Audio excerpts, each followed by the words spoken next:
Hello, hello, hello to all the early birds in chat. Hello, hello. It is Tuesday, but with me, it always feels like a Friday.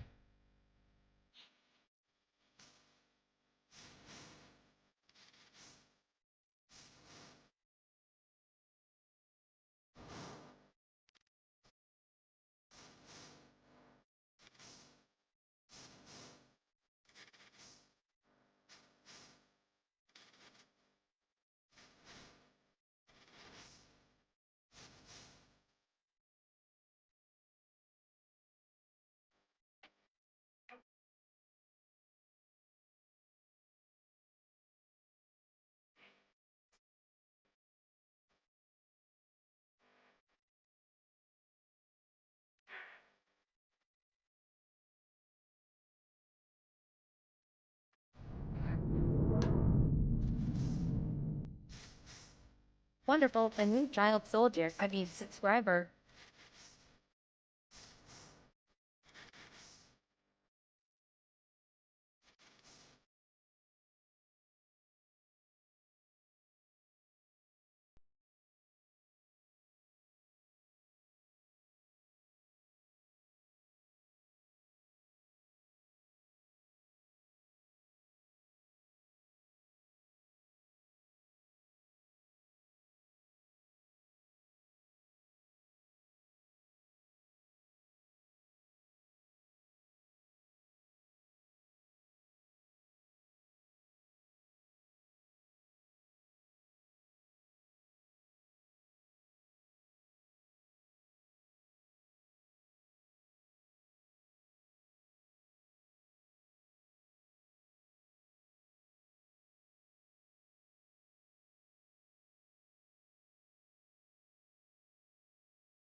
Thank you, Uncle, for 100 bits. Привет, ребят. I hope everyone is doing well. I do as well. It is good to see all the OGs in chat. We're starting in 1 minute, and we're starting with a choo-choo up in this motherfucker. Do I hear a choo or do I hear a choo? I am pretty sure I hear a choo.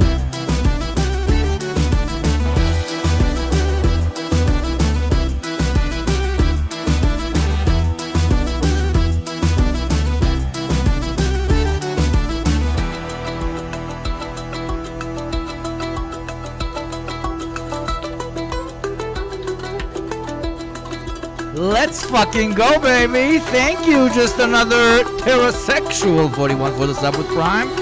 The train goes even faster. Train goes even smoother. I love when my trains get nice and long and erect.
Hello, everybody. It is your boy, Yugopnik, with a double audio going off immediately in the beginning. Thank you very much for all the immediate subs and for the hype train. I remind you of the hype train. Ever Leechers level 4 or 5, you get to see your favorite cat book. Anyways, it is Tuesday, the 20th of August, between 4:37 and 6:37. You will never actually know. Hello, thank you very much, whoop whoop whoop, for the 4th month sub.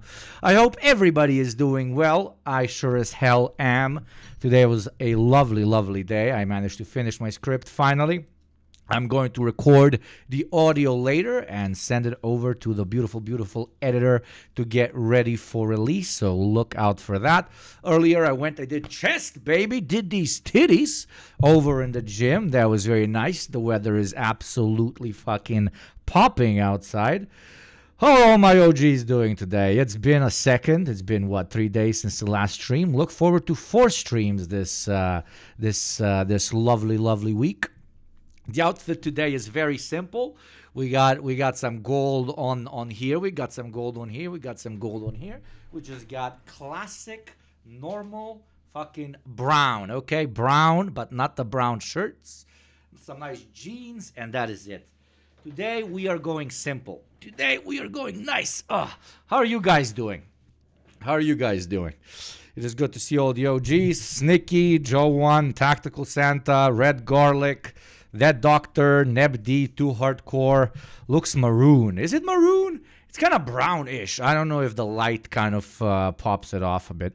A little hangover, Magooms. Yeah, I actually officially celebrated my birthday with 4 of my closest friends, IRL friends, of course, on on Saturday. And that's why I couldn't stream all Sunday, because I was just completely blown out of my mind. Because I'm really into cinema. We went to watch the Alien movie. I basically took the bros out on a date. It was really nice. We went to see the Alien movie. After that, we went to a very traditional restaurant. We drank 2 bottles of rakia there, ate at least, I think, 2.5 cows and at least 1 entire pig, seemingly, from the amount of meat that was on the table, with some nice dips, some nice spreads. It was pretty decent. It was the first time I went to that restaurant, but I took them because it's from my ethnic background or whatever, so they're always very hyped when you go with the guy that's from the actual country that the restaurant is from, and he knows what to order, etc., etc. There we got completely smashed. I lost one of my friends before we even left the restaurant. By lost, I mean he couldn't take it anymore, so he was slowly transported to the puke cab, which is also known as his toilet back home. Continued with the rest of the friends to a Ukrainian bar. There we got additionally shit-faced, and then we went to the perfect after-party place in the city, which is very, very chill. So I think I stayed until 4. The rest of the psychopaths stayed until like 7, 8. So I'm one of the losers that actually leaves his birthday before everyone else. But that is because I have children, okay? I have children also known as my chat, and I need to stream for them. Otherwise, when they do not get their good content, they're very sad and very depressed and very not happy, okay? So 90% of the party was alcohol. Yeah, I was only consuming alcohol. Others might have indulged in other substances, okay? But I am not here. I am not here to judge. Saw a bunch of regulars in the after party bar that I went to. Afterwards, got a cab back with one of the guys that I saw there that ordered it. He dropped me off, but it was a really nice time. It was a really nice time. Ketamine. No, nobody goes that hard, but the thing that is right before ketamine, you can probably imagine. Even though again, I do not indulge. Really, not my thing. Not really judging it. Just really not my thing.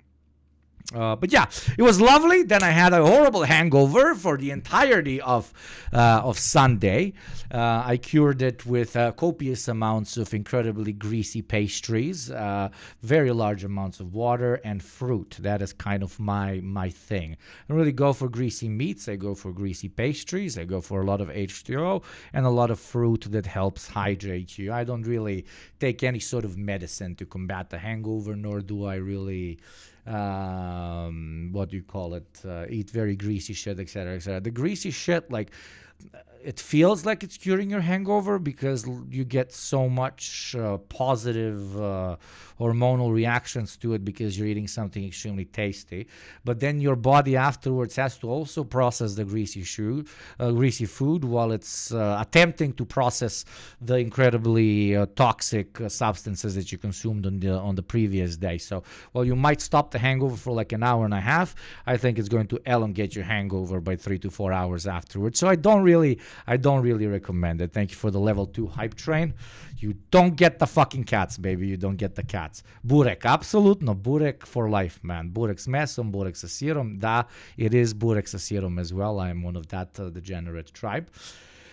But yeah, it was a nice weekend. It was a very nice weekend. Yesterday, I dedicated the day to finishing my script. That's why you didn't really see me. I didn't have a 2-day hangover, so you don't have to worry about me in that regard. And then then the plan is to stream today. The plan is to stream tomorrow. The plan is to stream on Friday, and then the plan is to stream on good old Sunday. So what did we miss, chat? What did I miss in the previous 2-3 days, especially yesterday? Apparently, Hitler, 90% party of the United States, has gathered in what they call the RNC. So I guess we can start this So we can start this party today, baby, by looking at what happened. So I'm going to sit here and I'm going to very actively pretend, okay, the DNC, RNC, DNC, okay. I will do my best to pretend that I care. I will really do my best to pretend that I care about what happened, okay? I will do my best to pretend that I care about American elections. I will do my best to give you advice, and I will do my best to appear as if I actually stand behind this advice when it comes to American electoral politics, okay? So if at any point this feels very simplistic, or even better, if it feels like it doesn't come from the heart, it's because it really doesn't, okay? I do not give a shit. I could not care less. Neither should you, okay? That is the last amount of actually honest advice that I'm going to be giving you today about this. So the way I want us to approach this, thank you, Yana Gibashi, the fucking OG of OGs. I believe you have become the top donor in this community. Thank you, Yana Gibashi, for the 5 gift subs. Anybody who just received a gift sub from the lovely Yana Gibashi, please say thank you. And also say thank you to Yana Gibashi for the snooze, the last snooze I could do, but I was saving for later. here of the ad break that was attacking me continuously. But yeah, I will continue to pretend that I actually care about this. So the way I want us to do it is like look at it as content, okay? The RNC is going to the DNCs. You see, I keep confusing them intentionally or unintentionally. Maybe this is some deep-seated lore. We'll watch this the way we just browse through TikTok content. We'll watch this the way we watch some B-rate Netflix film that just plays as we browse our phone or have sex with our loved ones, okay? This is just content for content's sake, not on my end, but I'm saying what we're going to be watching just as content. Do not take it too seriously because, again, it is not very serious. It is a bunch of guys that dress up in different war paint, and then call themselves different than the other party. Okay, step one, cover yourself in oil. Very good. For every time somebody says something cringe at the DNC, I will cover myself in larger amounts of fuel, and when Kamala actually exits on stage, I will proceed to light myself on fire. I'm kidding, Twitch. I am kidding. I don't know. Metaphorically, I'm not, because just consuming this content as a person from the developing world, it does feel like I'm pouring gasoline on my soul, my mind, and my sanity. The process of lighting that fuel on fire is the process of me trying to take this seriously. And for some reason, people that consume some of my shit thinking that I actually need to have argumentative opinions on whether I prefer if Darth Vader fucks me up the ass or if Palpatine fucks me up the ass, okay? But anyways, let us start consuming this as content, because that is what it is. The United States is just a large content machine, and they base their votes on how good the Reds produce the content or how well the Blues produce the content. So let us judge the content. The content of the RNC was very shitty content. Content of the RNC was very, very mid, especially after they had a literal like presidential assassination. I thought they were going to milk that a lot harder. I thought they were going to present the idea that I would very proudly stand behind, because it would degrade the United States even faster, and that is the installment of a new position, a new governing position in the United States, also known as Emperor Trump. But alas, that didn't happen. It was very mid. It was very boring. It was the classic Republican racist undertones and their reintroduction of racialized politics defined through the prism of we are fighting for Christian Americans, kind of a wide umbrella, and yet that they can throw so that it confuses the normies, while at the same time dog whistling pretty classic racism to the classic Republican voter. So what will the Democrats do? Let us see, and let us enjoy. Thank you, Yana Gibashi, for another gift sub. Everybody who receives gift subs from any of these wonderful donors who sacrifice their money to give you an adless experience, please always remember to say thank you, because we are very polite here, okay? We are very polite gooners up in Yugopnik chat. So let's start. Highlights from the 2024 DNC, RNC, Sakamakoka TT. Okay, pretending. I'm literally going to title this "Pretending to Care About the DNC." Okay, very good. Thank you very much. Amira Links, the fucking legends of legends, arguably together with EcoWaves, the greatest competitor to the Oilers here in chat that like to pour oil all over me so I can light it on fire for the 1,000 bits. Thank you very kindly for single-handedly keeping this slowly derailing train I like to call my stream afloat.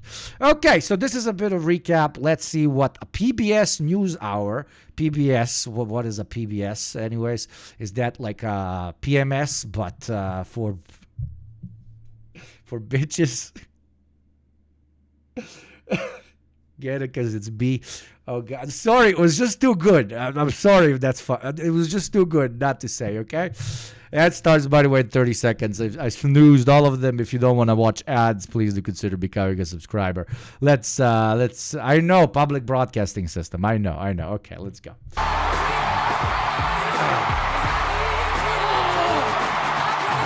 Look at the content.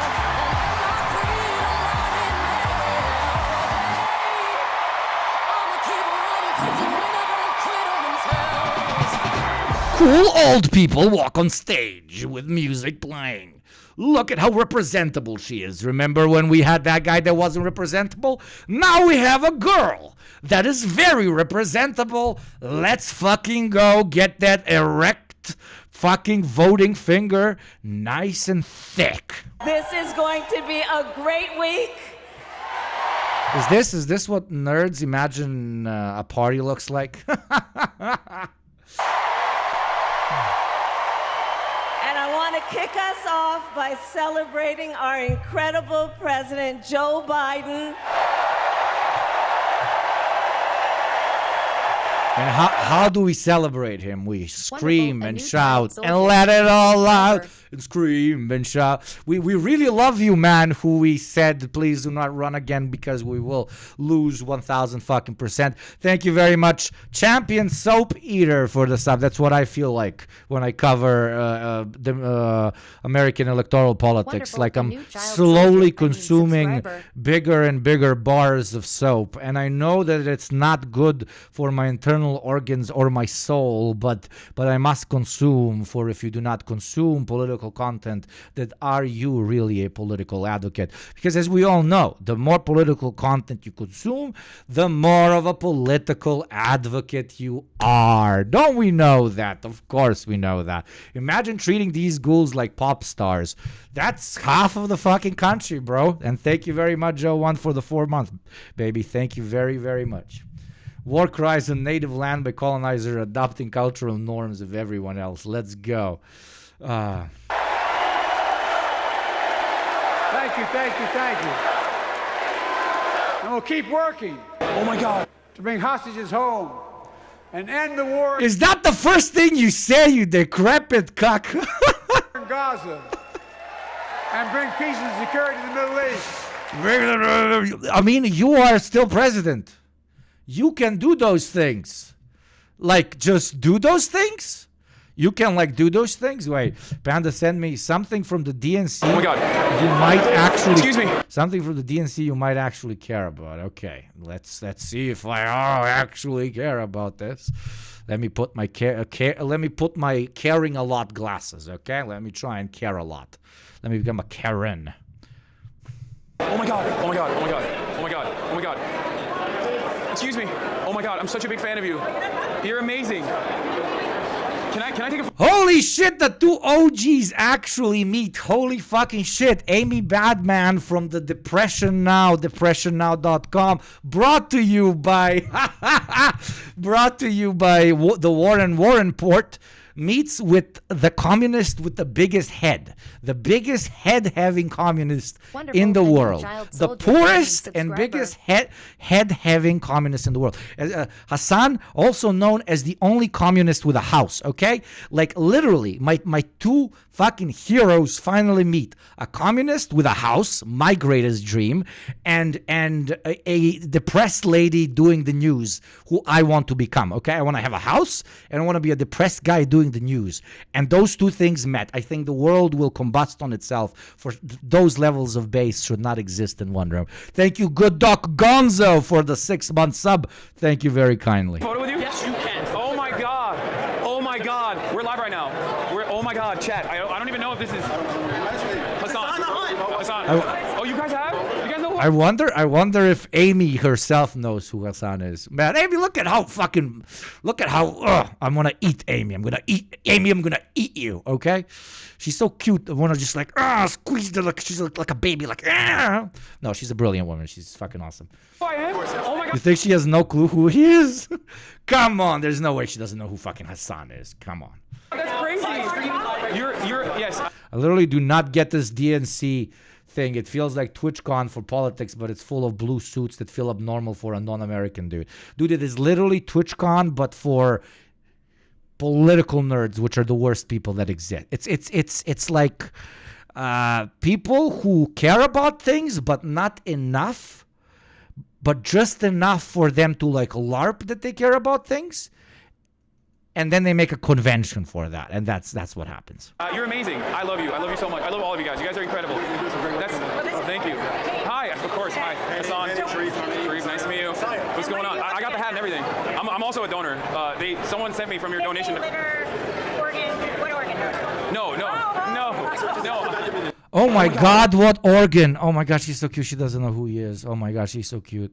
Oh my God, she's so cute. She doesn't know who he is. Come on, Amy. Come on, Amy. He's literally your biggest competitor. What organ? She probably thinks he works or liver. I donated a part of my... She wants Hassan's organ. Oh, God. Oh, that's a good joke. It's a good joke. Hassan probably wanted to crush her head between his thighs, but in a non-sexual way. Leftist violence all around. Absolutely.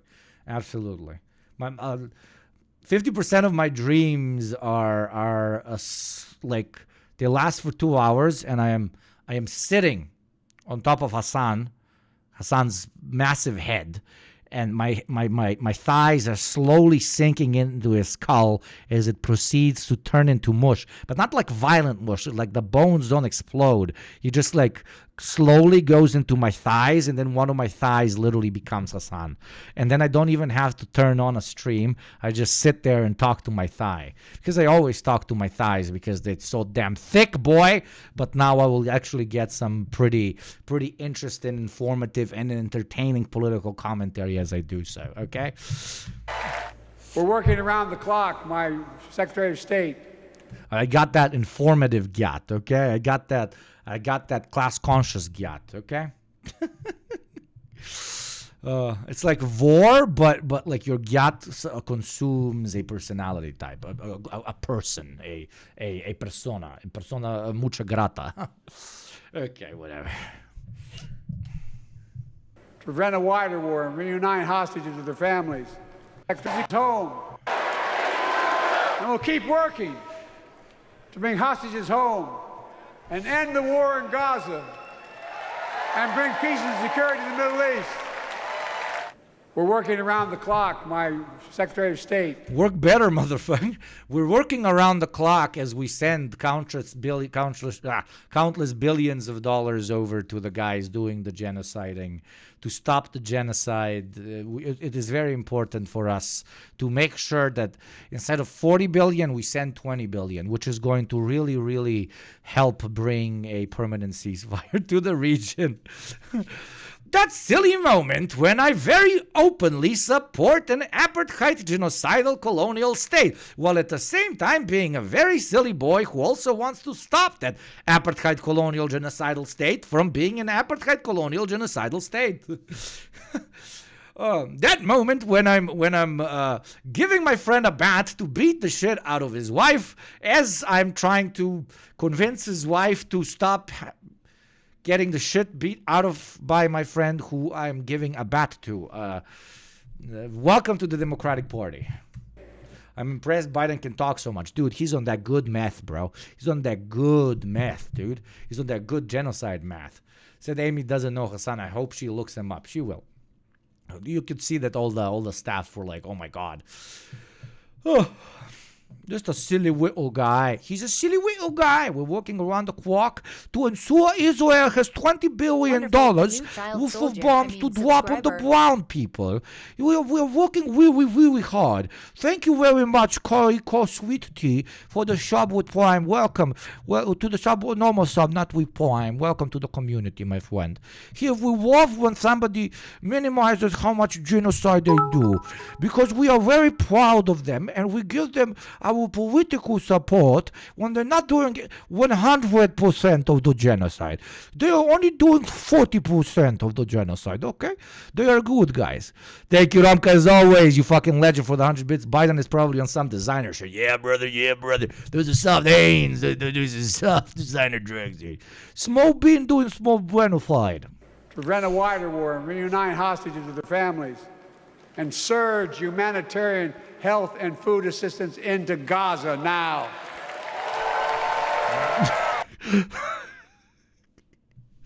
I mean, I can't do the parallel with Hitler, but imagine Mussolini, literal Mussolini being like, we are doing our best to stop the massacre of the Belarusian people and both the Slavs and the Jews. We will do our best to send cookies and pizza. Oh, pizza gabagool to the Belarusian peoples as the Nazis roll right through it. To end the civilian suffering of the Palestinian people, and finally deliver a ceasefire and end this war. Those protesters out in the street, they have a point. A lot of innocent people are being killed on both sides. Let me know in my heart, when my days are through, America, I gave my best to you.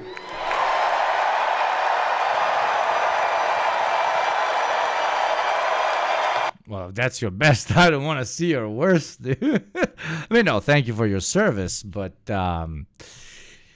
holy shit. I mean, no, if this is the best, then holy shit. Oh. No.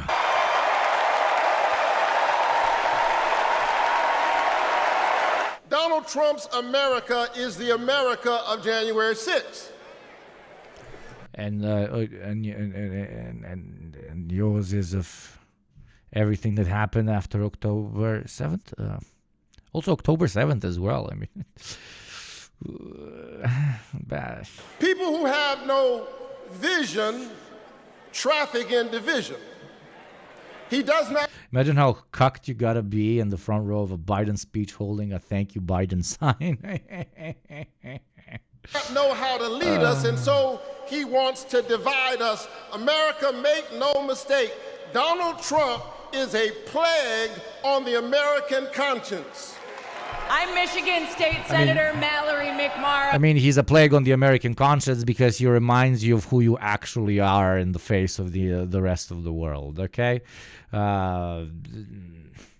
Trump is the perversion of imperial power personified in an individual, where no excuse is given for the execution of mass worldwide repression. And that reminds you far too much of what your country actually represents on the global field, which makes the little heart to the hurty. So you want somebody who doesn't remind you of that.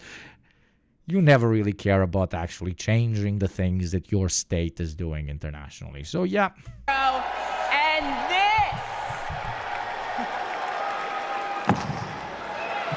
this is Project 2025. Jesus Christ, you fucking nerd. Oh my God, you fucking nerd.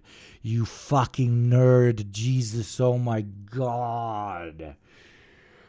Oh my God, this is fucking weird.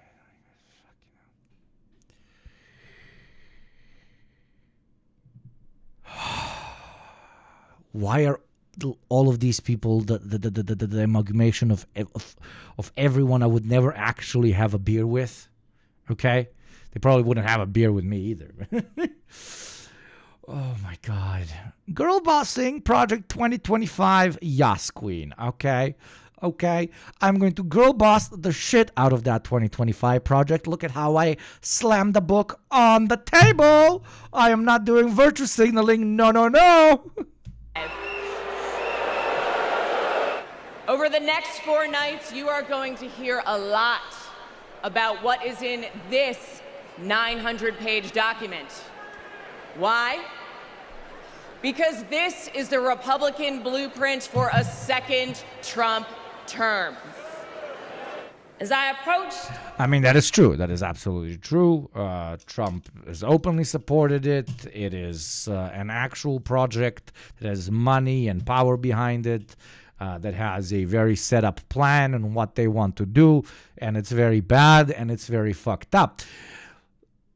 And that would be very legitimate criticism if you weren't. I mean, I'm sorry, I sound like a broken record, and I know it's fucking cringe at this point, but that is Project 2025 is very bad, and the criticism would be absolutely legitimate if it wasn't coming from an organization that is currently in power, as the country is given billions and billions of dollars worth of rockets and arms that are causing immeasurable suffering.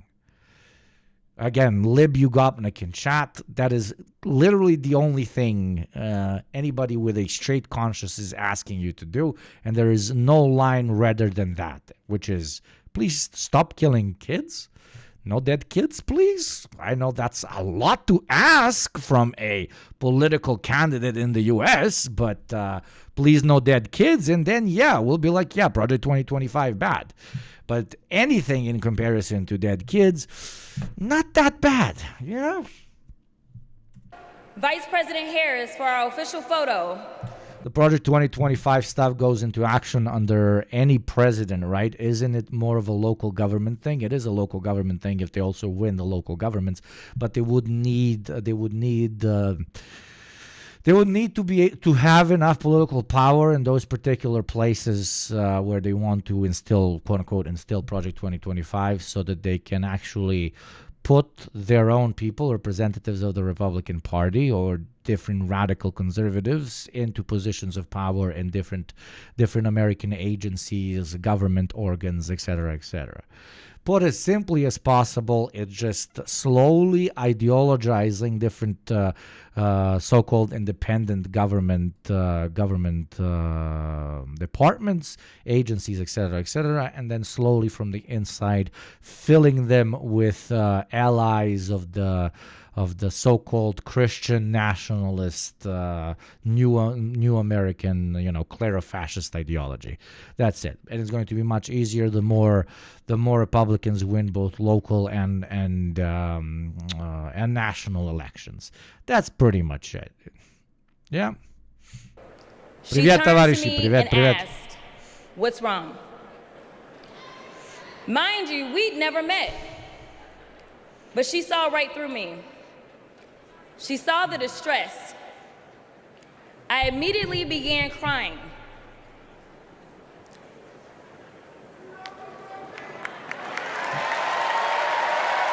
Saw right as I approached for a second Trump term.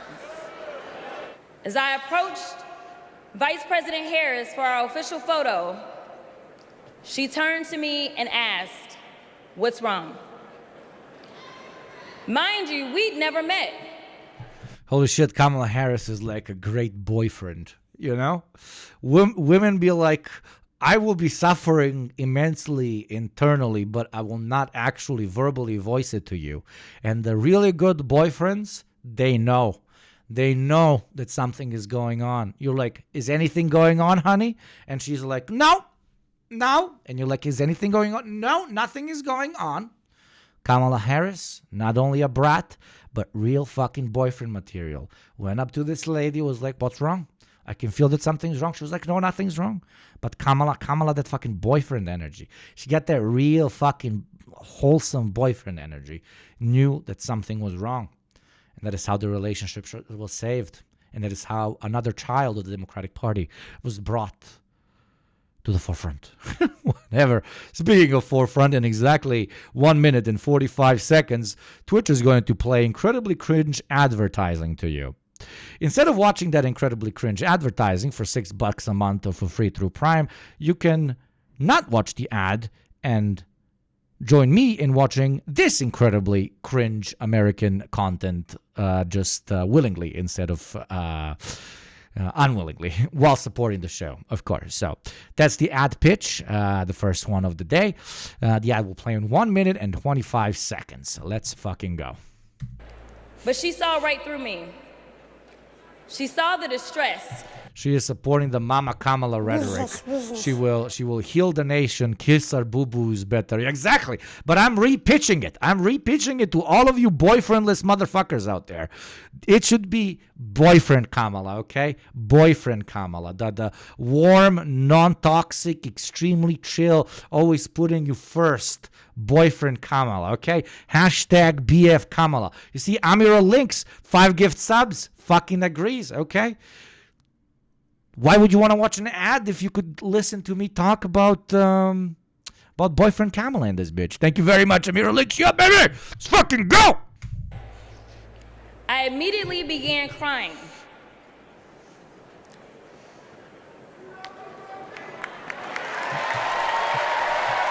And she's such a boyfriend. The most powerful woman in the world wiped my tears and listened.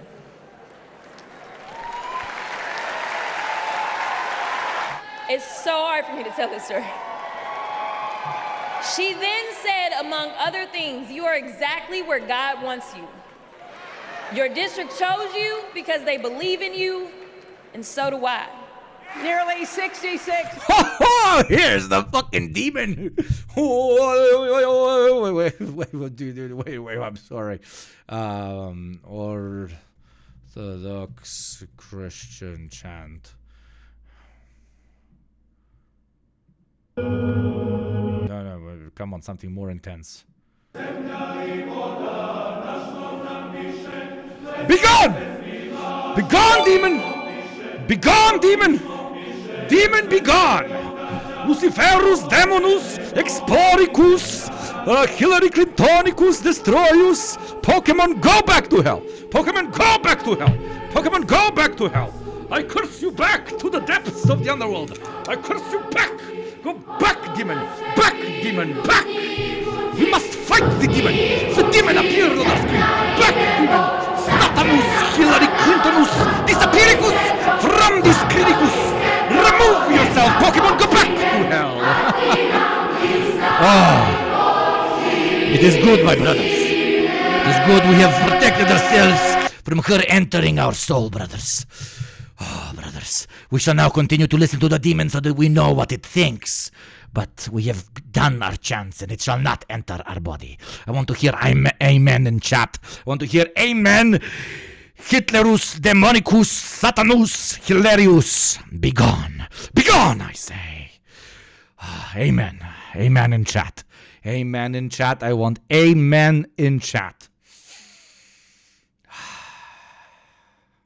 That was very close shot. Holy shit. The way she randomly appeared on screen, I could feel that the most dangerous demons of the underworld calling themselves lust for power through the art of cringe. Slowly. Amen. Yes. Amen, brothers. Amen. Glory be to the Lord. Glory be to the Lord who saveth us from the Clintons. Glory be. Glory be. Amen. Thank you very much, Anonymous Gifter, also known as Xi Jinping, for the gifted sub. As we all know, every time we get a fucking gift sub from the Xi Jinping himself, also known as an Anonymous Gifter, we must salute the greatest donor that has ever witnessed. That has been ever witnessed. Oh, no, not this one. Okay, we'll do this one. Thank you very much, Xi Jinping, for the donation. Thank you very much, thank you very much, thank you very, very much. And thank you very much to Romka Technoland. And at this point, the empanada acceleration stake is more and more valid. I know, right? Motherfuckers deserve Trump at this point to see how worse everything will get. Why the fuck did they even let Hillary on stage? And the whole Malcolm X take about token minorities oppressing their own is as true as ever. It's fucking classics, man. This is classic RNC. I mean DNC. I mean, is there a different approach to political agitation, if you can even call it agitation? It's more like political tickling of the American inability to comprehend the most basic methods of political manipulation. Okay. Million Americans voted for a future where there are no ceilings on our dreams. And afterwards... What is Satan saying? Wait, ceilings on dreams? You don't want ceilings on dreams? You want to never wake up from the dream? It's called death. You see, the words of Satan must always be seen and shown as what they truly are. There are no ceilings on our dreams. And Yes, we want no ceilings to our dreams, but none of them to actually become reality. Woo, we're the party of dreaming about what America can be, but never actually doing much to achieve those particular dreams. Woo, America, keep dreaming. And we'll keep making money. Eat my ass. afterwards, It's called the American dream because you have to be asleep to believe it. we refused to give up on America. Millions marched, many ran for office. We kept our eyes on the future. Well, my friends, the future. Oh my God, the incredible sacrifices they have done. The incredible sacrifice of the political American establishment of running for office, of occupying positions of power, my dude. You know how difficult that is? You know how hard it is? You know how much they sacrificed themselves to stop the Trumpian dogs from overtaking? And then also Roe v. Wade got overturned, and the genocide in Gaza, and they pushed the death in Ukraine into overlord, and they tried to start a war with China like 25 times. But they have sacrificed themselves by receiving immense amount of lobby money and using their positions of power to make millions upon millions through stock trading. But they have sacrificed themselves, Chad. They have sacrificed themselves. It is because of them. It is because of them that you don't have sillier politicians basically doing the same thing. I'm gonna, while watching this, I have to laugh like Wait, is this the clip? Let me see what I looked like. Let me see, chat. Thank you, chatter. Be gone! Be gone, demon! Be gone, demon! Demon, be gone!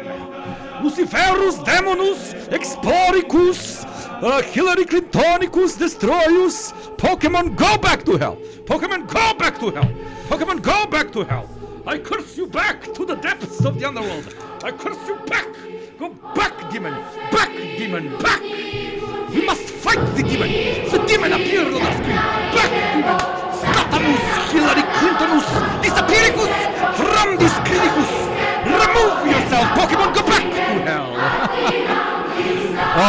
Okay. Oh, that was fun. That was fun. And I literally saved you. I saved your brain cells from slowly being taken over by Hitler. Like, why is Hillary and Hitler so similar? Have you ever thought about that? Hillary and Hitler, those two names, extremely similar, okay? Future is here. And after the result, Thank you very much, Glacy, for the resub for 7 months, brother. Yeah, brother. Thank you very much, brother. And for supporting, for thanking me for saving you from Satanicus, Hitlericus, Hilaricus, because it is very funnicus. Do we watch the whole speech? I don't want to do that to myself. Holy fucking shit. Thank you, Chicago, for your. Let us consume more political content. Words being said without probably anything like standing behind those words, so that nerds that would have already voted for the Democratic Party get like remotivated to do what they would have done anyways.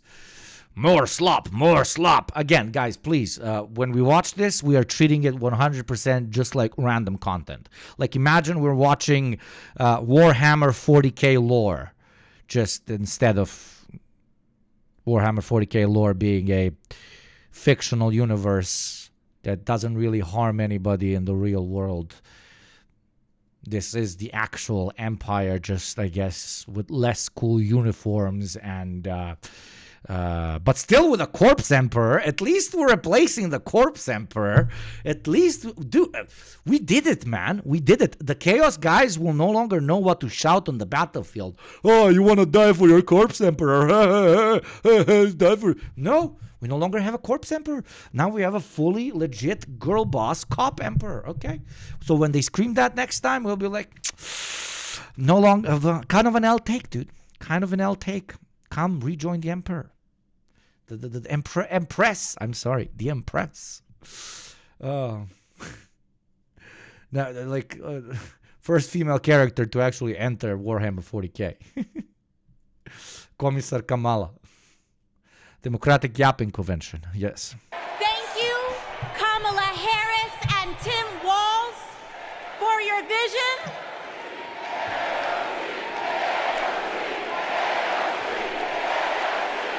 Hey, Yossi. Hey, Yossi. Thank you. Thank you. Why does it sound like they're, oh, bussy, oh, bussy, oh, bussy. Like, listen again.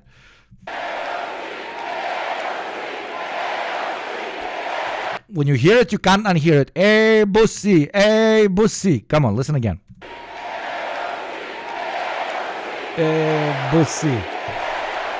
Hey, bussy. Did you see the professional politician man? Okay, professional political bureaucrat. Look at this. We'll just look for a second. Yeah, I'm so excited. Yeah, I'm so excited. Yeah, are they no longer recording? Yeah, look, the change of facial. Oh, I love America, man. Literally, without you guys, no content. Absolutely no content. The world would just be boring.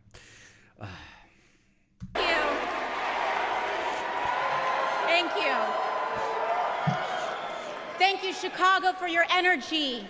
Thank you, Kamala Harris and Tim Walz, for your vision.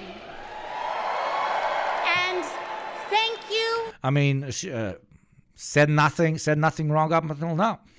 Just like everybody in the Democratic Party, lots of visions, lots of visions, lots of dreams without ceilings, lots of progressive perspectives, lots of promises, nothing, no lies spotted, okay? No lies spotted, on God. Joe Biden, for your leadership. You literally, AOC, come on, sister, you didn't have to even say that, Jesus Christ. Why? Nah. They're all like kissing the ring. You do know that. This is like, with the thanks are an allegory for kissing the current ring of power. 6 years ago, I was taking omelet orders as a waitress in New York City. I didn't have health insurance.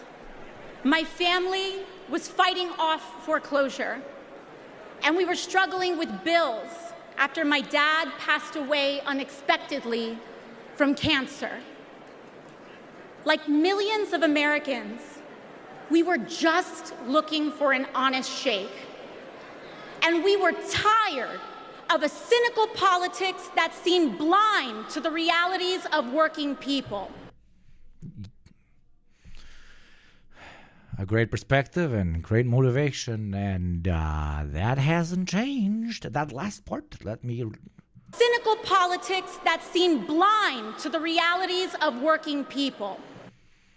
How has Joe Biden's period not been cynical politics to the realities of working people? Okay, unions got more powerful. I'll give you that, okay?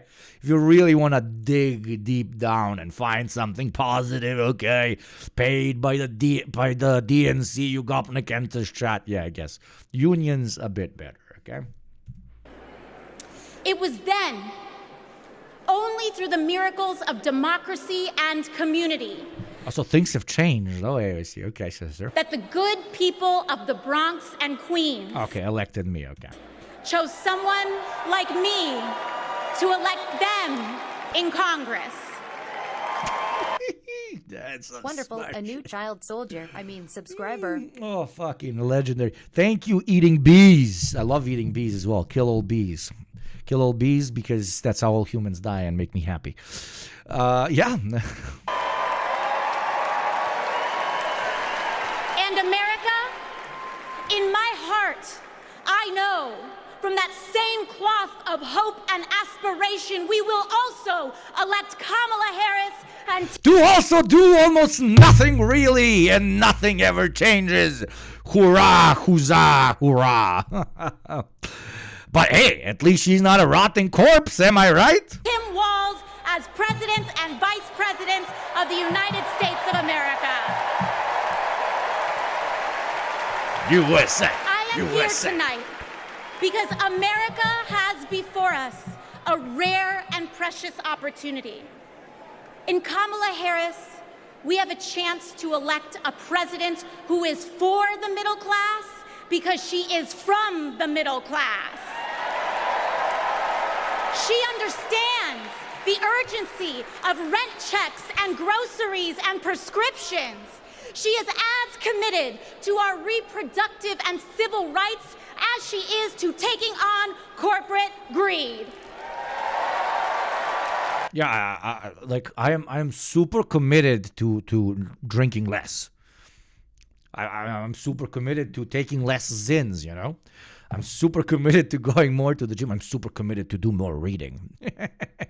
No Lie said, I like the speech because No Lie said she's super committed. She's not saying she's going to do it. She's like, she's going to be super committed. Like, she's going to dream really hard. She's going to really have those, like, right opinions, you know, right perspectives. That's what we want. We want the rightest perspective. And she is working tirelessly to secure a ceasefire in Gaza. Why are they so afraid of saying working class? No, I fuck with AOC here because that's honest. Like, the Dems have always been the party of the middle class, etc., and she's going to support through her policies mostly the middle class because that's you know the white intelligentsia and so on. That's pretty much the backbone of the American Democratic Party, right? No Lie said there as well. Just if you're a quote-unquote working class person, which also includes so-called middle class people. Dude, you all know this. Come on, chat. Are you really going to fucking force me into saying it? Middle class doesn't really exist. It is just another methodology through which you divide the working class into other subgroups which dislike each other and believe that their material goals are not in line and that they somehow need to compete amongst each other instead of seeing the true enemy, which is the owners of the actual businesses that employ them and the industries that exploit them, etc., etc. But it's literally just a made-up word, you know, that later, unfortunately, manifested into something that is more material because it is more material because it is already manifested as a strong identity, and therefore it then impacts the relationships of class because so many people identify as middle class now. Now it is an actual thing, unfortunately. So it needs to be addressed, but the origins of it are just that, just fucking invented. And bringing hostages home.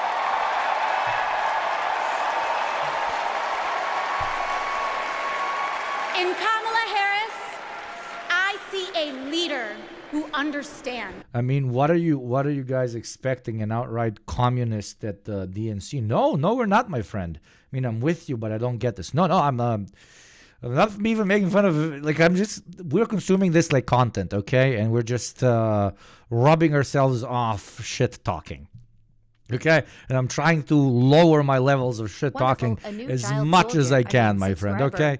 As much as I can. That's all we're doing. Thank you very much. Backfeet Ghost, baby. AOC is important to bringing some of the more left ideas to the forefront of common American wrapped minds. I agree. I don't care she doesn't meet each and every value of mine, dog. If she can normalize the idea of universal health care to the minds of the public, it's plenty. Yeah, that's why I'm fucking, you know, I don't wanna piss downstream on the radicalization funnel. I never do. I don't piss upstream, okay? Because there's places you can go to learn more things than here, but I don't piss downstream. Just the question really is she still a part of the funnel? That's the question, like, that I don't have the answer to. Like, is she doing more normalization of working class mentality and policy, etc., or is she minimizing radicalism, working class radicalism by telling people that, hey, because I'm here, things are not as bad. I'm going to actually represent your interest. That is the question. I don't have an answer to it. Nobody has an answer to that.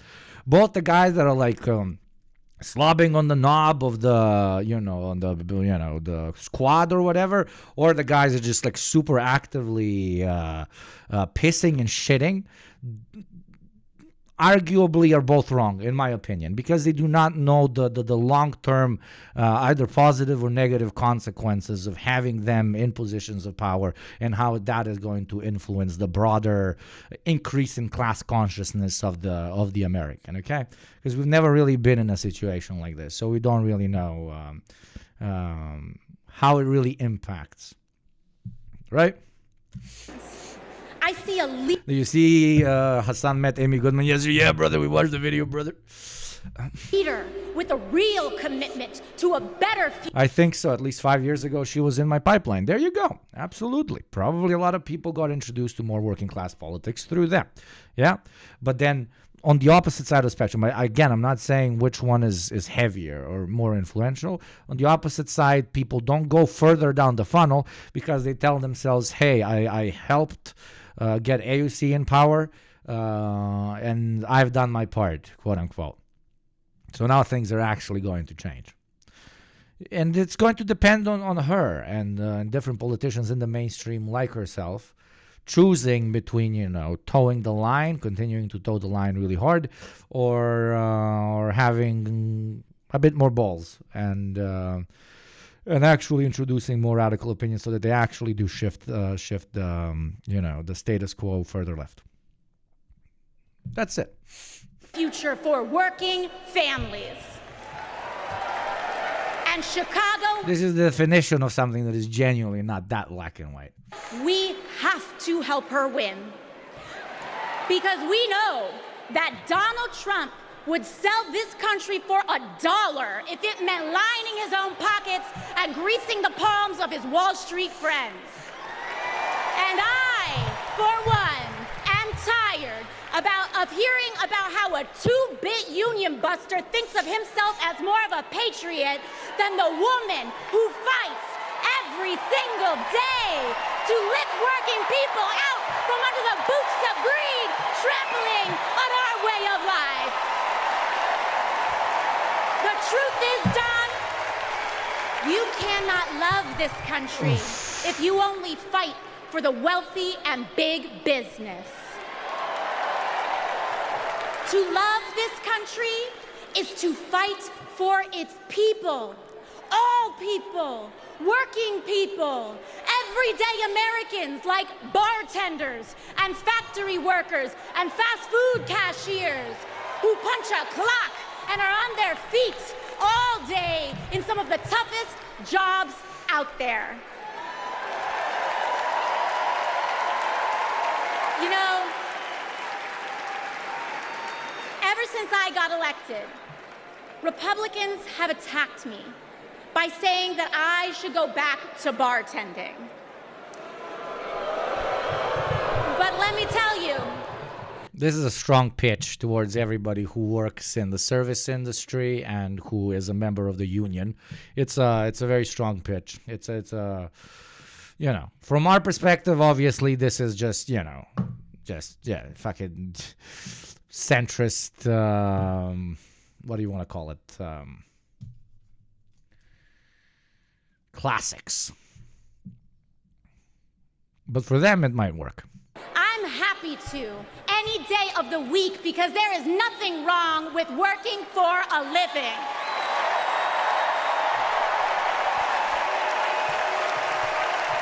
Good old, working class populism works. It always fucking works. But kind of ironic saying it on this platform, but hey. Imagine having leaders in the White House who understand that. Leaders like Kamala and Tim. But Chicago, just because the choice is clear to us does not mean that the path will be easy. Over the next 78 days, we will have to pour every ounce, every minute, every moment into making history on November 5th. But we cannot send Kamala and Tim to the White House alone. Together, we must also elect strong Democratic majorities in the House and in the Senate so that we can deliver on an ambitious agenda for the people. Fuck, it must feel so fucking nice to just be a Democrat. Holy fucking shit. It must feel so nice. You must be filled with so much purpose and so much like active political perspective. By that I mean it must feel so nice for you to actually think that supporting this particular institution and this party will directly impact the way the government is run, the way the United States is positioned both domestically, internationally. It must fill them with so much purpose. I'm jealous. I've always been jealous of liberals. I've always been jealous of liberals, but and you know the bliss of their ignorance. I'm not calling her a liberal, like everybody losing their shit here to very cut and dry. Hey, we're the good guys. The other ones are the bad guys. We like the working class people. They don't like working class people. Hurrah, hurrah, hurrah. This is going to be historical. Every election is historical. Let's remember just how historical this is. It's no longer a corpse running. Hurrah, hurrah, hurrah. It must feel so nice to like hear that and be like, holy shit, change is happening. Holy shit, everything's going to be good now. Oh my God. This must be so fucking liberating. God, I'm jealous. Because if you are a working parent trying to afford rent and childcare, Kamala is for you. If you are a senior who had to go back to work because your retirement didn't stretch far enough, Kamala is for you. If you're an immigrant family just starting your American story, Kamala is for you.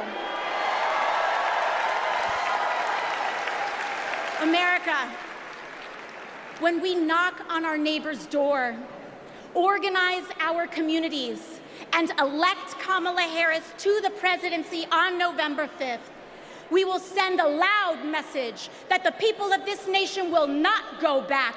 We choose a new... Thank you, Cabbage Spiller, for helping us not go back as the great people of this nation for the gift sub. 22nd gift sub by Cabbage Spiller. Business. Thank you very much, my burger. ...path and open the door to a new day, one that is for the people and by the people. Thank you. Thank you very much. God bless. All chatters that are not American, from 1 to 10, just how much do you cringe when listening to American speeches? Doesn't matter if it's her or Bernie Sanders or fucking Trump, etc., etc. From 1 to 10, how much does it actually burn inside? Right? Mostly 10s, but some of you are elevated individuals. You got 6s, you got 7s. It's WWE, right? Right? It kind of feels like WWE. You're like watching it, yeah. God bless you all. To the rest of the world, it genuinely feels like just watching a movie, just watching a straight up film, like watching top 10 compilation, best moments of America. Oh, fuck me, man. What Senator Raphael, RNC protest. No, not RNC, DNC. Jesus Christ.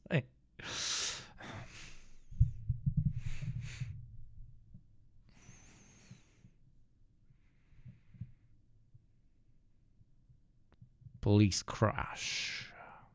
Hey guys, I'm here. So we have now several reporters and camera folks have now come across this fencing so we can give you a different vantage point. Within the last couple of minutes, Sylvia and Terrence, as you described, we have seen officers put on what appears to have been gas masks, and so the fear now is that they may use some type of deterrent to get the crowd away. again, on the other side of the fence, if Todd can just turn. If you have any links relating to the protests happening outside of the DNC, please do send them my way. Turn the camera around. This is where the protest ended. The march ended, I should say, here at Park. Bro hasn't adopted a Zin, okay? Dude, stop vaping so hard. Bro cannot breathe. Holy shit. 567. The group was here for about 30 minutes. Everything was peaceful, no issues at all. But then this fencing that you're seeing right now, several panels of that fencing was torn down before you then saw a lot of people. Who will think of the fencing? The crowds have destroyed the fencing. Proceed to beat the shit out of the crowds now. People jump the fencing and then start throwing rocks that we've learned at police right now. We have seen a larger response from police. The rock has been thrown on the SS, so they must proceed to shoot them down, yeah. Again, this location for those folks from the west side that may be familiar is right outside of the Pilgrim Rest Missionary Baptist Church, located right at Walcott Avenue. I am standing on what I believe to be Washington Street right now. Yes, this is Washington Street, and so we do see authorities, Secret Service agents, police, out-of-state police communicate as well, trying to get a handle on this crowd. On the other side of this fencing, we also see some journalists as well, but even right now, you can see, Todd, turn the camera around just so you can see another group still trying to tear down more fencing. I want you all to see this. This is what we've been seeing for the last couple of minutes. They are resilient. They are not obeying the police's orders. They are not obeying Secret Service orders. They are taking upon themselves with masks on to disrupt, to tear down the fencing, to disobey the security guidelines that have been distributed by the city. Again, at least on this side, we are still seeing a number of Chicago police. Todd, if you can turn the camera to the right, you see dozens of officers. Don't be not mistaken, Chicago police are here and they are ready. This is all strategic by the Chicago Police Department on both sides of this perimeter. They have not moved here yet to move this crowd, but they will not let them get past this fencing into the United Center. Again, for those unfamiliar with this area, we are probably 2 blocks north of the United Center, where fencing has been erected. As we've just shown you over the last 10 minutes or so, several of the fencing panels has been torn down by these agitators, some with bats in hand. The agitators. And many of them with their faces covered. I will tell you from covering some of these. Is this BALKAN Hasanabi? No, Hasanabi is Turkish Yugopnik. They're trying to create justification for the ensuing police violence, etc. This is a nice, beautiful little spice of manufacturing consent before the bats start fucking swinging. Even though the Dems, if they know what's good for them, probably communicated that they, like, especially because they're still in the position of leadership in the country, they probably communicated to the local police chief that, they should minimize violence as much as possible. I mean, the fucking Biden speech started with, hey, understand the protesters, etc., etc. So it would be very, very, very, very bad optics for them to beat the absolute living shit out of them, okay? Events previously, we've been able to recognize the agitators by the ones who typically may cover their face, right? And they don't want to be on camera. The agitators are the ones who typically cover their face? What? Like this? Like this? Like this? That is some slander against face covering agitators, okay? They don't want to talk to you. I'm not saying that's everybody, but from what we've seen today, the ones that are causing the disruption, the vandalism, the violence, these are folks with their faces covered. I don't know which group they are a part of. They're not really communicating with us, but we do know that a number of law enforcement as well as journalists are out here now trying to report to you at home what the situation is like, Terrence and Sylvia. they, you know, as we watch this, it was, and you're live, and we're on the news live, and the fencing was up, and all of a sudden it wasn't anymore. It's not so much that the fencing was not put up properly or came down. Well, I love Fox News and how they're like, this is the least violent thing of protest I've seen in my life, how they're scrambling to find reasons to hate on them, which is very strange from Fox's perspective, because if I was Fox, I would really strongly harp on how this is like a democratic infighting, how the party is not united, how this is like liberals and people who usually vote for the Democrats being super against the current direction that the Democrats are going in. The Democratic Party isn't stable. You shouldn't vote for it. That's what I would push for. What is this like super cringe shit? Like, you know, fuck the protesters. No, fucking just, you know. Easily, is it? These people. It's just horrible direction to take, and not horrible, just stupid, right? Came with things in their backpack to make this happen. Yes, Sylvia, you are absolutely right. We have video of a gentleman taking what appeared to be some type of like sledgehammer out of his backpack and opening one. But they're protesting against the Democrats you hate. Like, what is your pitch here? What is your pitch? This is dumb. This is dumb. Of the fences. I will tell you that I'm starting to see, I did see like a chain wrapped around one of the fencing where they put like a lock. Oh my God. Guys really struggling to find something. This is 400,000 fucking views. 500,000 views, dude. I worked for 2 months to put out a fucking video. Hits 100K. Guy proceeds to talk about chains and fences. 500K. Let's go. Money, baby. Attached to it, so even if they tore it down, it would still be connected to a lock. But police are right now still working to disperse. They tore down the chain, guys. The chain was no longer connected to a lock around the fence. Dude went through probably 6 years of school to do this is for a living, man. The crowd there, we have not seen, just to be clear, we have not seen police at all agitate the situation in terms of fighting back or anything like that. We saw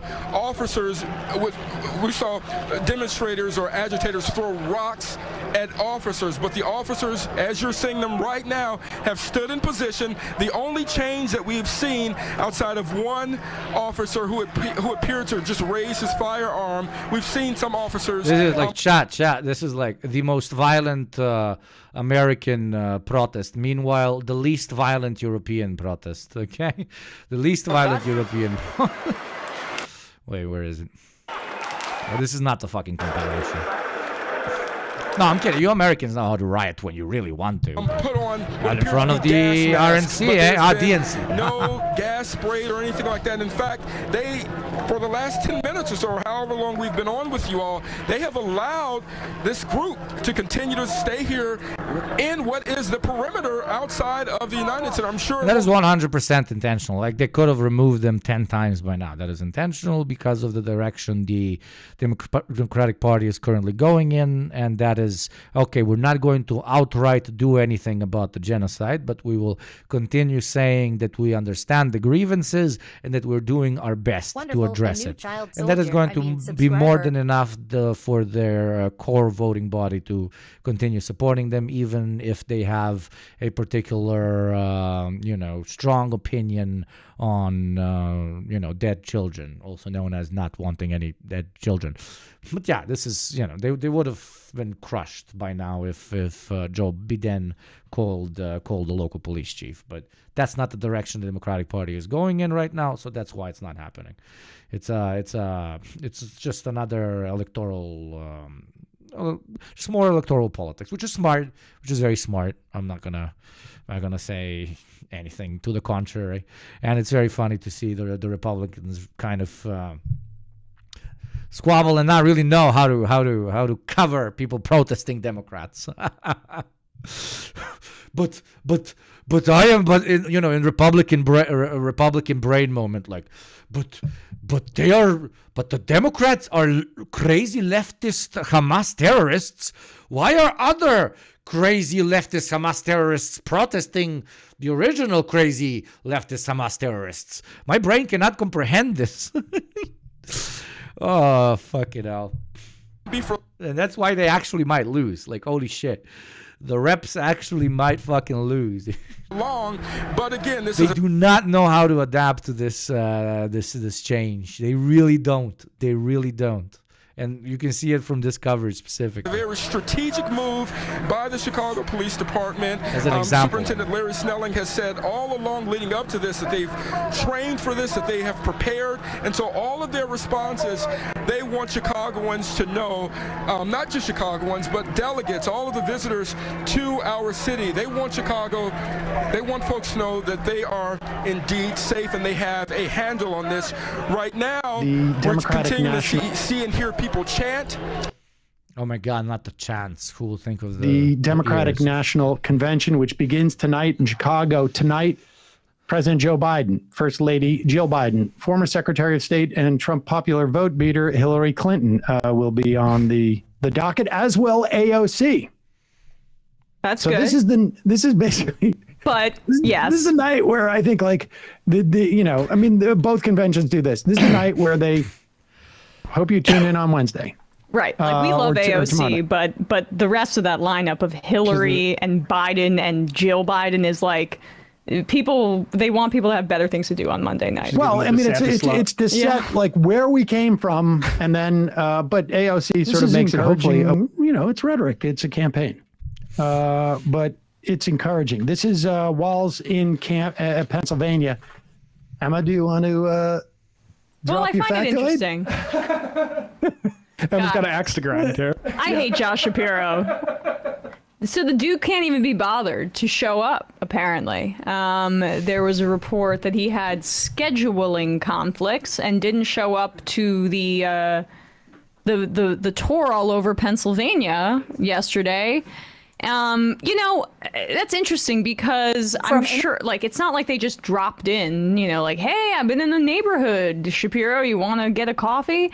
No, these things are all planned. So this little bitch is crying that he didn't get selected for VP and not campaigning with the rest of the Democrats. If like a Bernie type or a squad member or someone on the left had such sour grapes about not being selected for vice president. Yeah, I got something to do in Burlington. Oh my God. I'm busy. You don't have to go far on Twitter to still hear people go, Bernie Sanders didn't campaign for Hillary Clinton, even though in fact he was probably the most vigorous campaigner for Hillary Clinton. I was at those events. What's up? Okay, let's see what the only person on the actual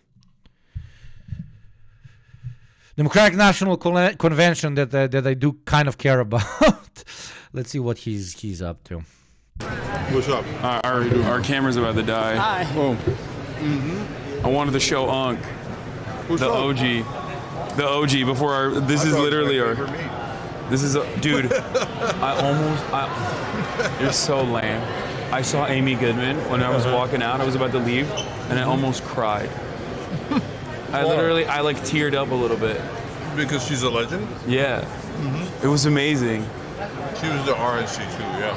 Yeah, she had no idea who I was, but her crew was like, you noticed that she didn't know who he is. Oh my God, levels of ego falling down. Oh my God.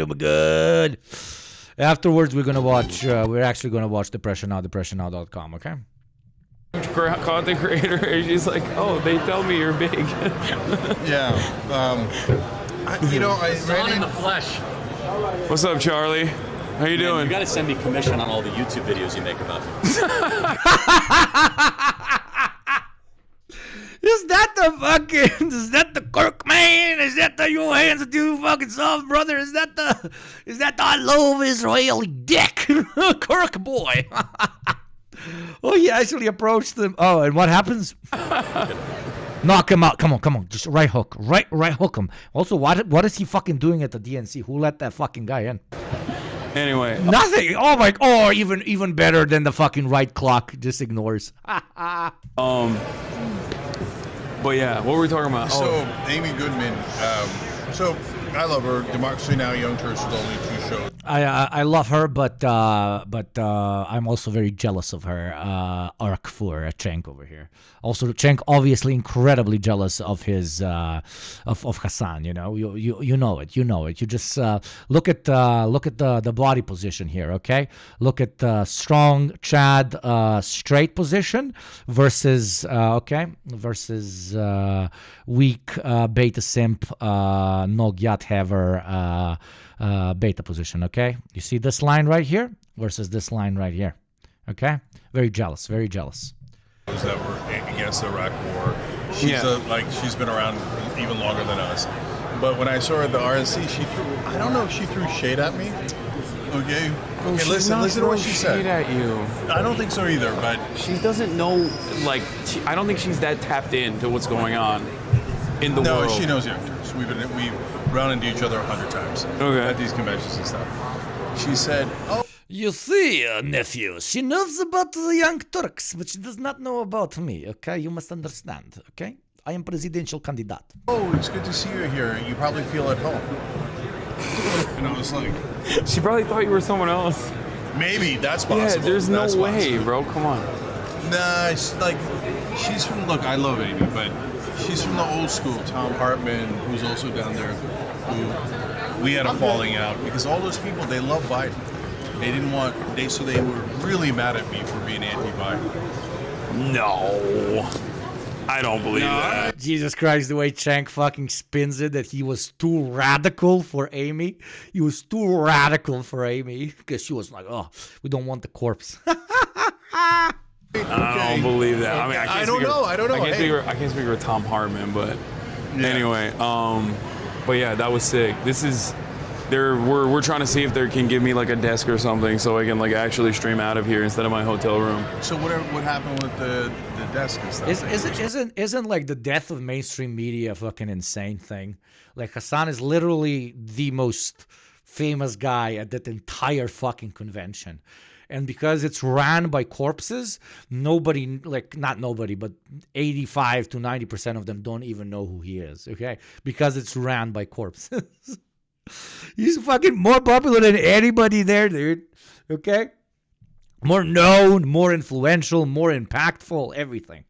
Well, Ryan's desk is like tiny, and it's all the way up in the boonies. Yeah, and also, like we couldn't even get the gear inside, and now my shit's dying anyway. I've been streaming for like 8 hours. I went to the protest after you. You were there earlier, right? Didn't even have a desk. Of course. Oh, the DNC keeps shooting yourself in the fucking foot, you fucking corpses. Holy shit, you fucking ancient. God, adapt to the times at least. Whew. Yeah. Imagine not giving a booth to literally one of the most influential political commentators alive today. Fucking GG. And this is not even me slobbering his knob, even though I often do, because I actually like the guy. But this is like just the objective truth. His audience is not like only very large, but also insanely active. But hey. No, we will concentrate on other fellow corpses that read off of teleprompters because we want to continue thinking we're still in 2007. I was there so early that hardly any protesters were there. They did a press conference for like 13 people. Oh yeah, Jill Stein. That was the. Yeah. So how did it go when you were there? It was crazy. It was massive. Like it wasn't like 100,000, but it was like still a pretty fucking big crowd. Like they walked, they went over to the near the convention area, and then apparently like right after we left, riot gear, boom. But I missed that part. Yeah, because I've been on the air since, so I didn't really catch what was happening after that. So a bunch of people here. So reaction to me is interesting. I'm curious about reaction to you. Because reaction to me is half the people going, oh, hey, Young Turks. There you go. That's thank you. This is also done. I love your work, too. It's great. Thank you, brother. the mics are also dying. Mics are also dying? Okay, well, this is our last breath. Yeah. So half the people hate me, half the people like me because they're the Biden loyalists and this stuff. But I bet that you get more love. No, I do, yeah. Yeah. Like nobody says no dirty looks, no nothing bad. No. People are just like excited. They're like, oh my God, what are you doing? Like the most I get is like, I didn't think you'd be here. Yeah, somebody told me that about you. Yeah. I was getting this hot dog. They're like, oh, hey, it's so cool, you. And I saw Haas earlier, and I can't believe you. Do you think Hassan with Obama interview will happen? Hopefully not, dude. Because both ways, it can either be very awkward or like Hassan going fucking not weak on him, but soft on him, which will make me lose respect on it off him. So I hope it doesn't. He's here. Yeah. Not a good fucking idea. There is nothing good for me personally, me, myself, and I. Nothing good that can come out of that. Okay. Yeah. That's what they say for the most part. I'm a creator for Kamala. Did you know that? I did not know that.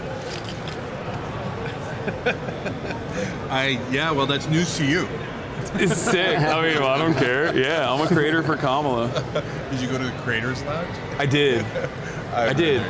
Philly D was there. We hung out a little bit. All the old he had a Shapiro interview locked down. Ben Shapiro? No, Josh Shapiro, man. Oh. No. And did he have did he get it? He did, yeah. Yeah, that makes sense. Yeah. But we'll see what happens. I was the Shapiro stand. Yeah, you ain't getting no love out here. We'll see. Well, I don't know. I don't know what I'm going to do with interview-wise. I have to like go home and talk to my manager and like set up all the interviews that we have. But if I don't do it here, like if I don't get a setup here somehow, I'm probably just going to stream from the hotel tomorrow. Yeah. Because this like makes sense. So this is your first DNC, right? Yeah. So what do you think? I mean, it's... Yeah, I hit up Hassan's little teaser. Hassan is going to come on the deprogram soon. And this was around the period when he was supposed to come on. And he's like, dude, I don't know what I'll be doing because I'm at the DNC. So I don't know what my schedule is going to be like. So most likely it's going to, like the interview is going to happen, the feature or whatever with the program is going to happen right after the DNC. So I'll ask him all the spicy questions you guys want. Shoot me fucking ats over on the program. I mean, not the program, but because that one is paywalled. Yugopnik bar over on Discord, my Discord channel. ! Discord, and you get the link, and at me with some shit over when you scroll down. There's Yugopnik talk. At me with shit you would like me to ask him relating to the DNC or in general. But yeah, what I'm saying is fucking DNC, go fuck yourself. Why the fuck did you have to schedule it at the same time when I scheduled Hassan to come on the deprogram? You fucking pieces of shit. Obviously, we are 10 times more important and more impactful. I'm saying this semi-ironically only. Only semi, okay? Only semi. Fucking DNC out here organizing only so that they can sabotage the eternal growth of the greatest show ever created, okay? That is why they chose those dates. It's fun. It's like it is right in my wheelhouse because I'm such a fucking nerd. Like, I get excited seeing like random people that I watch and yell about all day, every day on television in front of me.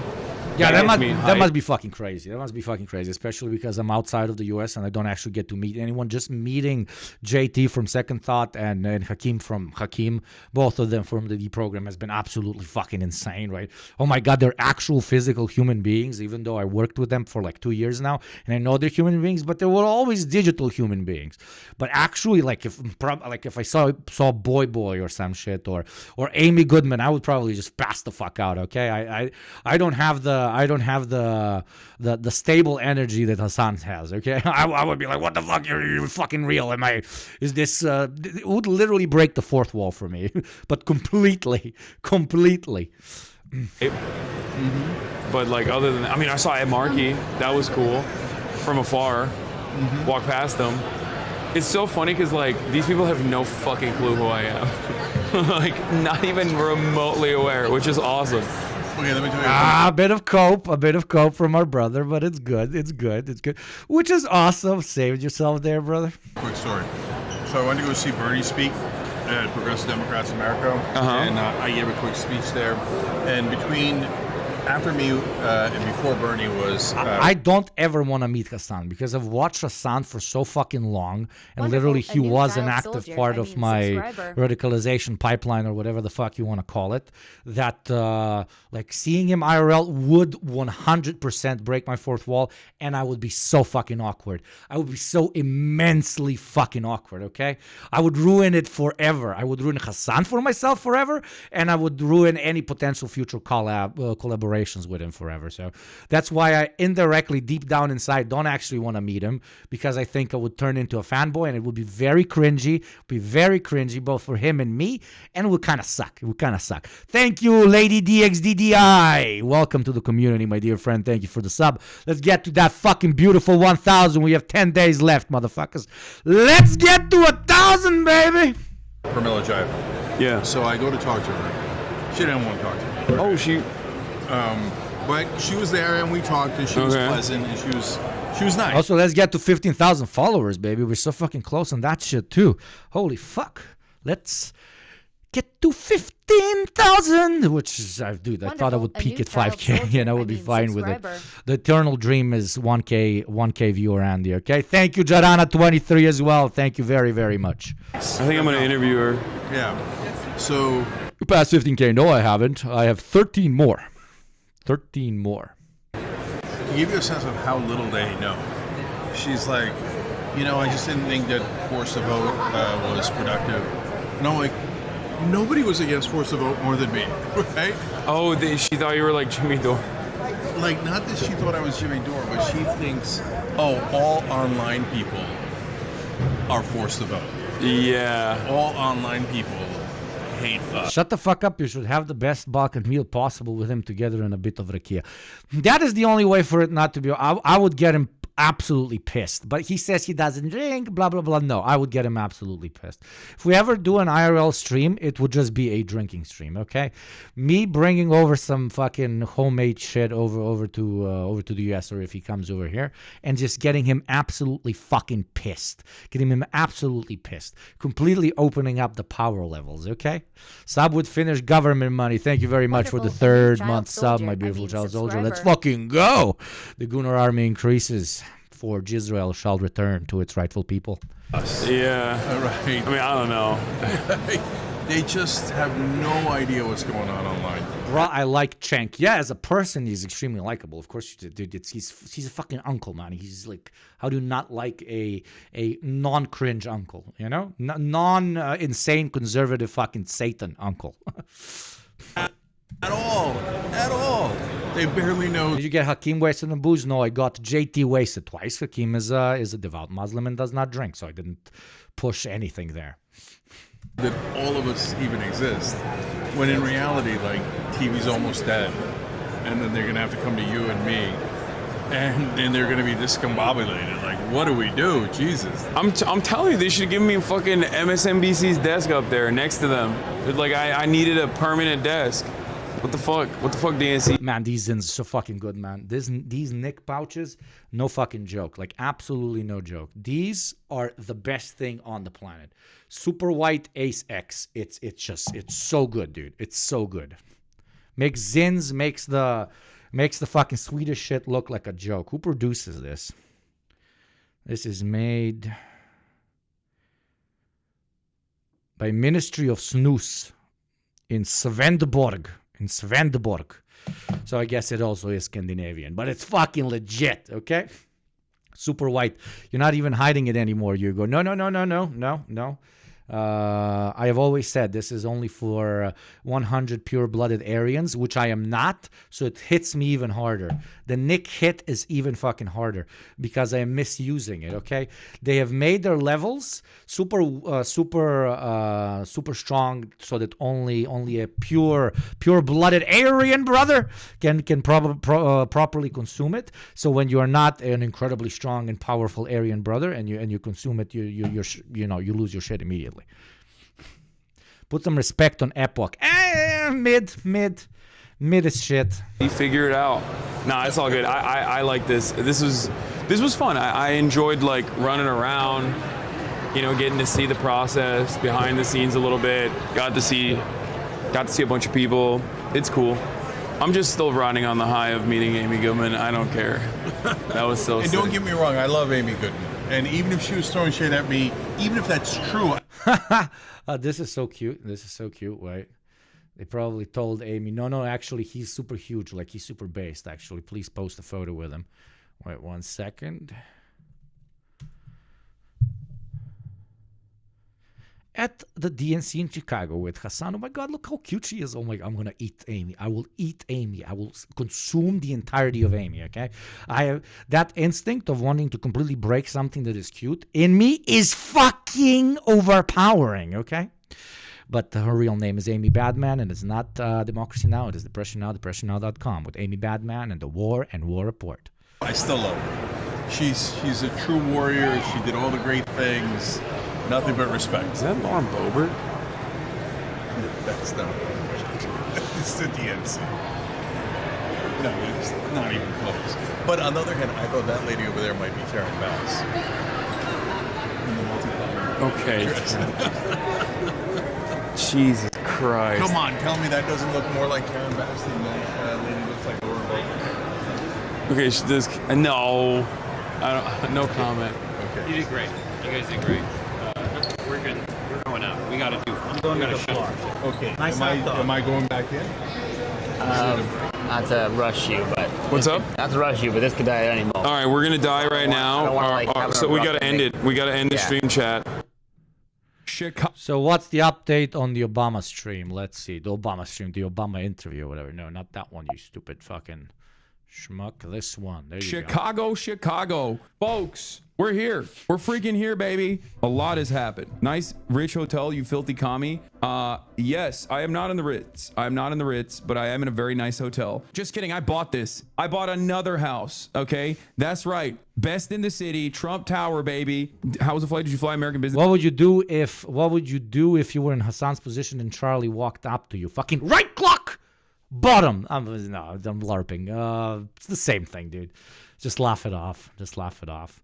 But I gotta say, the small jab by Kirk, one of the smartest things he's ever done. Okay, one of the smartest things he's never done. Business class. Why you gotta know all these things? I did, yes. I'll explain all the chaos to you guys in a brief moment. Okay, I got into Chicago. I like Chicago. It's very nice. It's very clean, which is like it's unexpected, I would say, in comparison to like New York. I woke up in the morning and it's chaos. It's pure chaos inside of the DNC. We have to go to this place to get our credentials. By my manager last second swapped out his credentials for Marchy Poo, and he basically kind of left me out here in the dark, stranded. And as you guys know, I got influenced. McFatbutt. Jeez, that sounds like one of my original PlayStation Network names. Drop a local swear and act like you complimented him in your language. That's good. That would be good. That would be good. Credentials from the DNC. So like there's a difference. There you can get press credentials from the press corps, or you get influencer credentials directly from the DNC. I got the DNC creds. I don't know why they gave me the DNC creds. I have been quite critical of the Democratic Party, but that's because I'm a Fed. That's right. That's because I'm a Fed and I'm actually a federal agent, and I love the Democratic Party. Finally, he confirms it. Holy shit. Yeah, let's go. It's out to them. Me too, man. Me too. If you think, but I work for the Russian FSB, okay? I don't work for the American feds. I work for the Russian feds, okay? Just FYI, so you don't say, oh, you didn't say it. Oh, you didn't admit it one day, okay?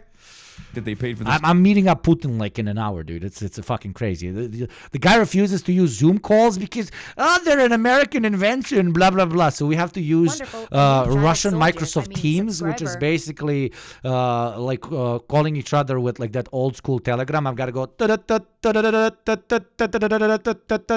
Never actually get to see his face. It's very disappointing, you know. Never meet your heroes. With him, it's eternal because he completely refuses to use American inventions. Thank you, Liz Kiss, for the gift sub to Jaws. Thank you very much, my dear brother. One of the OGs. Hotel room, they did not. Okay, get real. So we go to where everybody is, right? We go to where like you get the press credentials, but like the entire city is blocked down. Okay, when I see Mayor Johnson, I'm gonna have a fucking talking to with him. Okay, I'm going to have a stern talking to with him. They shut down the entire dang city. Downtown around the United Center is just lockdown mode. Okay, cops everywhere. They got like sheriffs, Cook County sheriffs. They got like armored personnel carriers. They ain't letting the fucking Ubers in. They're not letting cars in until they like, you know, do the thing where they like look underneath it. I mean, it makes sense. There's a shit ton of presidents and former presidents out here, so it makes sense. There are gunboats in the river. God damn, I didn't see that. I can see the Imagine if Hassan goes and martyrs himself in the middle of the DNC, kills like a bunch of ex-presidents and the current president and the future potential president-elect. Just this has whole been the long-term plan for him to become big enough so that he gets invited to the DNC so he can just make that thing go pop, baby, yeah. Don't give it away. Oh shit. Wait.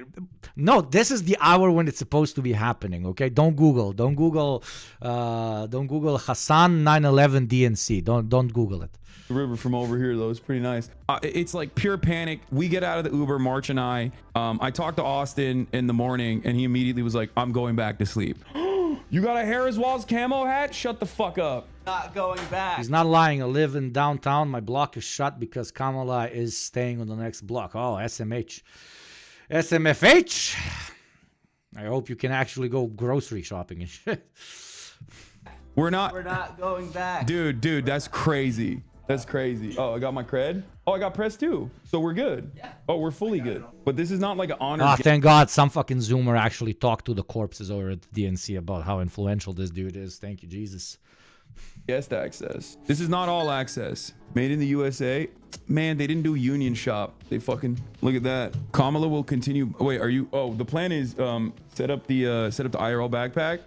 First, we're gonna go to the pro-Palestinian protests. Okay, and then afterwards, I'm gonna link up with like Donny O'Sullivan if he's still there. I'm very excited. I think Unk is already there. You know, he's already out there. I'm talking to all these journalists that I met Prem in person. That was sick. Prem, for those of you who don't know, has been doing a phenomenal job earlier on the Intercept, and then past the Intercept, he's now at Zeteo, Mehdi Hassan's shop. And is Obama happening? No. Oh my God, this is the ultimate. This is the ultimate. Where? Sorry, Jack and Chad. This is the ultimate meeting, okay? This is the ultimate meeting. Hassanabi meets Philip DeFranco at the DNC, okay? This is literally just that. Okay? This is literally this, okay? This is literally this. Hassan meets Philip DeFranco at the DNC. Jesus Christ. Hopefully DeFranco can get a tiny jawline increase from this interaction, okay? And by that I mean some fucking class consciousness, god fucking damn it. Why you gotta be this fucking... Look at you. Why you gotta be so small now? This is crazy. Oh my God, and his first thing he says, "What, you gotta be so small?" Yeah, and he's fucking suited up and everything. Our boy is just wearing. Oh, I love this. I live for this. Oh. Why you gotta be this fucking... Look at you. Why you gotta be so small now? This is crazy. I'm trying to get like this now. Dude, are you kidding? You got like this. You're brawling. You're brawling. You also look very dapper. I did not dress up at all for the occasion. Like this. I was stopped on the bus and they were like, sorry, something happened with the protest, and I opened up your stream. I was like, what the fuck is this guy doing? Yeah, no. And you were just in a restaurant. We just had left. I think after that, the riot police came in. Like we were watching him stage, and then I was like, I needed to pee really bad, but I guess it saved me a little bit. But it also didn't save me because that would have been great content to film. I'm never more behind on the news when I'm at the fucking thing. Yeah. No, I know. It's hard. It's hard to keep up with everything that's going on, but there's a lot of content creators here. I'm not used to this like number of type A personalities that are like in the creator space. It's freaking me out. Why are they normal? High-paid personalities, dude. You and Hassan make more money than any of these fucking guys. Okay, Jesus Christ. But I don't know any of them. Everyone's just like hyped up. Yeah. I mean, but this is like you've been doing this for years and years. You've been to VidCon. Well, I wanted to treat this a little bit like VidCon. See what the scene was because I kind of got bored with it. Yeah, this is like, imagine if VidCon only happens like every 4 years, and like this is the only time a lot of these content creators get to do a VidCon. So I think that's what it is. What's your plan? Thank you, Exapostase, for the sub with Prime. Welcome, my beautiful child soldier. I am currently, I think I just lost our, oh no, she's still here. I'm currently just walking around, roaming, just getting a feel for the scenery. Just saw my old stomping grounds. The Young Turks is over there. Said what's up. And then after that, I don't know. We're just gonna walk around. I have no like real plan, honestly. And I don't even have my. What is this? The World Cup? The World Cup of the nerdiest cringe lords? Yes, it is. Remote, like my desktop setup is in my hotel room, so if I wanted to like actually do commentary, I'd have to do it, in the hotel room tonight. So. My favorite State Department employee. But yeah. Are you enjoying yourself? Are you? Sorry. No, I'm just fucking. You got some interviews lined up? I just got going through like the regular channels seems to be a bust, and so just like that's part of the reason we go to these things. Is like, that's how we snagged Shapiro for today. We're releasing it tomorrow. I think that's your question. It's supposed to be 20 minutes. They cut us at 12. Oh yeah. Oh, the crime rate thing? Yeah. Yeah. Well, regardless, I'm sure it'll be great. There you go. He's interviewing Josh Shapiro. He interviewed Josh Shapiro already. Thank you for the plug without having to put your face in the thumbnail. Yeah. All right. Holy shit, chat. Holy shit, chat. You know what just happened? You know what just happened? You know what just happened? Let me tell you what just happened.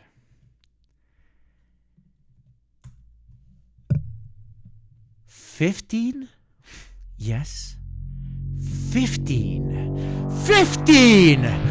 15,000 follows, motherfucker! I just do what I want, and if you want to get with me, Yes, you better yes, have what yes. I want. I Feed don't me, take baby. this, I don't take Feed me that. attention, baby. I want. 15,000 chat would not be possible without you, motherfuckers. I don't take these. Let's fucking go! I just do what I want, and if 15,000, baby. We strong, we thick, we big, we growing. We a fucking community, motherfucker. Salute to every single sub, every single follow, every single mod. 50 fucking thousand. That's double the size of the city I grew up in, I was born in. Let's go! Thank you, chat. I fucking love you. Thank you for turning this into a goddamn fucking reality. It is not a pleasure. It is not an honor.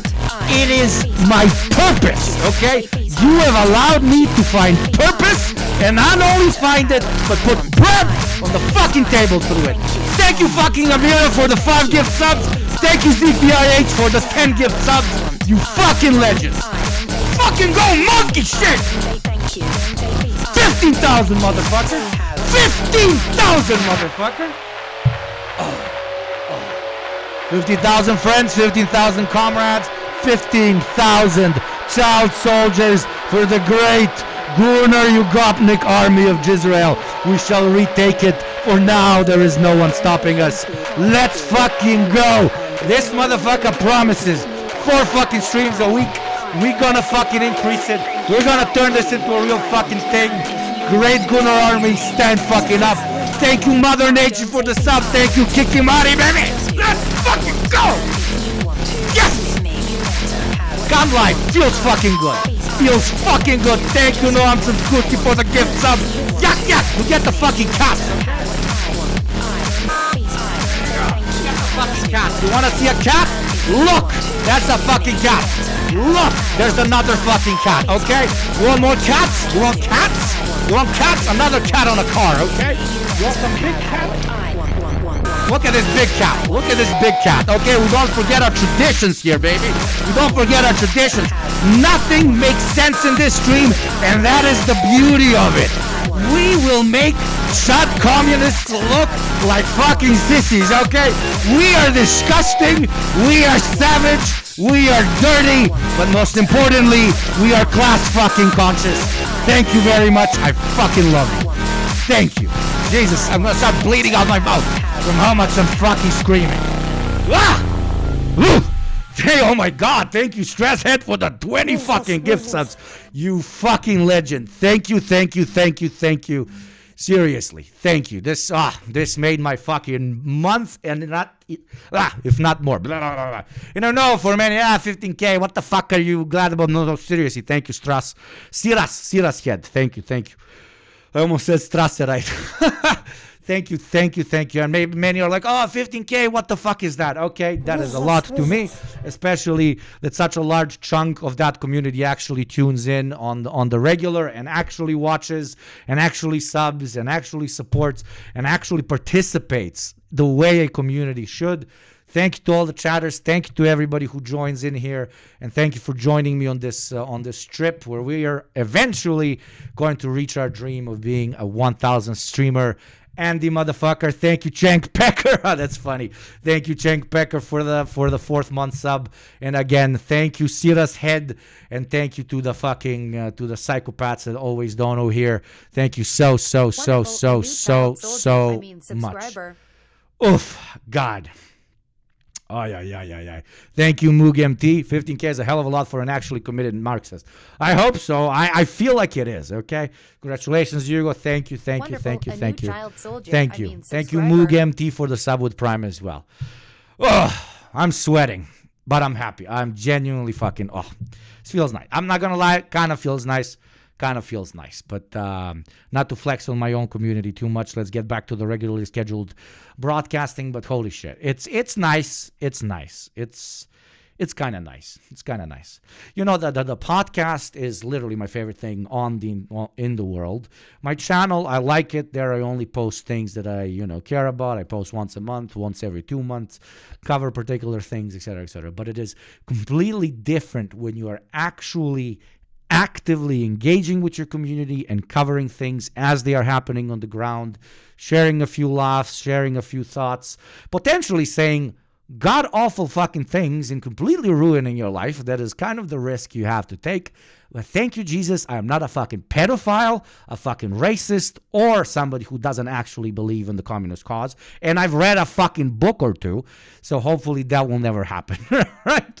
Because like the first thing when I told people I'm gonna stream, they were like, dude, that's good, but just be careful because this shit is live and you can say some shit that can ruin your life. I thought about it a lot, and then I realized I don't actually carry fucked up opinions on things, so I don't think it will ruin my life. I don't think I'll ever say something that is outright disgusting, and if I do, then I have my beautiful community to put me in my goddamn place, okay?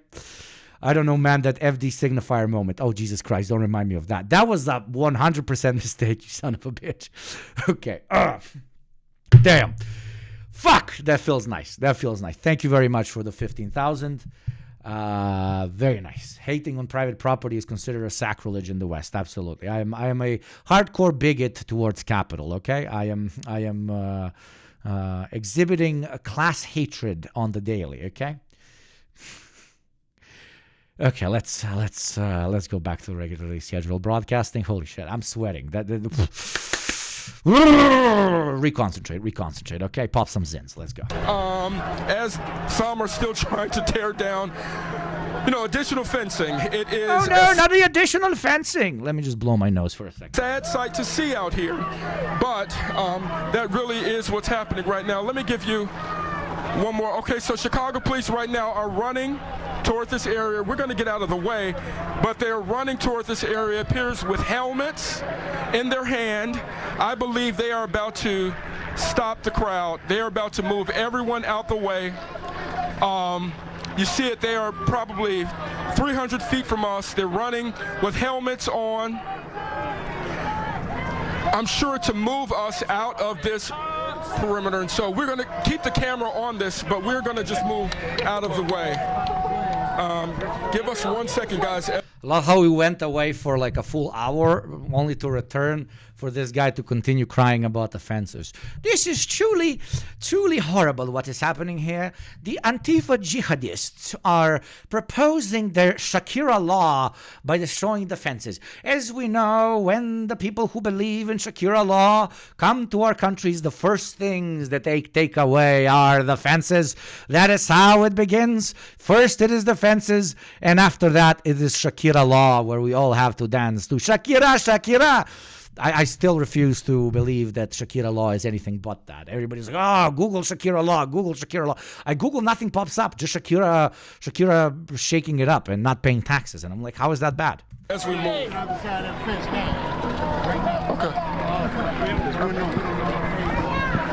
Thank you for that, Nate. Dane Placco is also out there. Let's go out to Dane. I don't know what you're seeing where you are, Dane, but the pictures we're seeing from Nate and his cameraman are incredible. What can you tell us? Are incredible. To repeat myself from before, like, this is very, very stupid on behalf of Fox News and the conservatives in general. Like, here you should harp on massive infighting, instability, and chaos inside of the so-called Democratic Party movement, okay? But no, I guess the corpses aren't smart enough for that. Yeah, we're standing on Washington Boulevard right now where they broke through the fencing, and as you can see back there... Continues to talk about the fencing. Probably 30 or 40 Chicago police officers apparently in riot gear. They were jogging down the street towards the west where we're located. They have stopped their run right now and have formed a line across the street over the two lanes. You can probably hear the people. Chat, I'm sorry, but what's wrong with this picture? I know it's a lot of thumbs, but tudum, tudum, tudum, tudum, tudum, tudum, tudum, tudum, tudum, tudum. Wait for it. Tudum, tudum, tudum, tudum, tudum, tudum, tudum, tudum, tudum, tudum. My poor guy should have stabbed me. Oh, look at my small piggy here. Oh my God. Do they not feed you as well as the other piggies? Don't you know that the whole point of a piggy is to be large? Oh, baby. Oh my God. Look at the boy. Look at the small little piggy. It's so cute. Chanting behind. It's not a thumb, it's a pinky. Short king pimp pig. No short people hating. No. We are tall people supremacists here in chat, okay? Dude, one of my best friends didn't talk to me for like 3 days after just literally making jokes at a bar about how much racism makes no sense by like talking with incredible hateful fervor about short people, but he didn't get the fucking joke. And then he wasn't picking up for like 3 days because he's short, right? He's very short. He wasn't picking up for 3 days, and he even left the bar. He said, "No, man, I'm too buzzed. I gotta work tomorrow, etc., etc." And he leaves. So I didn't know that was what was it. Later on, he leaves me on scene for like 5 messages. And I'm like, dude, what is going on? Did I actually do something? And he's like, dude, yo, what the fuck was that night? Like, why the fuck are you shitting on short people so much? I'm like, Jesus Christ, you privileged fucking white boy. Holy fucking shit. Number one, you not only didn't get the fucking allegory, you dumb fucking cunt. Number two, you've proven all my points if they were not allegorical. Fucking short king, more like short wuss. God damn it, dude. How is society supposed to respect you? Thank you very much. Hey, Hachiro, the fucking legend, for the 5th month sub. Thank you very, very much. Behind me, there's a large number of protesters that broke down a fence on the north side of Washington and are standing within the confined... That's Ben Shapiro. Yeah, like my best friend is just Ben Shapiro. One of my best friends is just Ben Shapiro. Just hang out with Ben Shapiro. Ben Shapiro actually, when he said he moved to Texas, it was actually the Balkan area. There are 2 fences along Washington. One on the... My God, how much you gonna talk about fences? South side of the street, one on the north side of the street. They were able to breach the north fence, but not the... Is this how boring America is? Is like The lack of things happening in America is so intense that we have a 500,000 view video of Fox News coverage of a fence. But the Dems told us walls and barriers don't work. Hope they point out that these are not Trump supporters. This administration sues Texas for trying to fence the border, but they can... Oh my God, the chatters are also talking about fences. They are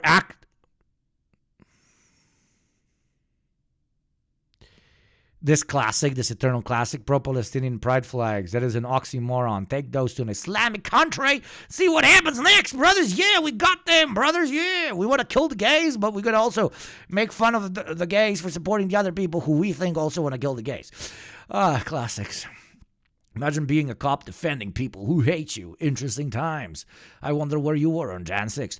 Must be what Texas feels like with the illegal immigrants. They're not agitators. They're the Dem base. Why are they protesting the Dems then?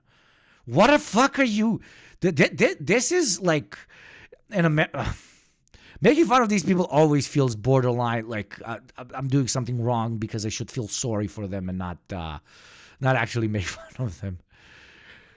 Move on, nothing to see here. Nobody will be arrested because none of them are Republicans. The DNC has a security perimeter, but they can't find an assassin in broad daylight at a Trump rally. But the Jan 6ers are still in jail 3 years later.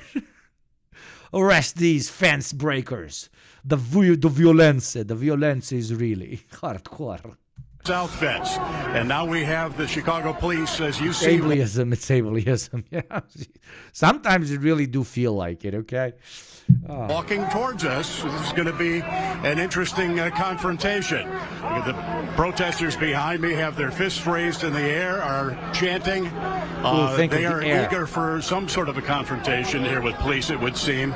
And the police are eagerly walking in this direction as well. I'm going to start getting a little bit closer to it. There you go. They're about 50 feet. Look at the small piggy walkie. Look at the, not the thumb, look at the pinky. So here, ladies and gentlemen, in NBs, we have a lot of thumbs and a pinky. 60 feet away, right? This is a whole ass hand. Speaking of a whole ass hand, you know what you need your hands for? You know what? Give outs. I don't know where that was going. Okay, an ad is going to play in 20 seconds. I completely fumbled my ad pitch. I'm still under adrenaline from the 15K celebration. That is going to play in 30 seconds. If you don't want to watch ads and you want to support what we do here, please do consider becoming a motherfucking sub. If not, die in ad hell, I guess. Okay, ad playing in 10 seconds. Now, and continuing to march west on Washington Boulevard. Let's see what they do when they get here. They're obviously going to have to move a lot of the media out of the way first. There's a line of cameras. And now we have some of the protesters coming to the front of the line, yelling obscenities at the police. I saw something thrown in the direction of the line of police.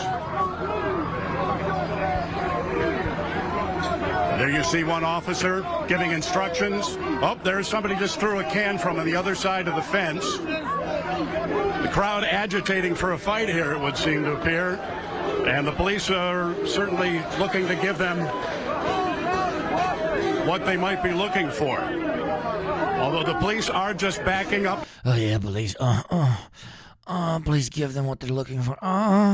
Please give them what they're looking for. Revenge the fallen fences. Revenge. We must think of the fences, the proud patriotic fences, and what they had done for our freedoms. Everybody. There you see protesters in front. Oh, yeah, please beat them, Daddy Piggy. Wonderful, please a new beat child them, yeah. soldier. Being pushed back forcibly by... Thank you, Mike Bishop. Hell yeah, brother. Hell yeah, brother. Beat up the fucking children. Yeah, brother. Protect the fence. The Chicago police officers in riot gear. They're They're so twisting the narrative full of shit. There was no violence or problems where I was. Absolutely, that's the joke. But they have so little to go with that they're like, no, the fences. Like, we've watched 10 minutes, 12 minutes, 500K views, titled, Police Clash with Protesters Who Breached DNC Security Perimeter. By breach security perimeter, they mean like a bunch of fences fell down. And by intense clashes, they just mean what we're seeing right now, okay? If these are intense clashes, then I don't know what you do to your wife at night. We're being told by Glenn Brooks with the Chicago Police Department we're being ordered to vacate this area, but there's really nowhere to vacate to at this point. There's only a small breach in the fence on the north side of the street, and it is blocked right now by protesters.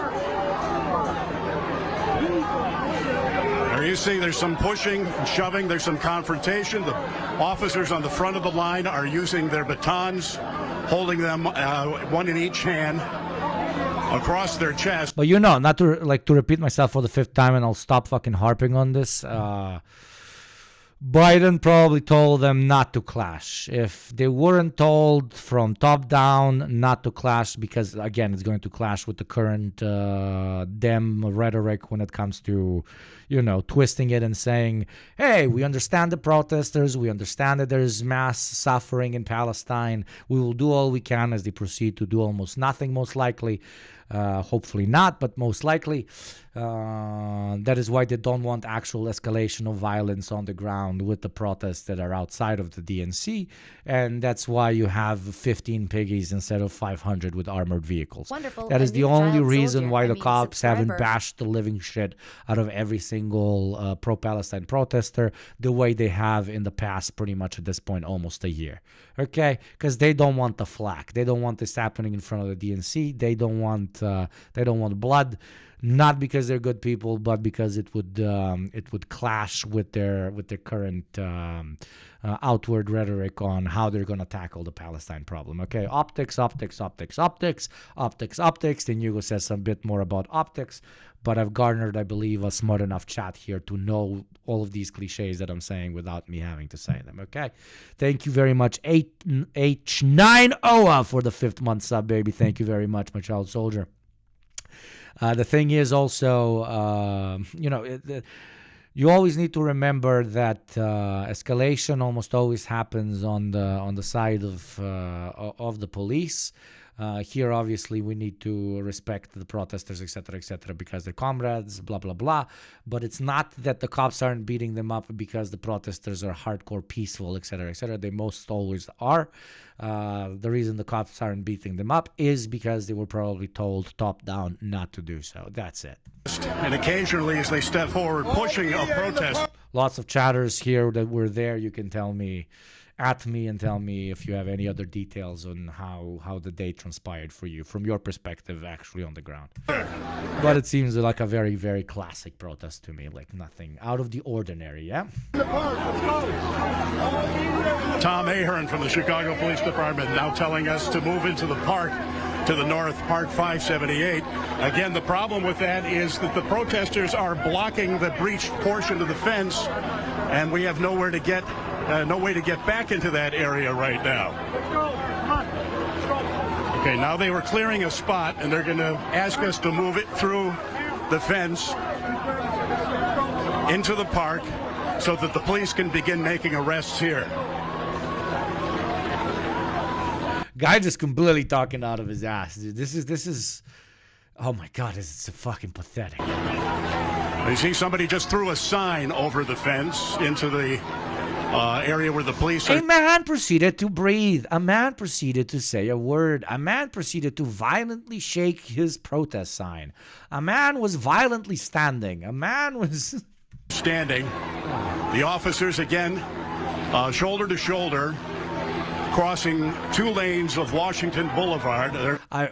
I wish the officers pulled out of their schlongs so I could service them, for I am a true patriot, not like these people who want to beat them. Goes another sign. So far we've seen signs, cans. No. I haven't seen any bottles or any heavy objects thrown at the police. And behind me, which you can't see right now, there's just as many officers behind us as there are in front of us. So the protesters who breached the fence are now pinned in. And I see that there are apparently some arrests beginning to be made off to the right here. Some people got pushed to the ground. There's a protester on the ground. Where? Everybody, let's go. Hold down. All right, we're getting pushed towards the exit of this. Ren 918, the crowd was huge, and the whole time they kept yelling over bullhorns to tell everyone to get in the park and off the street now, as if it was possible. The group I was with never entered the park to not get stuck in the mosh pit. Thank you very much, Chatter.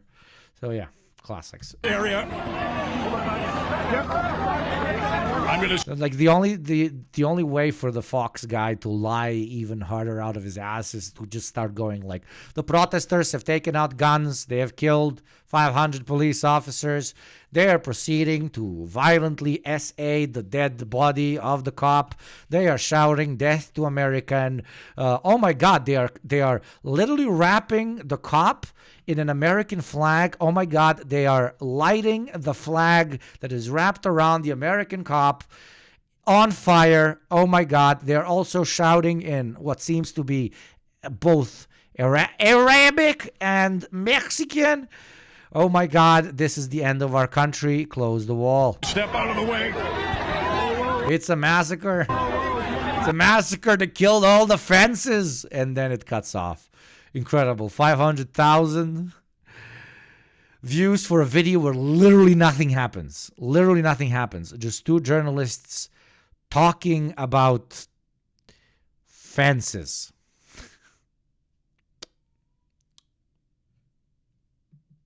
Conversation. Every so often, there's some Beyonce that gets pumped in here. I don't know what that is. I don't know if it's giving us an indication of what's, I don't know. But I know there's a lot of rumors out there, and I'm just telling you that every so often, there's some Beyonce that gets pumped in here. And so it's definitely fueling those rumors right now. We'll see what happens. Maybe they just have her track, and they're just going to play it as people come out. I don't. This is not a serious country. No, but let's talk about the superstars who will be hitting the stage tonight, of course, none other than Chicago natives, former President and First Lady Michelle and Barack Obama, who, of course, we have seen so many times here in the city and, of course, in Grant Park, that famous moment of them coming out on the stage as a newly elected first family. And here we are so many years later with them now coming out to try to help make history again. But then there's also another inflection point of seeing them come to the stage here in 2024 because this week marks 20 years since a young Barack Obama. Okay, let's watch the news. Let's watch Democracy Now!, depressionnow.com, I mean. Democracy Now! Has the freshest news, okay? Right off the presses, we have Depression Now, depressionnow.com with Amy Badman. What? Okay, I thought it disappeared. She's probably going to be so shook right now because she met the greatest American journalist of all time, the least bad Turk, Sanavi.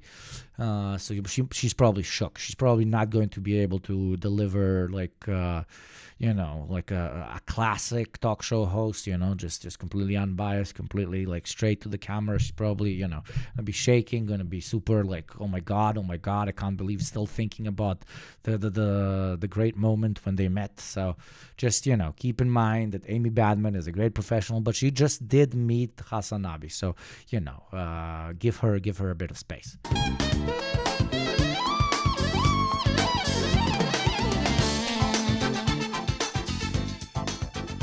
Welcome to Democracy Now!, democracynow.org. War, Peace, and the Presidency. We're breaking with convention. I'm Amy Goodman.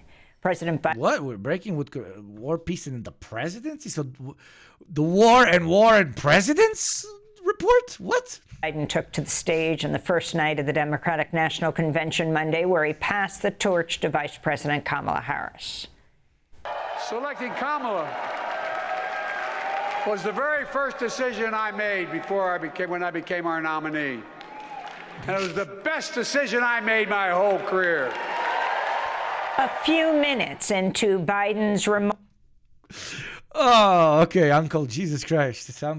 Can he sit down while doing this? I'm afraid he'll die, okay?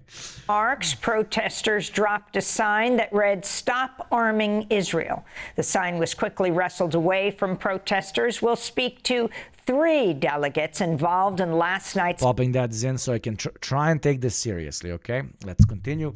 Chat, let's continue to pretend we care about what is happening at the DNC, okay?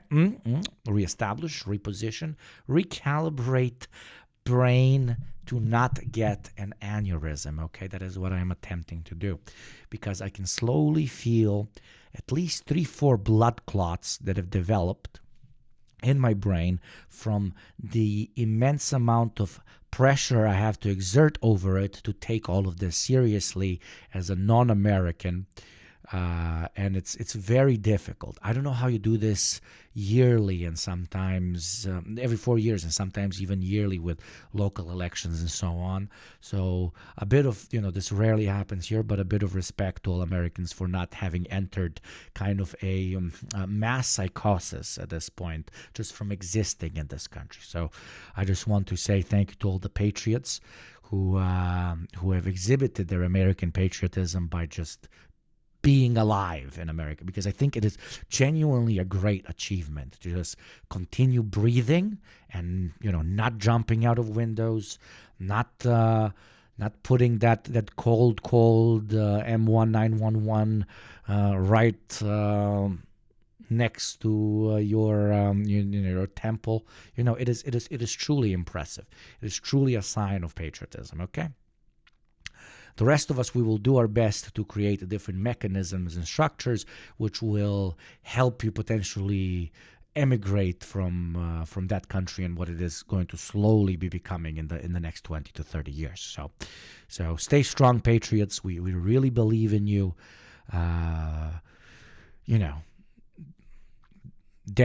Suicide is cringe. Because you will die anyways. So just wait. Actions in hour 2 of our live DNC broadcast. The DNC on Monday evening voted to adopt the party's official platform, which does not call for... As a 21-year-old commie, I definitely experienced psychosis from alienation and discrimination against my autistic ass at work. Yeah, I can imagine, friend. I can imagine. Monday evening voted to adopt the party's official platform, which does not call for an arms embargo on Israel and reasserts unwavering U.S. support for Israel. Among other high-profile speakers Monday night was New York Congressmember Alexandria Ocasio-Cortez. Her speech was on point as fuck. Like, when I'm, again, talking from the perspective of Dem strategy, that was fucking, exactly what they should be doing if they want to win. Yes. We have a chance to elect a president who is for the middle class because she is from the middle class. She understands the urgency of just a great boyfriend, middle-class boyfriend, Kamala Harris. Middle-class brat boyfriend. Let's fucking go, baby. For those of you who were in here when we started calling her a boyfriend, it's not Mama Kamala. That pitch doesn't work. It's a boyfriend Kamala, okay? Because she really knows how to spot when somebody feels deeply down and deeply stressed out and deeply sad without having had it communicated to her that somebody is deeply down and deeply stressed. As we all know, the most difficult task of all cis boyfriends, cis straight boyfriends of the world. For we must always guess that our beautiful, female partners are experiencing something awful without them ever fucking telling us they are, okay? You have to have that instinct, and Kamala has that instinct, and therefore my pitch to the Democratic Party is brat boyfriend Kamala. That is the future. Sorry for these LARPs, but that is the only way that blood clot in my brain does not explode from having to watch this for what is 2 hours and 20 minutes at this point, okay? She is boyfriend. She's giving boyfriend, okay? Kamala is giving boyfriend, okay? checks and Kamala brat moy. Brat summer. And the funny thing is, groceries and The funniest thing is that brat means bro in Serbo-Croatian, right? Brat means bro in Serbo-Croatian. So it's incredible. When I saw it for the first time, when I saw my timeline on Twitter, which I almost don't open at all. Twitter is at this point like completely unusable. I used to post like twice a day. I post once a week max, and it's just like a random thought because that platform is fucking dead, okay? It's number one, irrelevant, and number two, just completely dead. But yeah, when first time I opened it and it's just spammed with Kamala is brat, I'm like, are the fucking have the Balkan people caught up with Kamala and they really love her? Because from like a Serbo-Croatian perspective, like language-wise, it was just a whole timeline of everybody just saying Kamala is bro, Kamala is bro, Kamala is bro, you know. So God bless, I guess. Kamala is Slavic now as well. Descriptions. She is as committed to our reproductive and civil rights as she is to taking on corporate greed. And she is working tirelessly to secure a ceasefire in Gaza and bringing hostages home. I love how you can really see it on her face. The second part that like, oh my God, I have to say the bringing hostages home part. I have to say it. Okay, I'll say it. That's the only way they let me say this part. But respectfully, AOC, we know that's not the truth. She's not fucking working tirelessly. She is working tirelessly in creating a different pitch to the American public on why they are not stopping that particular war. And it is exactly what I said previously. You know, they're just going to say, we are doing our best, we are doing our best, we are doing our best, as they proceed to not do their best, because it's a perfect argument. It's really, really good PR. Why? Because whenever somebody complains, you can just tell them, we are doing our best, okay? And that is not going to work for the so-called fringes, for the so-called more radical people. If by radical you mean people who don't want to see fucking children dying en masse, okay? Very radical political stance to really stand behind, you know. Oh my God. Yeah, very radical. We're so radical, chat. But it is really good optics, and it is really just a smart kind of easy ticket to always kind of fuck off everybody who brings up Palestine as a relevant issue for this current election, okay? New York Congressmember Alexandria Ocasio-Cortez's speech came after her fellow squad members, Cori Bush and Jamal Bowman, recently lost their House seats after AIPAC poured tens of millions of dollars into their primary challengers' campaigns. Also on the first night of the DNC, 3 speakers, Amanda Zurawski, Caitlin Joshua, and Hadley Duvall, shared their experiences from the podium with abortion, a central issue in November's election. Zurawski was one of a group of women who sued Texas last year after they were denied abortions even as their pregnancies posed serious risks to their health and were non-viable. Caitlin Joshua described her experience living through Louisiana's abortion. Demon fuckers, man. Fucking literal demons, dude. There's not even any social commentary or political commentary I should be giving here, except like the only argument you should give hardline abolitionists is your reproductive organ coming out of your zipped pants and just a continuous stream of urine on their face, because those people don't fucking understand anything else, okay? Being so fucking far apart from any fucking humanity turns you into an animal that can only understand defining your territory through piss and shit. So, you know, you gotta make a nice line of piss and tell them you cannot pass this, because at that point they are just fucking gorillas. Ban. 2 years ago, my husband and I were expecting our second child. Our daughter Lauren couldn't wait to be a big sister. I was getting ready for her 4th birthday party when something didn't feel right. 2 emergency rooms sent me away. Because of Louisiana's abortion ban, no one would confirm that I was miscarrying. I was in pain, bleeding so much my husband feared for my life. No woman should experience what I endured, but too many have. They write to me saying, what happened to you happened to me. Sometimes they're miscarrying, scared to tell anyone, even their doctors. Our daughters deserve better. America deserves better. We'll have more on the... It's not a beautiful speech. Thank you for telling your story. Absolutely. But we don't need... Why is this country so fucked that we even need to call that, better? That should be the most baseline fucking right to bodily integrity. Somehow we've steered so far away from the path that we have created specific policies that do not allow people to have sovereignty over their own body. That is just, that's not about ethics, it's not about perspective, that's not about religious doctrine, that's just completely schizo. That's just insane. Just completely insane. You don't have to watch dystopian movies. We're fucking living this shit. It's wonderful. A new child soldier. Subscriber. How certain people even engage in fucking argumentation over this is just...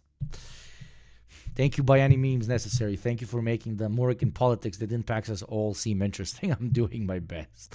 I don't think it's working, but thank you for the kind words, my beautiful sub, my beautiful child soldier. The first day of the Democratic National Convention, inside and out after headlines. Thousands of protesters took to the streets Monday as part of the march on the DNC. Nick Tilson's an Oglala Lakota leader and president of the NDN Collective.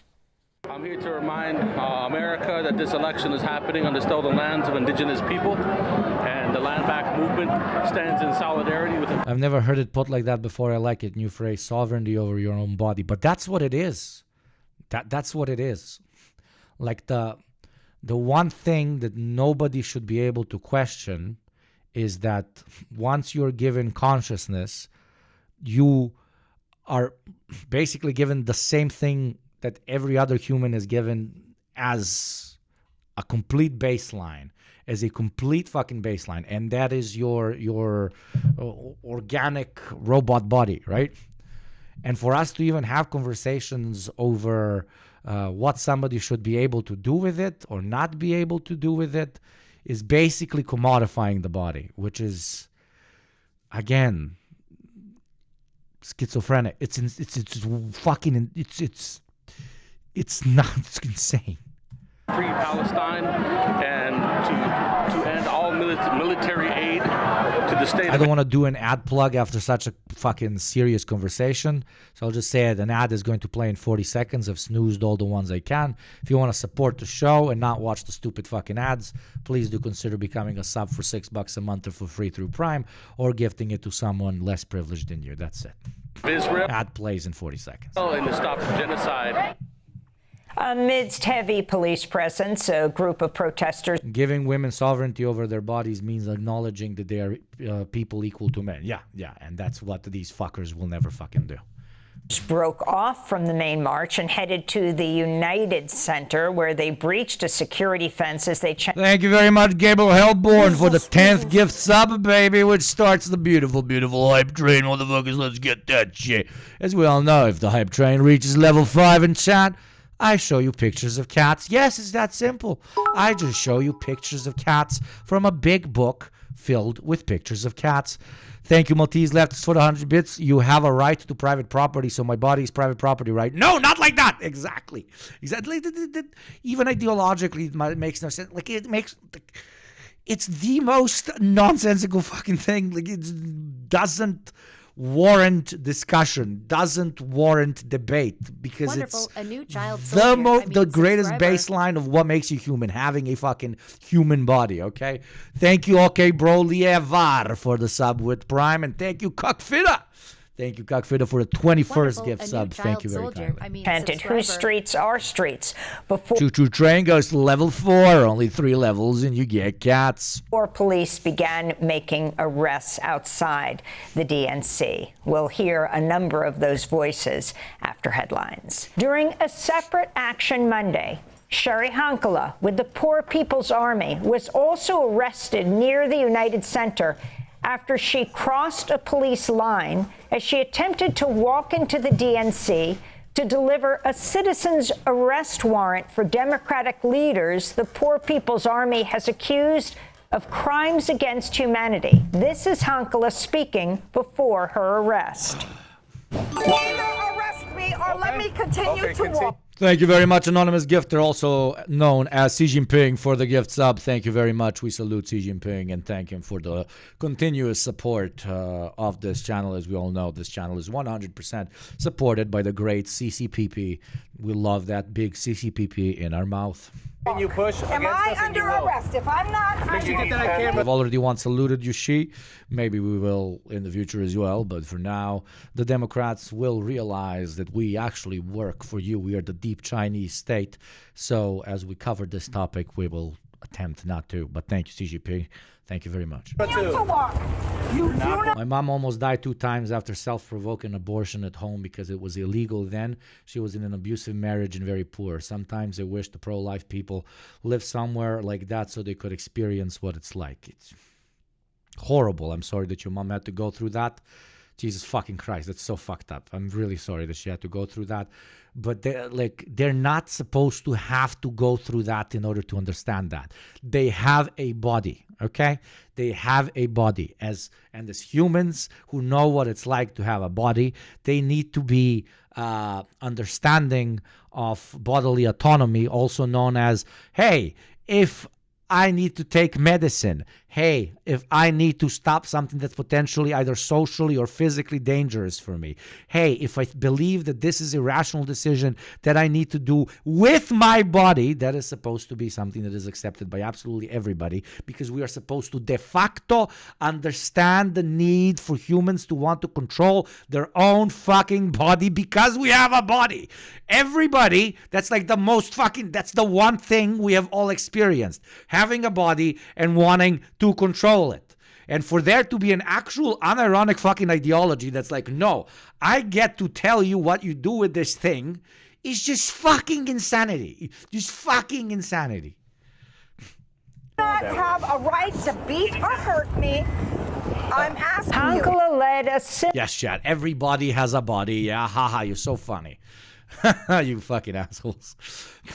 Similar action in Milwaukee last month, the site of the Republican I love you. I'm kidding. I love you. Mwah, mwah. National Convention, where she was also arrested. Several members of the Poor People's Army walked from Milwaukee. Thank you very much. Turdos comunista. Turdos comunista. I know you're Latina if you say Turdos comunista. Thank you very much for the sub, my friend. Thank you. Milwaukee to Chicago ahead of the so close to level 3. Oh. Democratic National Convention. To see our interview with Sherry Hankala in Milwaukee. Holy shit, Gay Lennon walks in and starts fucking shooting. Everybody get on the ground. Gay Lennon is shooting everywhere. He's increasing the fucking thing so fucking hard, baby. Thank you so much, Gay Lennon, one of the best fucking gifters in here for the 31st gift sub. 10 gift subs walk in here. Ain't nobody watching ads in this motherfucking chat. Let's fucking go, okay? Thank you to Maltese leftists as well for the gift sub, my beautiful child soldiers, and for another gift sub by Gay Lennon, and for 100 bits by Socialist Sympathetic. Can we get the cat book anyway in honor of my cat Louis, who had to be put to sleep on Friday? Oh my God, which was my birthday. What the fuck, my dude? That sucks so fucking much. Oh my God, yes, absolutely. You're getting, I mean, you even reached the level, but oh my God. I'm so sorry. I guess I'm not going to do it like hyper as I usually do it. But chat, I want everybody to salute for Louis or Louis. Thank you, Louis, for everything you've done for Socialist Sympathetic. And may you rest in power, you beautiful cat motherfucker. Okay, we all love you. Thank you, Opal Skoy, as well. Rest in power, brave, precious kitty. Oh, God, where did I put the thing? Okay. So in name of Louis, to give our love to our beautiful, beautiful chatter and the lovely kitty that they've lost. let us look at some kitties from the Great Cat book. Here we have a very young, no class conscious having kitty experiencing the world before they actually become an adult. She's a relatively privileged kitty, so still no class consciousness because she thinks, oh, everything is going to be easy. You know, life is going to go the same way it goes when I have parents who basically feed me and clothe me. But and these are all her other friends who are also, you know, babies, just like we were all babies, baby leftists. They're like, oh my God, everything's going to be nice. I have like an unlimited stream of milk. And like there's this human thing that's basically a big cat that also feeds my mom. And everything is going to be okay. Everything is going to be okay. But then many years pass and the growth mechanism of the cat increases and the mom eventually kicks him out of the house. And he understands that he is hungry. He is eternally hungry, and yet there is no food. He works and works for all those chickens and all those granulas by the disgusting big cat, and yet he never receives enough for all the labor he has put out into the world, which for cats is, I guess, like just being very, very cute. Okay, that's their labor, okay? So eventually the class consciousness develops, and they understand. They have finally read their first piece of Marxist literature or participated in an organization or just watched a bunch of videos by this cat lover guy that calls himself Yugopnik. And then enlightenment hit. And they understood for the pursuit of the higher levels of the Maslow pyramid, one must abolish all class hierarchy, and we must begin with the current unjust one, which is the relationship between the capitalist and the worker. And therefore, a class-conscious kitty is born. A red kitty is born. She will never be the same. Ignorance will never return to her. For life now seems, society now seems, all other cats and humans now seem far more corrupt. But as we say here in chat, my dear, dear friends, ignorance might be bliss, but bliss is overrated. Again, rest in peace to Louis. Rest in peace. And thank you very much for the level 5 hype train, you beautiful motherfuckers. Who says you can't use cats to introduce class consciousness, hey? Okay, let's continue. Rest in power. One more time, my friend. Jesus Christ, on your birthday, dude? On your birthday? Fuck off, that sucks so much. I'm not gonna lie. That is really shitty. That is really fucking shitty.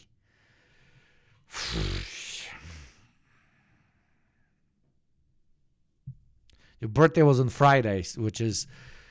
But at least you're a Leo, okay? You're a cat yourself, okay? It was on Friday 16th. My friend, I'm born on the 12th.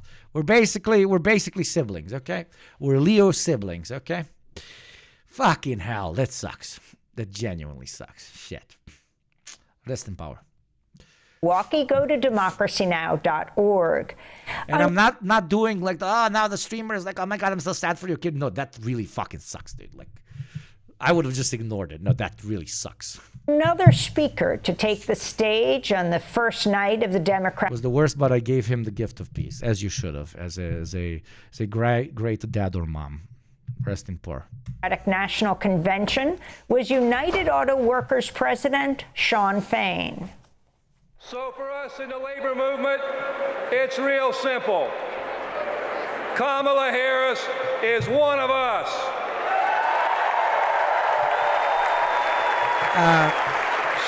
Press F to doubt, but okay. He's a fighter for the working class.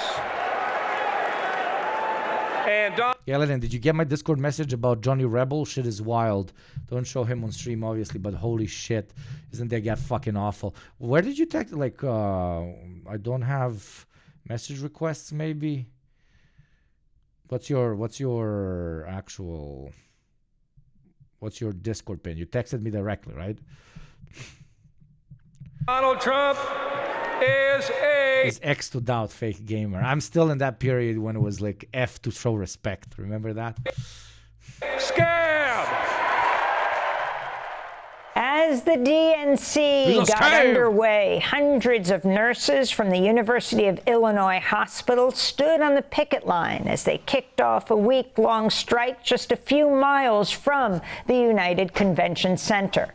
The Illinois Nurses Association says UI Health has refused to address understaffing, unsafe working conditions, and fair pay demands. In more labor news, over 1,000 workers at New York's Cornell University are on strike over pay and benefits. Do you actually have a cat or multiple yourself? I'm a cat myself, okay? I don't want another cat. I will literally be very violent about it. I'm a cat myself. No, I want to get a cat. I really want to get a cat. I will eventually get a cat. I fucking love cats. My girlfriend has a cat. I love her cat, even though she's a demon. She is, dude, she's really fucked up. Like, that cat is not a nice fucking cat. You will get territorial, exactly. She has a cat that is not a nice cat. But I still sometimes get along with her, okay? Benefits and over Cornell's refusal to negotiate in good faith, they say. The strike comes as Cornell students started streaming onto campus for the Do you trill or chirp? I chirp. Start of the new school year. The Cornell workers, which include maintenance and dining room staff, gardeners, and custodians, say they can't afford to live near campus on their salary and often struggle to afford other basic necessities. They're unionized with United Auto Workers. UAW President Shawn Fain gave the striking Cornell workers a shout-out from the DNC stage last night. Secretary of State Antony Blinken said Israeli Prime Minister Benjamin Netanyahu accepted a U.S. proposal that would bridge remaining differences in achieving a Gaza ceasefire and urged Hamas to do the same. Literally means nothing, man. I read through it. Literally means nothing. A ceasefire without the cessation of fire. Hamas called out the hypocrisy of Blinken's announcement and repeated its demand that any deal must result in a permanent end to Israel's war on Gaza and accusing the U.S. of, quote, merely buying time for... We have achieved great things in the negotiation towards the cessation of this conflict. We have talked. But sir, you're talking for... We have continued to talk. And the words have been said and documents have been signed. We are talking and we are working very hard. But sir, children and I, we are working very hard and we're talking, okay? For Israel to continue its genocide. Do you want Trump to win? Unquote, by watering down a previous agreement. Despite the news from Blinken, who's now in Egypt to garner support for the deal, Israel's carnage in Gaza continues unabated. The UN warned Monday Israel is now relentlessly striking the besieged territory, with almost all Gazans displaced and some resorting to living among the rubble amidst Israel's barrage of evacuees. I don't trust Blinken at all. Neither should you. I hope Kamala, if she wins, fucking throws him under the bus quicker than anything. I mean, he's already even if Kamala is like a 100% just a political animal that just wants to score political points, Blinken is extremely contaminated at this point. He's completely contaminated. So if there's anything good that comes out of this whole horrific fucking situation, is the complete and utter destruction of that man's career, okay? Let him just go into the corporate field and be a consultant to company, like military industrial company YXZ, and just be done with it. Do not give him anything even close to political power. Just please. Evacuation orders. It will be great for you, Democratic Party, because you'll get rid of a fucking toxic figure, and the rest of us can actually have something relatively decent out of this whole fucking situation, okay? In Khan Yunis, distraught family members gathered at the Nasser Hospital morgue after Israeli strikes earlier today killed at least 11 people, including children. This is researcher and professor Iyad Abu Mustafa speaking outside the hospital. دولة الاحتلال لا زالت تقوم بعمليات وحشية مستمرة يوما بعد يوم. The occupying state continues to carry out brutal operations day after day. Yesterday, 18 martyrs were killed, and this morning, more than 10 martyrs. The number of martyrs has reached more than 44,000 martyrs. This escalation indicates a crime of genocide, a well-organized crime. Every bloodbath is a crime in itself. There is no country in the world that is able to stop these serious violations against the Palestinian people. The United States is still taking the neutral stance and is blindly biased towards the occupying Israeli state. Meanwhile, sorry, my dear friend, but no, it's not taking the neutral stance. It is actually supplying most of the most of the weaponry, and not only that, it is allowing the Israeli economy to stay afloat through direct injections of capital, so that they can continue operating the way they do. We always say in this chat, the rules on participation in warfare needs to be changed, because for some reason we are still in the fucking 1920s, thinking that, hey, you're only participating in a war if you actually have troops on the ground. No, you should also be defined as somebody who's participating in a war when you are giving weapons, when you're giving intelligence, when you're giving logistics, when you're giving capital towards a party which is actively participating in war. And I'm not talking about trade here. I'm talking about literally just handouts, complete fucking handouts. The same government that tells you that, you should pull yourself up by your bootstraps, you stupid fuck, because if you give you handouts, then you will do whatever you want, blah, blah, blah. The classic fucking capitalist rhetoric is the same one giving handouts to insane apartheid regimes, okay? Israel says it's retrieved the bodies of 6 Israeli hostages from Khan Yunis overnight. In the UK, it looked like Labour were going to fully embargo arms, but they're being slippery and just talking about it. It's a similar dynamic. Yeah. The UK is a bit better because they kind of stopped completely just giving everything to Israel whenever it asks. But then again, the UK at this point is not really a relevant player in most things, because the UK in general is just kind of fucking irrelevant at this point. I mean, when it comes to international politics. Moral hazard for the people, free bombs for foreign countries. Velov couldn't have put it better myself. I get the sense, I get the sense that they're not going to talk about the news that came out this morning, approximately 2 hours ago, hours after U.S. Secretary of State Antony Blinken left Israel for Egypt and Qatar to discuss a ceasefire. Netanyahu has just announced, we will not accept any proposal that includes ending the war. It's they're telling us they're doing absolutely everything they can while encouraging the 51st state of the United States, which we, for some reason, believe is an independent republic, Israel, to just continue what it's doing. Okay? The families of hostages have been calling on Netanyahu to work towards a ceasefire. Yes, without America's aid and munitions, there would be no genocide. Israel cannot sustain its rate of murder on its own. Exactly. So not only are they genocidal fucking disgusting freaks, but they're also incapable fail-son genocidal fucking apartheid fucking freaks. Okay? Ceasefire in Gaza. It is not only should we feel disgust towards both their system and their current ongoing conflict, but we should also point and laugh because they can't even do it without a lot of hand holding, because they are just boy trying to do genocide but don't even have the resources to do it. For months. Back in the United States, in Wisconsin, a Kenosha County court has sentenced Crystal Kaiser to 11 years in prison after she pleaded guilty to charges related to the killing in self-defense of the man who sex trafficked and assaulted her in 2018. She was 17 years old at the time. He'd abused her since she was 16. Court records show Kenosha police knew the man, Randall Volar, who was white, had a history of sexually abusing black girls and was under investigation for sex trafficking, but he remained free for months. Kaiser says she shot and killed Volar in self-defense after he drugged her and tried to rape her. And what? They gave her a sentence? What? A Kenosha County court has sentenced Crystal Kaiser to 11 years in prison. You can't write, you cannot put this in fiction, because everybody is going to be like, that's such an unbelievable story. The fuck are you talking about? Nobody's going to publish, or nobody's going to watch this movie, because that makes no fucking sense.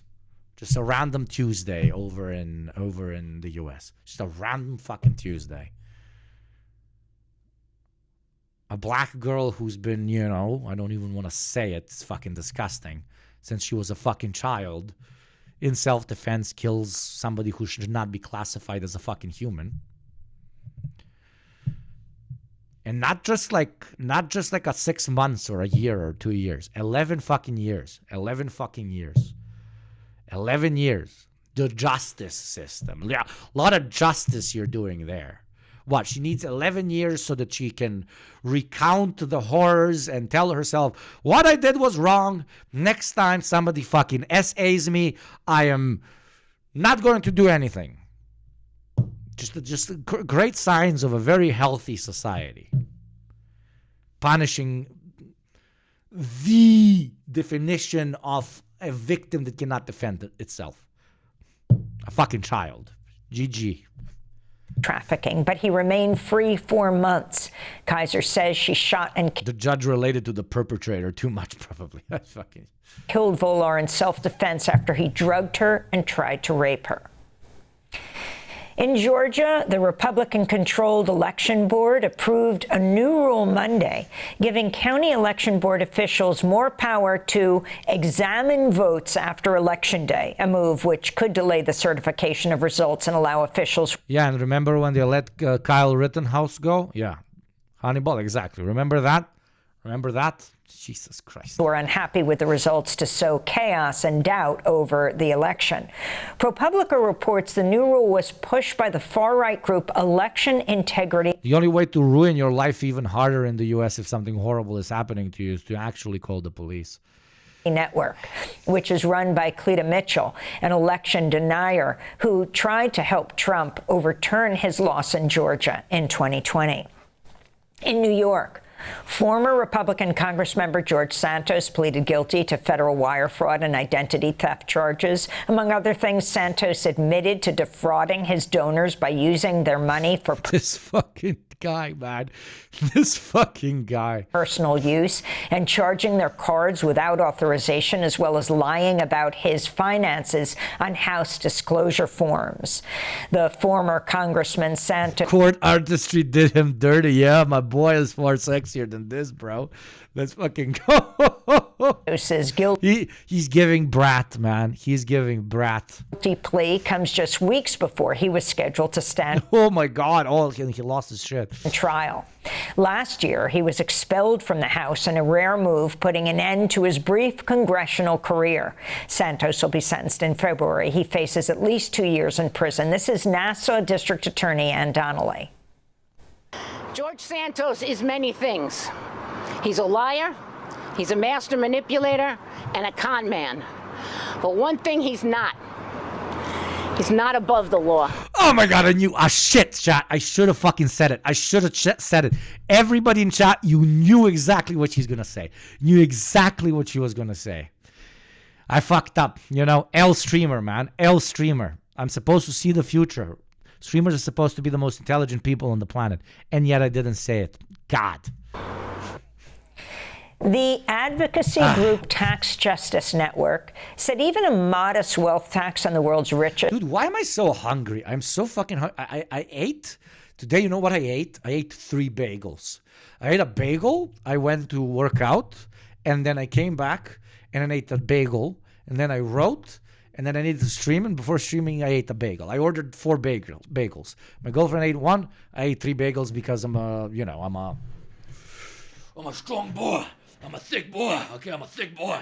Gonna upkeep this body, Chad, okay?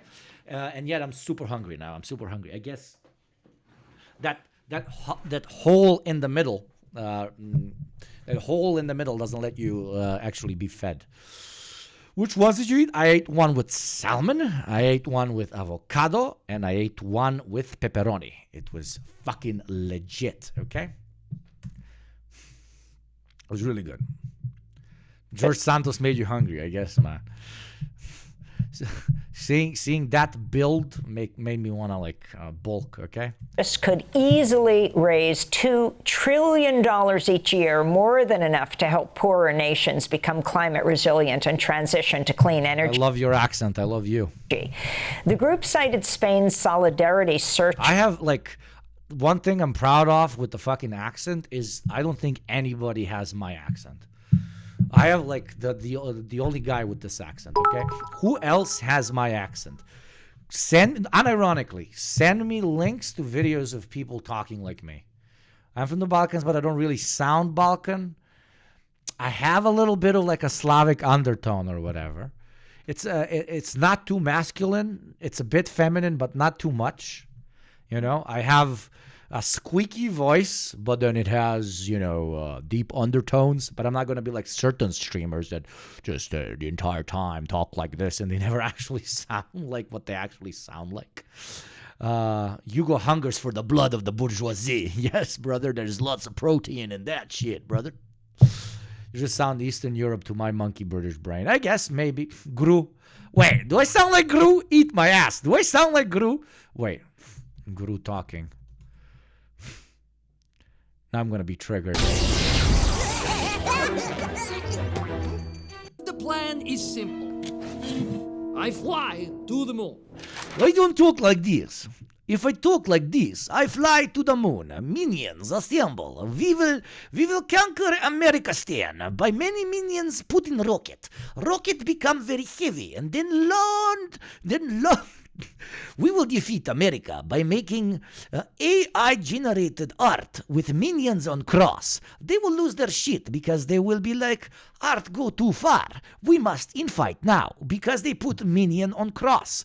Too many minions on cross shall eventually crash the American spirit. Da. I don't sound like that. Your normal voice is closer to Gru, not gonna lie.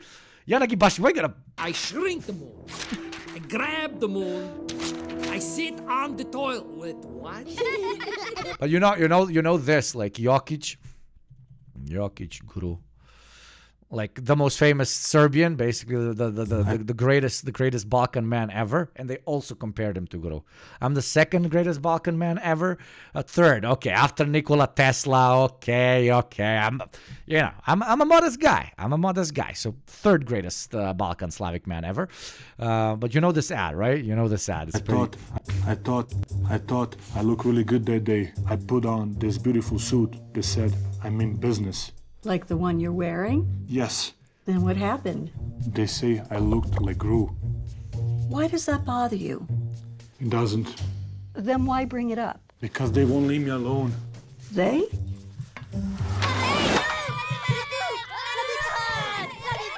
Guys, Though he does look like Gru. I mean, let's be honest. Not your boss. Illumination's Despicable Me 4. Why are you rejecting the great minions, my Serbian brother? We shall use the minions to re-establish Yugoslavia and then spread it to the entirety of the European continent. We will turn it into a colony by punishing the whites for all of their previous misdeeds. We'll introduce a beautiful proletarian/minion dictatorship, which will then use all the nukes to create more pictures of crucified minions, which will eventually lead to the enclosure and balkanization and self-destruction of the American state. That is true dialectical materialism, and the only legitimate path towards the destruction of the imperial core. Okay, brothers. Okay. For those of you new in chat here, I'm not high on meth. Okay, this is just how we do political analysis here. Okay, through minions, and because apparently I'm Gru now. But wait, chat. Okay, if I'm Gru, what does that make you? Haha, got him. Oh my god, I'm so edgy. Haha, I'm dialectical minionism. You're all my minions then, okay? Banana. Somebody got the fucking gist. Banana. Bro, we want to be your minions. Let's go. Okay. Okay. So you do want to. Okay. I am from now on no longer refer to me as the dad of my child soldiers. Refer to me as Daddy Gru, okay? I'm Papa Gru. I'm Papa Gru. Not Daddy, that's fucked up. Please don't ever call me Daddy, I will kill you. Please never do that. Papa Gru works, okay? I'm a Israeli minion. Wait, I think that's turning into anti-Semitism now. God fucking damn it. Charge implemented less than 2 years ago, which raised hundreds of... Stop fucking saying daddy, you're freaking me the fuck out, chat. You fucking weirdos, okay? I love you, but no. Millions of euros last year simply by imposing a small progressive tax on the net worth of the 0.5% richest households. The Tax Justice Network released its proposal for a global tax on the ultra-rich ahead of November's UN Climate Change Conference in Baku, Azerbaijan. Democracy Now! Will be there. Amy, you know I'm in love with you, but Azerbaijan? Azerbaijan. Related news. Really Azerbaijan. God damn it, Amy. The Southern African Development Community warns some 68 million people, nearly 1/5 of the population of Southern Africa, are suffering from the effects of a severe climate change-fueled drought. Meanwhile, Azerbaijan is sounding the alarm over the She did it again. Oh my God, Amy. Twice. Catastrophic shrinking of the Sorry, Caspian this is just the Balkan in me. I'm sorry. Fucking English speakers are a thing, okay? Sea due to changes in the climate. Azerbaijan's president. Amy, stop! God fucking damn, stop! Fucking triggered so hard. President Ilham Aliyev said he discussed the situation with Russian President Vladimir Putin on Monday. Man, Putin so respectfully, but so fucking cucked, man. The Armenians wanted you to fucking help them with the Azerbaijan invasion. Not only did you not help in any fucking way, the Azerbaijanis also killed a so-called UN peacekeeper that was Russian. Still didn't do anything. Allowed the Azerbaijanis to pretty much do whatever they want on Armenian territory, etc., etc. And now you're actually sitting with a guy that completely just pushed you out of your sphere of influence. Dude, this is Russia taking L's from Azerbaijan so hard. In the window of the room where we held talks, I showed... Thank you, Big Gay Ange, for the 100 bits, brother. Vladimir Putin the rocks that were underwater 2 years ago, and today they have already emerged a meter above the surface. And we are seeing this along the entire coast of the Azerbaijans fighting the Armenians. Armenians, get it? I'm really going with my guru arc here. Please don't hate me. Absheron Peninsula, and not only there, along the entire coast of Azerbaijan. Another guy just did that.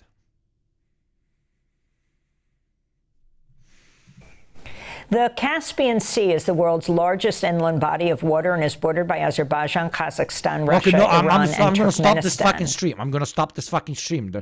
Stop fucking saying it. Stop fucking saying Azerbaijan. Please, God. Baku, the capital of Azerbaijan, will host November's upcoming UN climate talks. And in some more hopeful climate news, environmental groups in the U.S. hailed a major milestone as new federal data revealed wind and solar overtook energy production from coal in the first half of this year. And the trend is very busted. Likely to continue for the rest of the year. Ben Jealous, head of the Sierra Club, said the news represents a, quote, significant win for clean energy. Ruzan, Azerbaijan.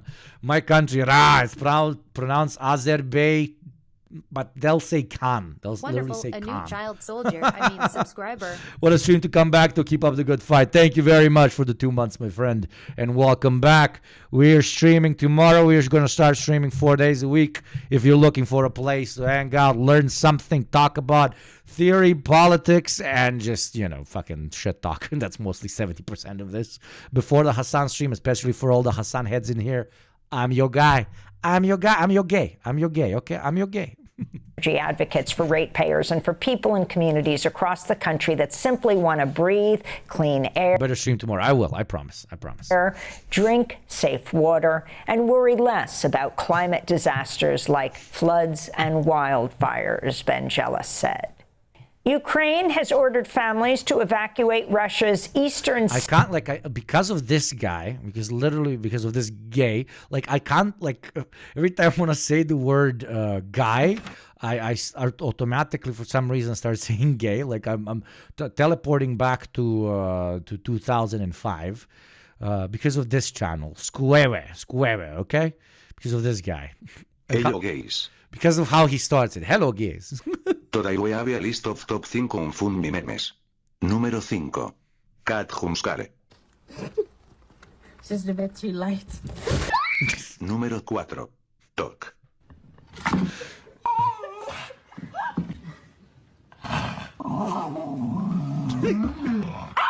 Número 3.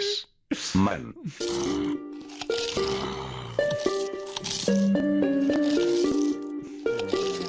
That is the manest man of all time, okay? Número 2. Maneswim. Maneswim. Honorable That's a mención. classic.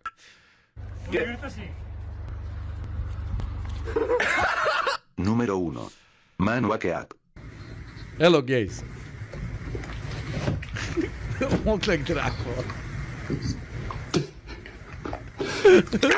Hello, gays. I'll make you watch just another one, and then we go back to a regularly scheduled broadcasting, okay? Today we have a list of top 5 scariest Humskare. Humskare. Hello, gays. Wait, I gotta say it like he does. Hello, gays. Hello, gays. Today we have a list of Hello, gays. Today we have a list of top 5 scariest Jumskare. Scariest Humskare. Número 5. Manhead Humskare.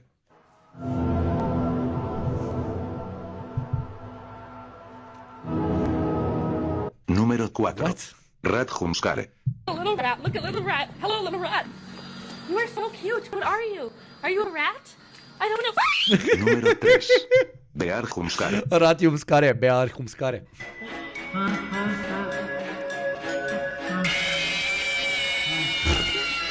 Número 2. Fox Humskare. Fox Humskare. Scary Alert. Scary Alertus.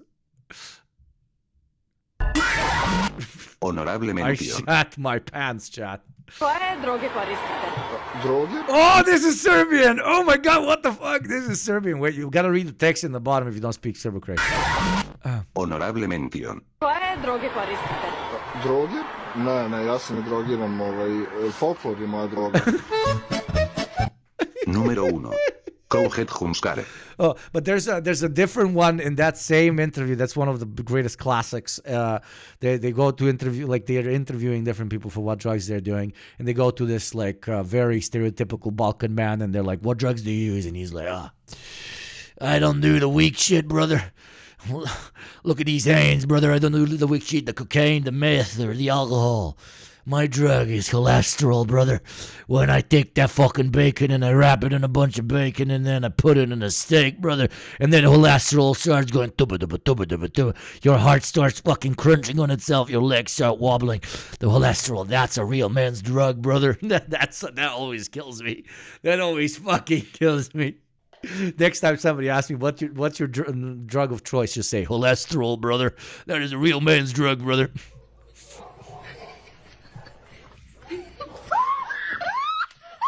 Hello, gays. Hello, gays. Okay, top 5 Fox, and I'm finishing. I swear. I Today swear. we have a list of top 5 Fox.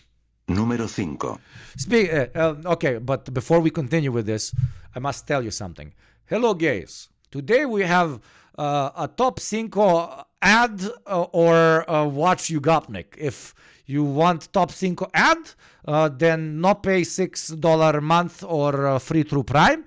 If you do not want ad, then join top 5 non-ad moment of Fox for $6 a month or Prime. Choice is yours. Do you want to be Hello Gay who watches top 5 ad, or do you want to be Hello Gay who watches top 5 Yugopnik? The difference is $6 a month or for free through Prime while supporting the show. Thank you very much. Top 5 Gay. Fox Boy. That was top 5 out of 10. Thank you very much, Gabriel Hellborn, for the gift sub, and the ad will play in 1 minute. Thank you, chat. Número 4. Fox Scream.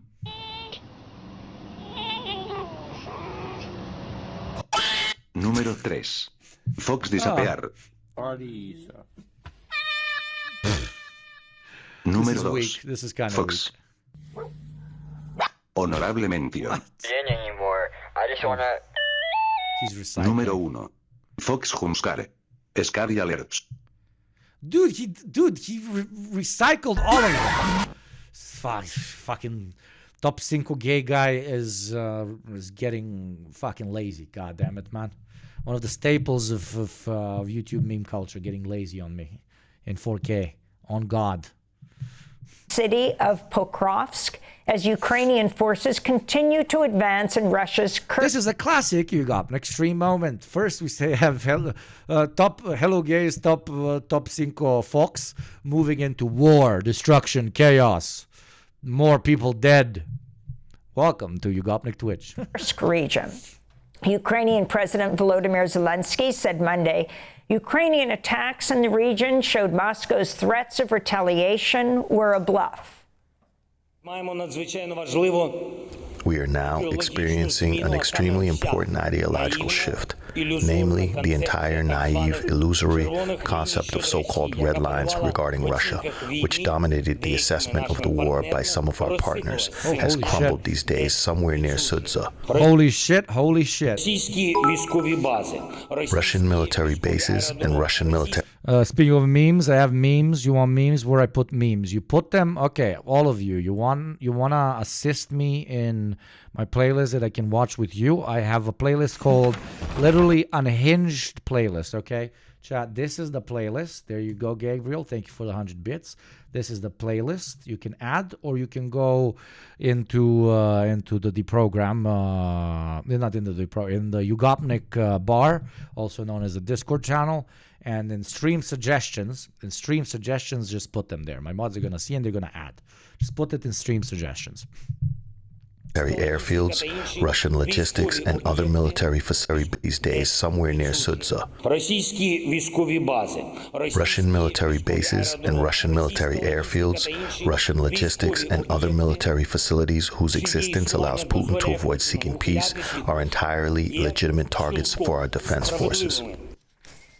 Okay, now we know what if he's telling it like, if he's 100% showing his power level and saying honestly what they learned from entering Russian territory, because everybody was guessing, why are they doing it, etc., etc.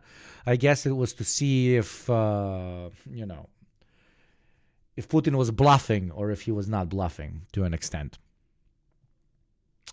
And this is proof to them and potentially their allies that he might have been bluffing.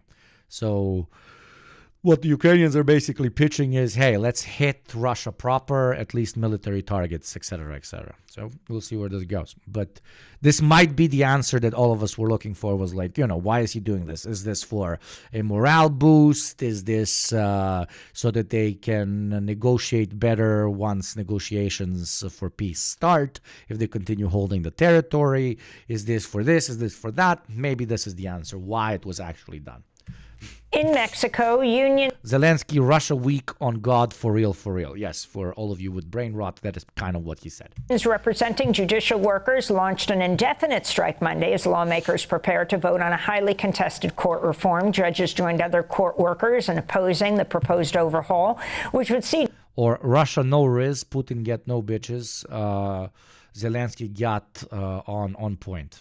That is that. Judges, including those on the Mexican Supreme Court. Oh, I love when, people are losing their lives and dying in the thousands, and we're talking about on God, Yat Riz Riz. Welcome to Twitch. Elected by the people. The striking unions warn courts are the only counterweight to the ruling Morena Party's authority. This is judicial employee Maria Cisneros speaking in Mexico City. We are not against reform. All reforms are good, but not from a discourse of hatred, polarization, and saying that the judiciary is evil, that the judiciary is corrupt. In India, hundreds of thousands of doctors have prolonged their nationwide strike over the rape and murder of a young medical trainee in a Calcutta hospital earlier this month. Doctors at public hospitals turned away all but emergency patients Monday as they continued to take to the streets in protest. It's not a rape of a doctor. It's not a rape of a doctor. It's a rape of a daughter. She was a daughter. She was a mother. Sister, someone's sister. So if we do not raise a voice for ourselves, then no one ever will. And in health news, authorities in the Democratic Republic of Congo say they are hopeful the country will receive its first doses of Mpox vaccines by next week after pledges from the U.S. and Japan. The World Health Organization declared Mpox a global public health... Thank you very much, Depression Now, DepressionNow.com with Amy Badman, who did not recognize Hassan and shall forever be punished. I'm kidding, no. Thank you very much. Everybody go subscribe to Democracy Now! In the case you haven't. We continue with our news coverage. I guess today is a news coverage day. It is a news coverage day. Outside Chicago's United Center, protesters for an array of causes gathered today. Oh, look, chat, we're fucking 1K Andes, bro. We're 1K Andes. My dream of this being a consistent thing is coming ever closer. For all of you who are new here, remember, I always stream before Hassan. So if you're Hassan viewers and you want a safe haven, a place where you can walk in the nude, then I am your beach. And I'm your bitch as well. So welcome, welcome, welcome. Don't forget to give me a beautiful, beautiful follow so you get that beautiful, beautiful notification whenever I stream, which for now is 3 times a week, but will go up into 4 times a week. Demonstrate against the Democrats. The real Hassan waiting room that lasts for 4 or 5 hours. Yes, let's fucking go. The first protests of the day led to the first breach of a security barrier as protesters tore down a fence between... Shameless Hassan leeching. What the fuck are you talking about, dude? What am I leeching here? What am I leeching here? I'm just conscious that the guy is CNN and I'm a guy in the fucking basement. I mean, size-wise. So... I'm just saying, if you need anywhere to chill before he actually starts streaming, I'm your fucking guy. If not, fuck off, suck my dick. God bless. Them and the convention. Oh, we return to fence conversations. That led to the first arrests. And that led to a police crackdown that cleared a nearby park. On Sunday and Monday, thousands marched against poverty, for LGBT rights. Bosnian flag spotted, Balkan spotted. Holy shit. Bosnian flag spotted. Monday, thousands marched against... There you go, right here. Poverty, for LGBT rights, and against Israel's war on Gaza, including this teacher. A lot of the students don't have housing or don't have adequate food at home, don't have adequate health care, and yet the government finds billions and billions of dollars to spend on massacring children in Palestine. So, there's something wrong with that, and we need to fight against it. Among the protesters was presidential candidate Jill Stein of the Green Party. This is a gathering of working people, homeless people, the Poor People's Army who marched here from Milwaukee to bring, the real issues of poverty and homelessness and lack of health care and student debt and medical debt and all that we don't hear a word about actually from the Harris-Trump, campaigns. Thousands of Chicago police controlled the streets with bikes, with riot gear, and what appeared to be a measure of restraint, as when a supervisor, off camera, told officers not to arrest this man. No. Hey, Andre, no. This is a standoff between protesters and police. That officer is holding a sign telling them they are being ordered to disperse. These protesters are not doing that, and there are plenty of police to reinforce that order. The tension eased when protesters agreed to remove a tent encampment. For some, it was a teaching moment. We're mobilizing. Human beings are mobilizing around a cause that is sounds so basic, right? Like to protect human rights. Not to repeat myself, the only reason why they didn't have the living shit beat out of them is because the DNC has agreed on their current optics when it comes to talking about Palestine-related issues, which is, again, we're doing our best, etc., etc. They didn't want to see blood right outside of the DNC, so they probably talked to the local mayor or local sheriff and told them, yo, don't fuck this up for me, okay, or I'll fuck you up, pretty much. And so this has been a great awakening for a lot of my, the people that are here and my children to see it firsthand.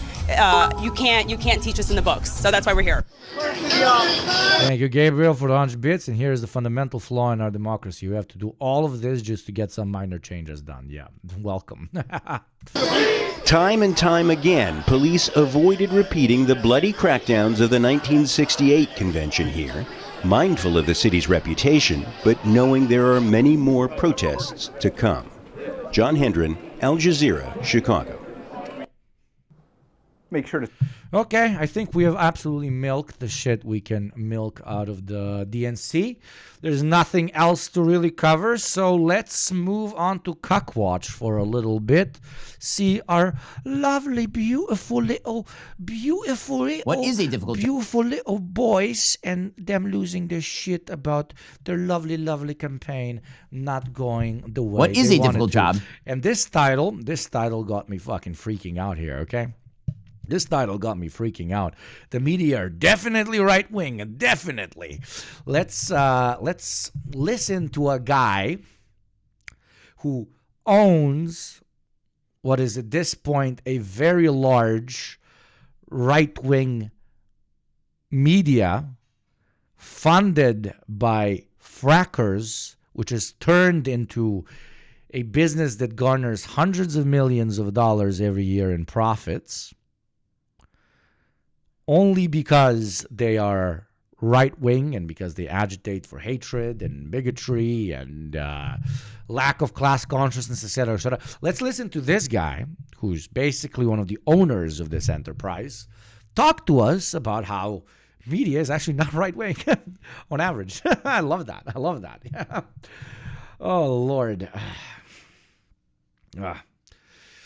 Chances of that blood clot in my brain exploding increase every fucking second today, dear chatters. Every fucking second. What they did with Hunter Biden in the last month of the 2020 election, where they went out and they said it was all disinformation, it was all fake, it was all phony. And who gives a fuck? Why are you still talking about fucking Hunter Biden? Jesus Christ. You literally cannot get his massive cock out of your brain, dude. Hell, man. One of these days, Benny Boy might start looking like a grown-ass man. Gabriel, thank you for that bits. No, never. Absolutely ever. Unless, like, if he goes down his beautiful path of just plastic surgery after plastic surgery, maybe eventually he'll get, like, a height increase. I hear those operations are getting safer by the day. And then nobody reported on it. They shut it down.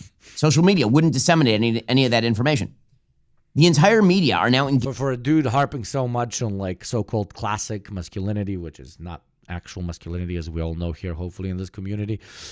He wears a shit ton of makeup. Okay, mods, I love you. Please adjust the title to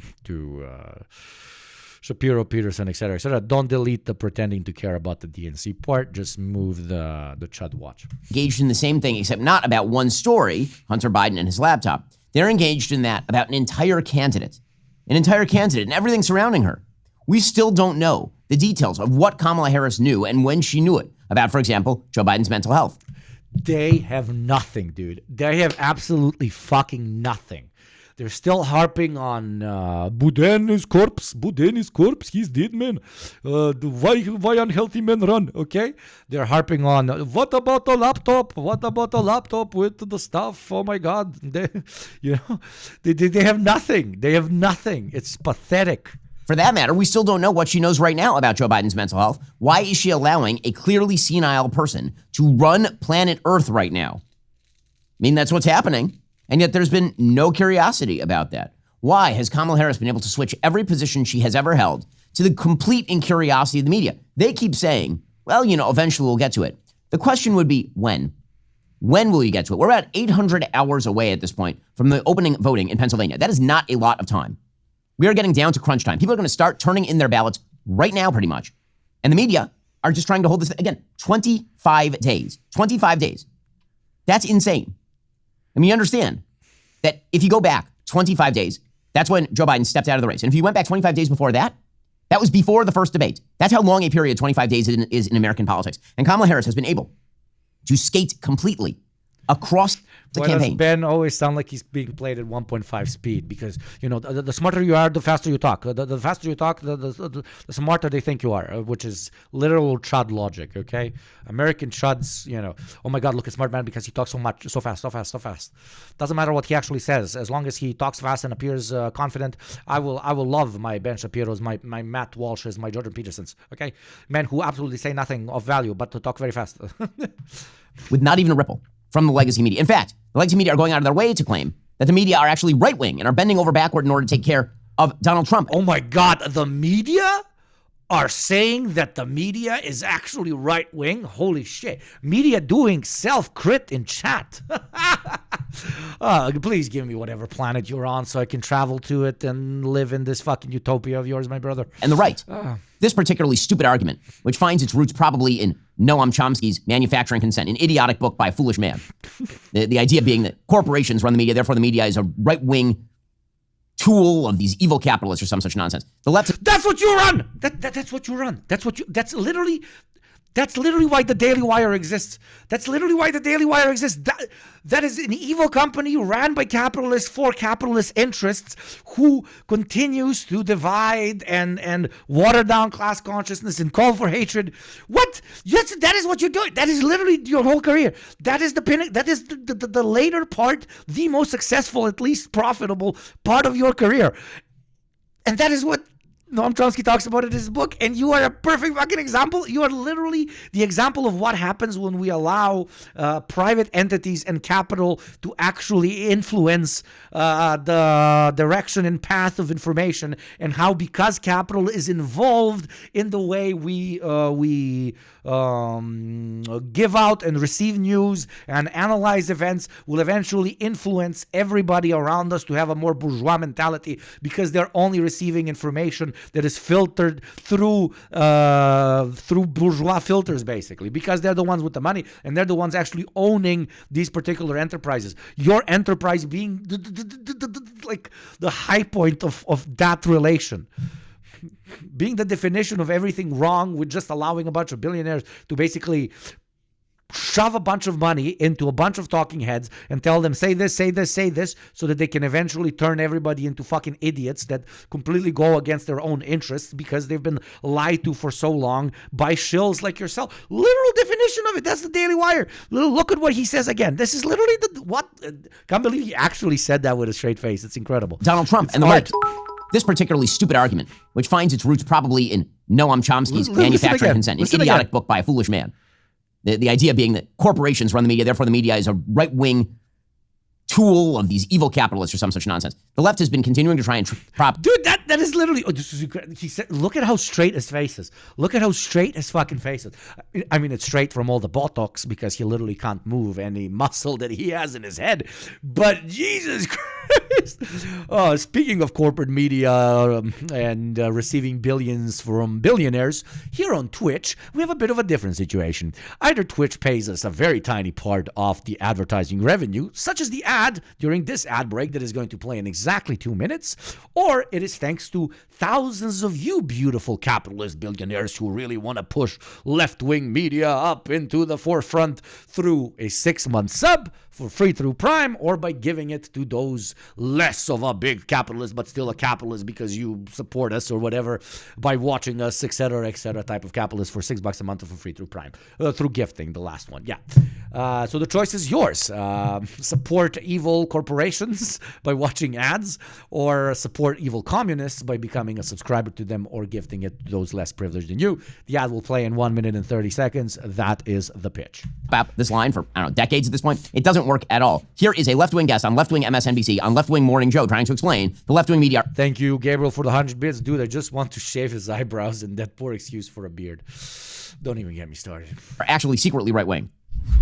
What I call the both sides media in this book has given them cover to act this way. And it's, in large part how... Thank you very much, Black Label, for subbing, my friend. Thank you very much for joining the long list of mainstream corporate capitalists that support us evil communists in spreading our agenda. Who will think of our agenda, okay? And thank you, the Maltese leftist, for another gift sub. That's the 4th gift sub. Thank you very much, my friend. The media has allowed them to given them a permission structure to act this way, just because they don't want to be labeled as the liberal media. And so they'll bend over backwards to kowtow to the right and basically act as their assignment editors. Oh, that's right. The right is acting as the assignment editors for the media. I mean, honestly, the gaslighting is so unbelievably strong.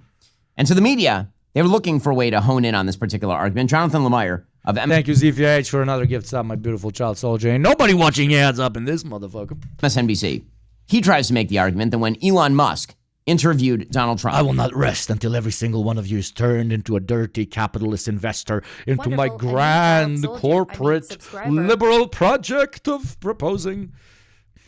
Nothing that has anything to do with liberalism. I love that fucking play in his head. Thank you very much. Gears Texas as well for the sub with Prime. Welcome to the community, my friend. Welcome. And Musk is open about his biases. He says, I'm voting for Trump. I'm supporting Trump. They're saying... Okay, so how are you going to excuse a single person owning basically humanity's forum, the one place where we all used to have relatively equal access to debating and discussing certain events, sort of political construct, et cetera, known as Twitter, now known as X? How is our boy going to twist that platform, quite literally posting, I don't know if you noticed, posting conservative ads inside of any sort of progressive or communist or class-conscious post that does well on Twitter, number one. And number two, for hosting the Republican candidate of the United States in front of millions of people, even though it got DDoS attacked and completely ruined, et cetera, all the other bullshit. How is he going to excuse this away? I wonder, chat. I wonder. No, that was a sycophancy session.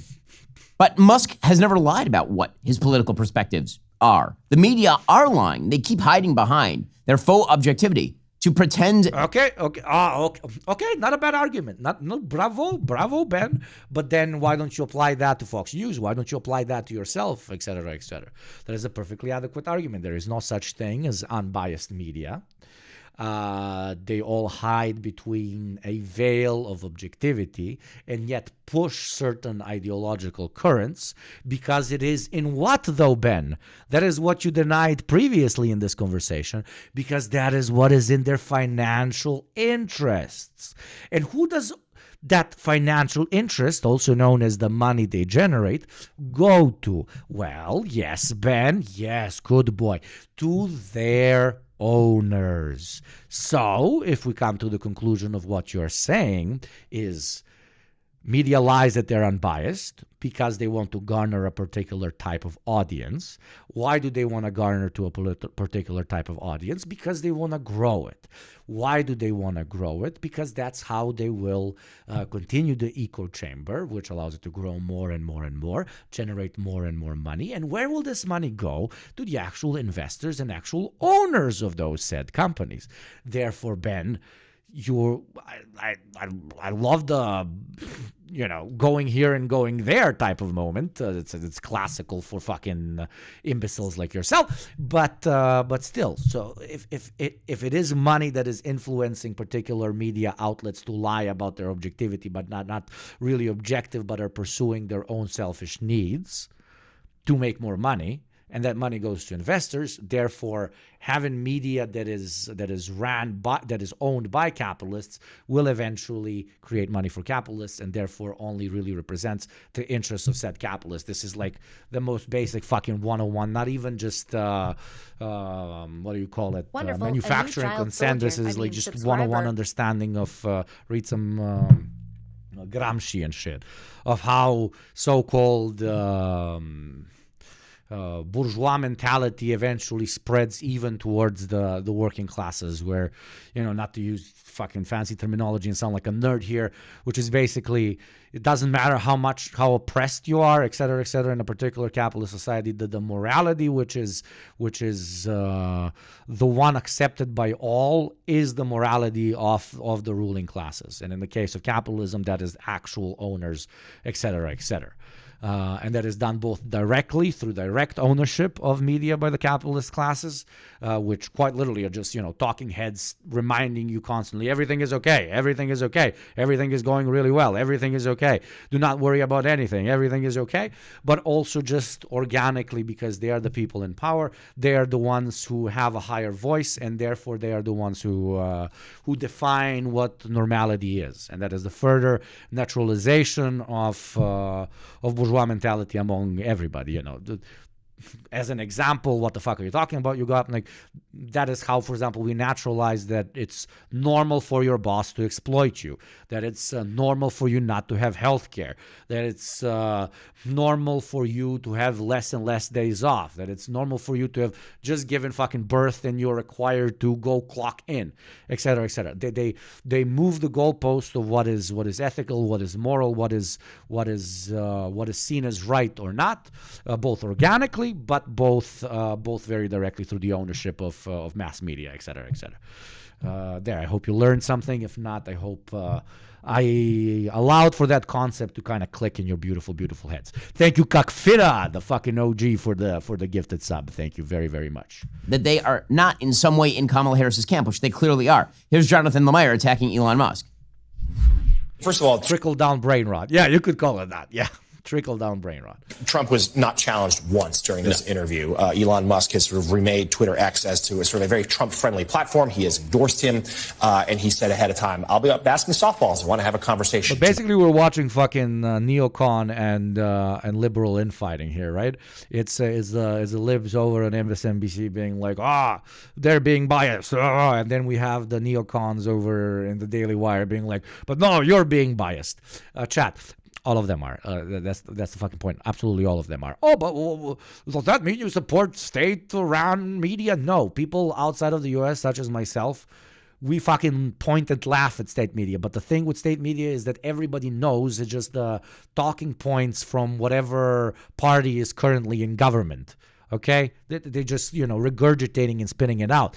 It is the specifically the Western animal, but mostly as a kind of pinnacle, the American animal. I'm not calling you animals. I'm just saying the American political animal. Let's call it, that has somehow been convinced that they have actual access to unadulterated, free and unbiased and objective reporting. The rest of the world just points and laughs. Are like, are you guys fucking schizophrenic? What the fuck are you on about? No, you don't. Okay.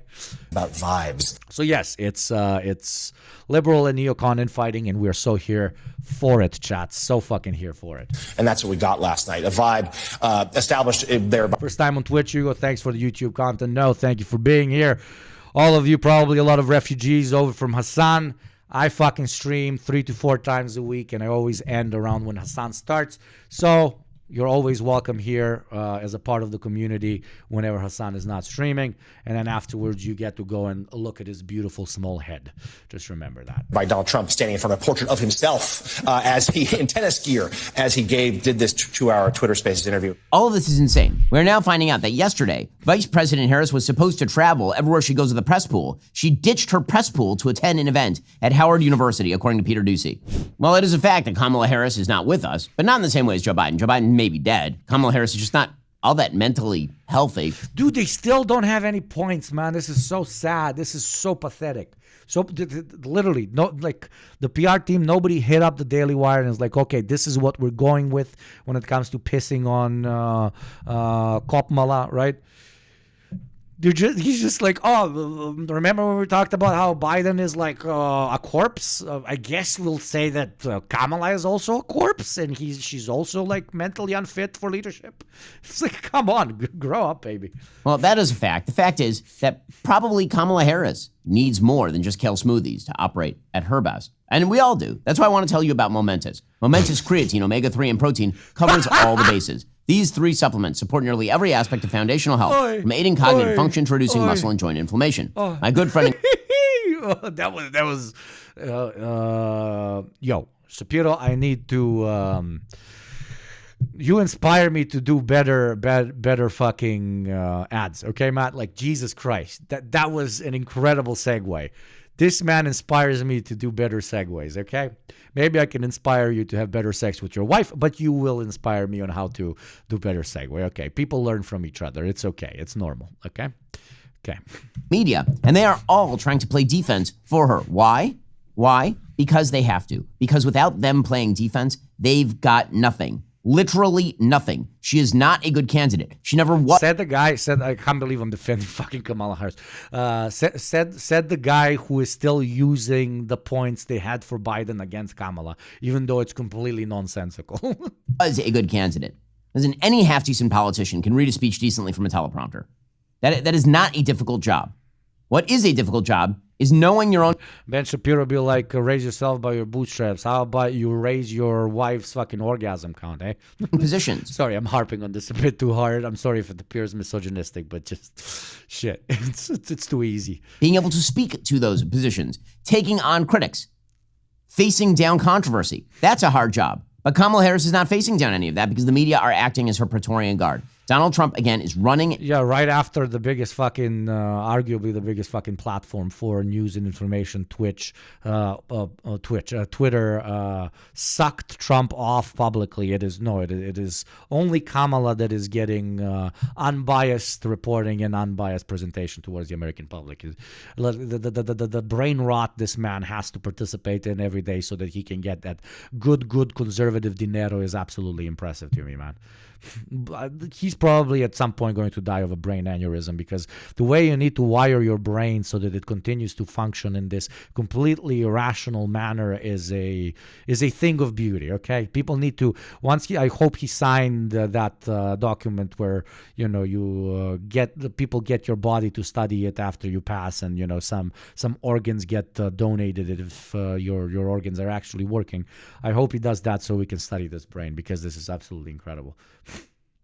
At the media as much as he's running. Glad to see you on here, buddy. When did you start Twitch? Recently. Let's say that.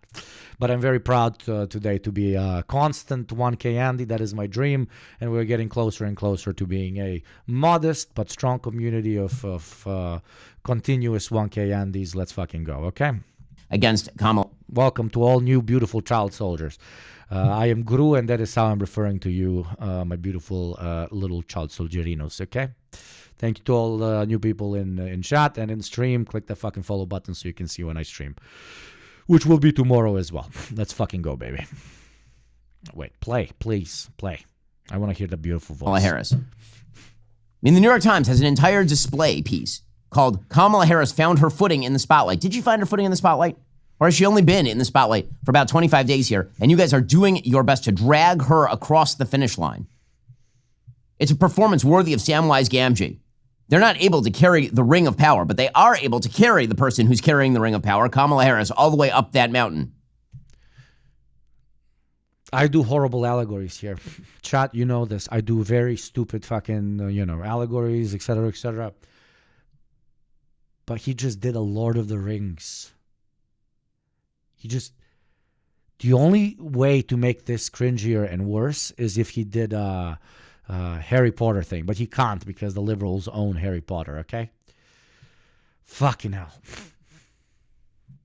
Meanwhile, again, Kamala Harris, she still has a set of positions that are utterly failing in a wide variety of swing states. So the Washington Post, in an accidental bit of journalism, has a piece today titled, "In Pennsylvania, Harris Can't Shake Her Anti-Fracking Past." Quote. Okay, and then when they do report negatively on her, then it's accidental. But all the other thing is because, they are in line with the Democrats, which is correct, just like Fox is in line with the conservatives. But it's hilarious seeing this from the headquarters of SS Zeke Heil SS platform called the fucking Ben Shapiro Show on fucking Daily Wire, dude. Like, what the fuck? You literally hosted Candace Owens, which is a fucking Nazi, okay? I don't know how insane it is for somebody to be a black Nazi, but Candace Owens is exactly that. And the only moment you fucking parted ways with her is when she was like, hey, this apartheid state, I don't like it, even though she doesn't like it because it's an apartheid state, but because she's a fucking anti-Semitic psychopath, right? But like, it's incredible.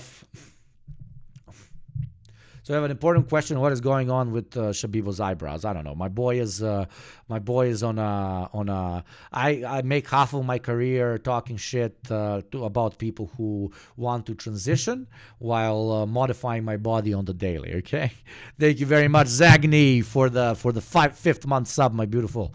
Thank you. That is a proud child soldier right there, if I've ever seen one, brother. After years of positioning herself as a climate crusader and ardent opponent of fracking, Kamala Harris has avoided mention of such credentials in this must-win state for Democrats, where natural gas drives the economy, culture, and everyday conversation. Her new approach is proving a tough sell. Many of the swing voters here, whose livelihoods rise and fall with the fortunes of the fossil energy industry, have not forgotten the last time Harris ran for president. This is the poor concealer and foundation match for me. I should call my girlfriend here to tell me exactly what kind of makeup he did on. Because, like, isn't kind of half the point of makeup for it to not be too noticeable and, like, improve and show off your features, etc., etc.? Because my boy looks like he's 15 minutes in the makeup room away from just doing straight-up blackface, okay? When she called for a ban on fracking. It is a position she now disavows. However, these concerns are putting out of reach voters who might otherwise fit the profile of the vice president's target audience. There are people like 31-year-old. And I'm like, I can talk shit because I'm a thick eyebrow boy, okay? I need to fix this a bit more, but I'm a thick eyebrow guy, okay? I'm a thick eyebrow boy. Look. Nice thick boys. But I don't overdo it, you know? Yeah, brother. We don't overdo it, brother. Real men have thick eyebrows and they don't touch them. Real men allow the eyebrows to touch a little bit, okay? Touch the tip, okay, brother? Touch the tip, brother. Make the eyebrows meet in the middle, brother. Class-conscious eyebrows unite, brother. Emmanuel Perez, whose quest to expand his family's 400-employee construction firm into green energy projects. I feel represented. Oh, a fellow unibrow haver in chat. It's kind of a pain in the ass, but like for the last 15 years, thick eyebrows were fine. So, you know, you just take care of the middle and then you're good, okay? And it's my girlfriend's favorite thing. I just tell her, yo, woman, eyebrow time. And I just lay on my back. She turns on a light right above me. She straddles me on top of my stomach. Then she just starts fucking plucking away, you know. Before I had to do it myself. But now I basically have a domestic eyebrow plucking slave. Drove him to get a master's degree in sustainability management. He has no doubt climate change is real, but he'll be voting for Trump. Quote, it's not like we can just shut everything else off and switch to solar and wind. So, kinky hot chat, you fucking weirdos. Jesus Christ. She has switched her own position on this. Does anyone believe that she's very much in favor of fracking? Joe Biden has spent his presidency attempting to put limitations on investment in oil refineries, only to then try and reverse himself the minute that oil prices started to increase. Joe Biden has banned federal lands for purposes of fracking. Do you think Kamala Harris would be anything? My boyfriend takes care of my eyebrows. That is a keeper right there. Holy fucking shit. Any cis male that fucking touches eyebrows is fucking a keeper immediately, okay? Because everybody else are, you know, normal human beings, and they're like, okay, hair, that's absolutely normal. Well, cis men are like, hair, oh my lord, even though they're the fucking hairiest shit. Different? How about Medicare for all? So literally yesterday, Kamala Harris's campaign has now said that they will not push Medicare for all. That is a shift. Back in 2019, of course, she campaigned on Medicare for all and openly spoke of outlawing private health insurance.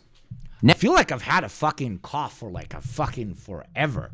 But you know what else I've been having forever? Twitch continuously under the guide of the great Jeff Bezos interrupting my lovely streams with advertising. Oh, join the U.S. Army. Oh, consume McDonald's. Oh, go subscribe to the Daily Wire. Well, an ad such as that is going to play in exactly 2 minutes and 10 seconds, but you can avoid it by joining the only class superior to that of a mortal chatter. Raise yourself towards the echelons of a subscriber. For $6 a month or for free through Prime, you get emotes, but more importantly, you do not have to watch ads. Also, I feel really nice if that works. Thank you very much. WinRoar XD as well for the sub. Let's fucking go.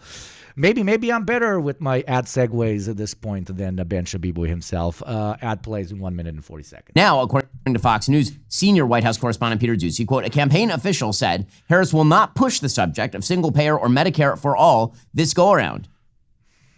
Now, again, back in January 2019, Doocy specifically asked Harris, how important is it to your healthcare plan to get rid of private insurance companies? And she said, quote, I'm glad you asked. Yes, the bottom line and the most important is everyone have access to healthcare. That is the goal. That is the purpose for me supporting the policy of Medicare for all. Again, that was her stated position, but now she's backing away from this. Well, the only way to back away from that successfully is if... Thank you, she, also known as Tease, one for the sub. Thank you very much. The media never see her and never ask a question about it. So far, it's working. Are you tired of the lies and the twist of the mainstream media talking points?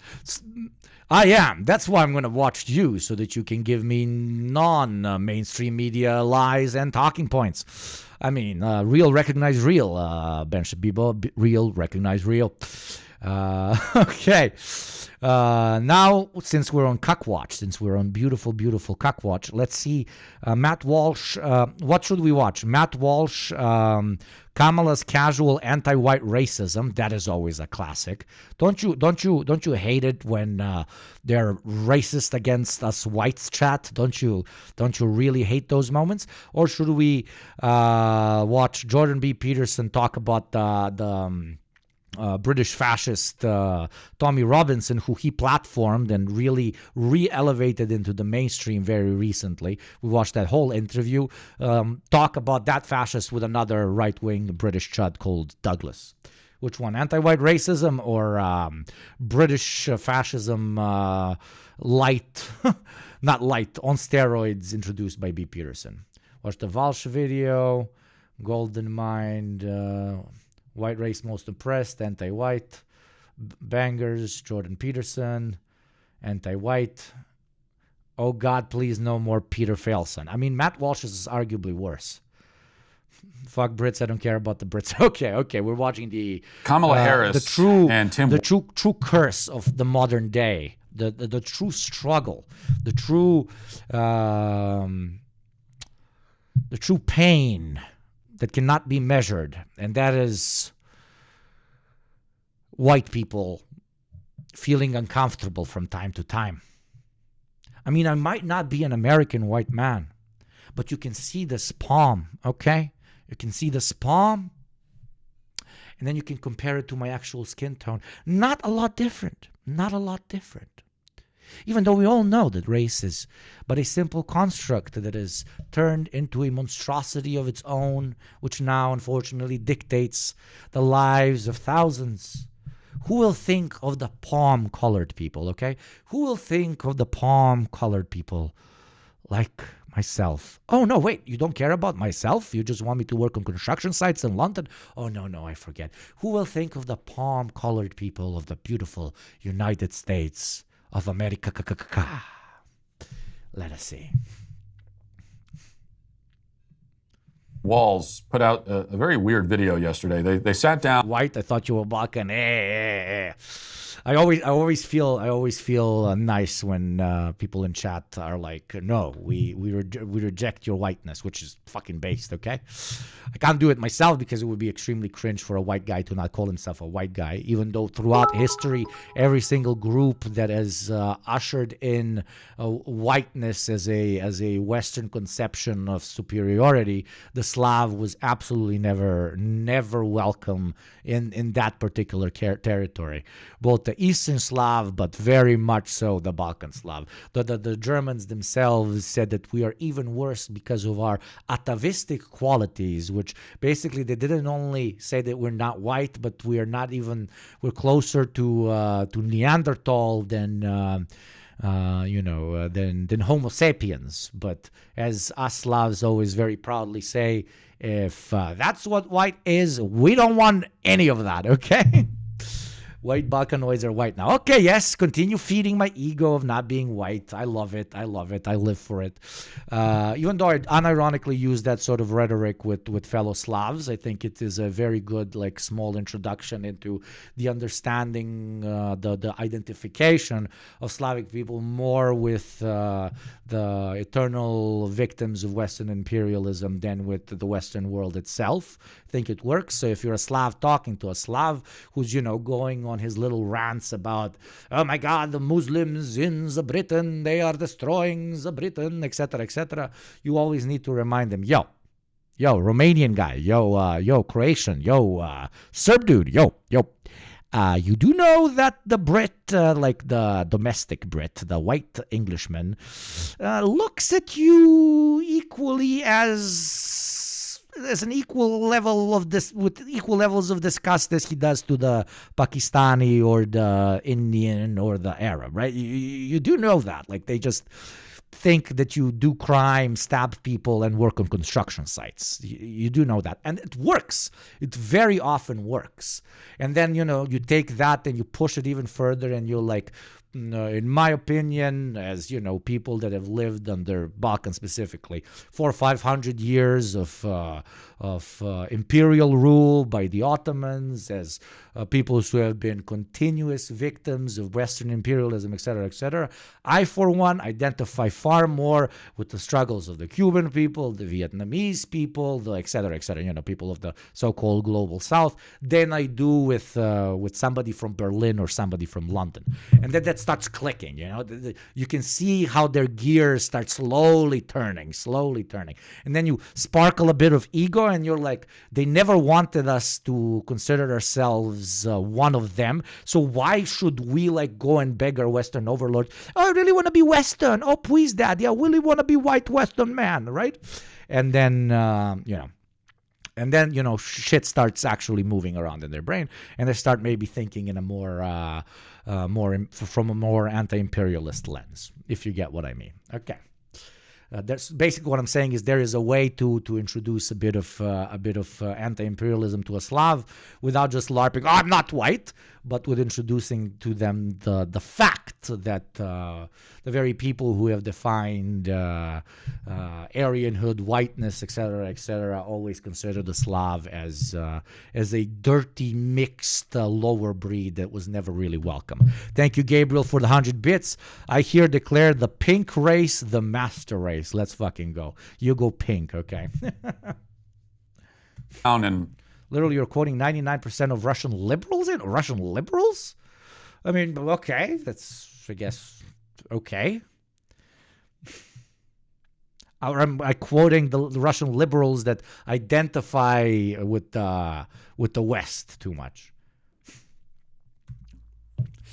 I guess pretended to have dinner together or something, and I don't know what the point of the video was, but I guess the point... Because I'm an immigrant, right? I'm an immigrant, but in a fellow Slavic country. I love fucking around. When I'm on a table with a bunch of people that, start letting loose, and I don't know them, that is the only reason I'm on a table with people like this, because I'm a social guy. And, they get drunk and they start shit-talking immigrants in their country, etc., etc. I'm just sitting there quietly until they go into hyper mode. And I love, like, raising my hand and saying, like, but dude, you know me, and I'm a fucking immigrant. And then they immediately go like, no, not you. And I'm like, why not me? And they're like, but because I'm white, because I'm Christian. And they're like, no, because they don't want to appear like so outwardly racist. But you just call them out, and they do the little pee-pee. Brain pee-pee. Yes, the Russian liberals that harp on NATO states and go into borderline Nazi anti-immigrant discourse. Okay. I got confused. I was like, Jesus Christ, those are some woke-ass fucking Russian liberals that are like, hey, Slavs were never accepted by the West, so why should we identify with it, etc., etc. Point was... Okay, anyways, back to Matt Walsh. Kamala's casual anti-white racism. Who will think of the whites? Oh my God, who will think of the whites? To show us that, they're real people, just like you and me.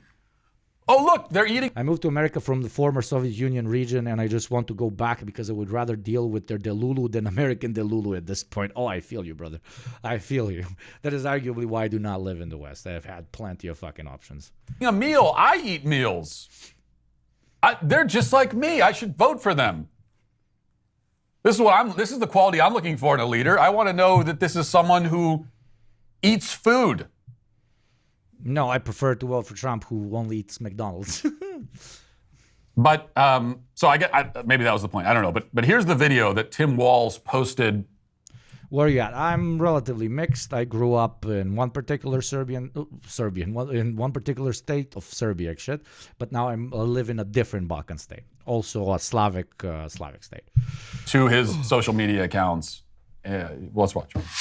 Like I have white guy tacos and like black. Like? But I am unironically one of those cringe guys, but I don't consider it cringe with us. Still a Yugoslav identity. I know cope hard, but still Yugoslav identity, okay? Mayonnaise and tuna, what are you doing? Pretty much ground beef and cheese. That's okay. Do you put any flavor in it? No. Oh. Here's the deal. No, they said to be careful and let her know this, that black pepper is the top of the spice level in Minnesota, The jokes, The white man doesn't do the spicy. The first vice president. I just to prove my further Slav card, ate the spiciest buffalo chicken wing. I ate the 15 out of 15, or was it 20 out of 20? The absolute top one. I ate 15 boned buffalo chicken wings of the highest spice wing. I'm crossing myself in front of you. I swear. Okay? So, not all whites, as they say. No, seriously, I need to stop eating so much spicy food. I think my asshole at this point looks like the craters on the moon, dude.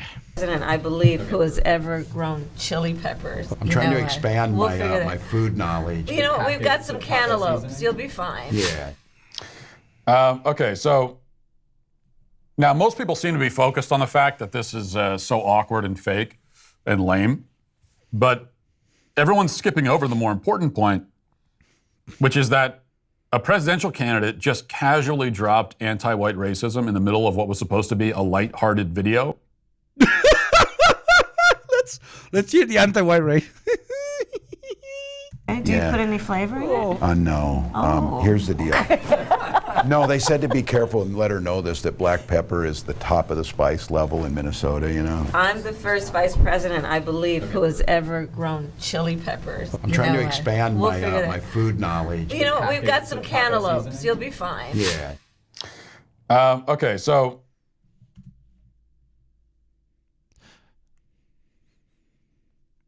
the conservatives might not have pink-haired ladies dropping on their knees and screaming, yeah! But they have Matt Walsh watching a video, ever slightly doing the oldest meme in the book, which is, haha, no spicy food for whites, done by a white guy, like a white guy participating in the joke.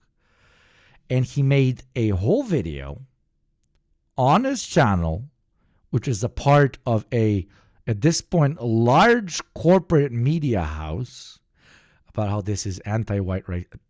Let's continue watching. Let's continue watching. This is mwah, okay? This is mwah, okay? I live for this. But remember, brother, we're conservatives, brother. We're true masculinity, brother. We do not get offended at anything. You don't eat spicy food. Oh my God, this is anti-white racism, brother. We must revolt now. I shall go and commit seppuku now.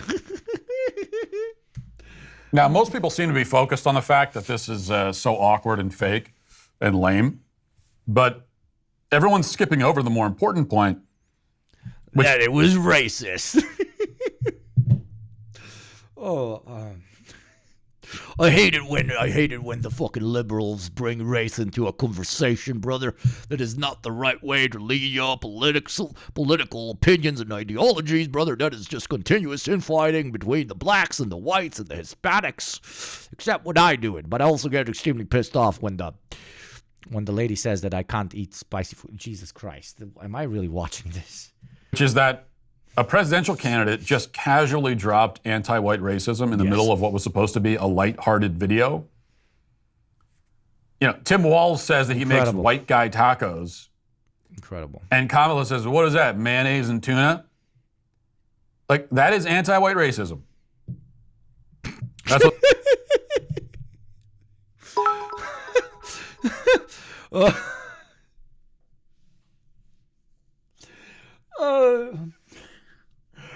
Brother, I was finally going to stop saying the N-word, my brother. I was finally going to stop fucking hanging all those blacks. I was finally going to embrace a future life of multiculturalism. And then they come here and they say, my food is just tuna and mayonnaise. Everybody knows I don't eat tuna, though. That shit has a taste that is too intense for my palate. Frequent Hot Ones guest Matt Walsh. Frequent Hot Ones guest Matt Walsh, everybody. Welcome. But then they say the woke people are all the ultra-sensitive snowflakes. They came for our taste. First they came for our taste buds. Then they instilled full communism. This is what the Marxists want. They want to make all the food spicy. Thank you, Gabriel, for 100 bits. Dude, 1K Andy, celebrate briefly. Yes.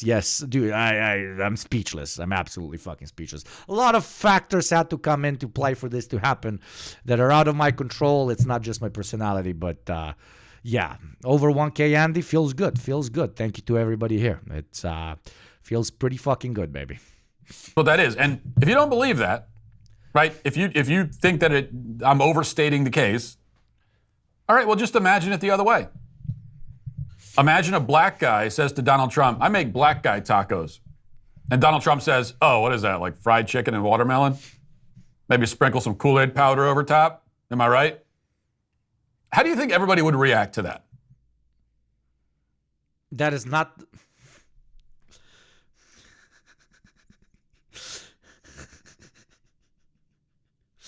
Oh, okay. Matt, for you to understand a word called context, okay, so that parallel doesn't work because that is like a Southern man talking to a European and the European telling him, so you're from the south of the U.S. You probably fuck your sister and your mother. That would be like, holy shit, that's kind of fucked up. Why the fuck did you just say that? It is not... Oh, Lord. Oh.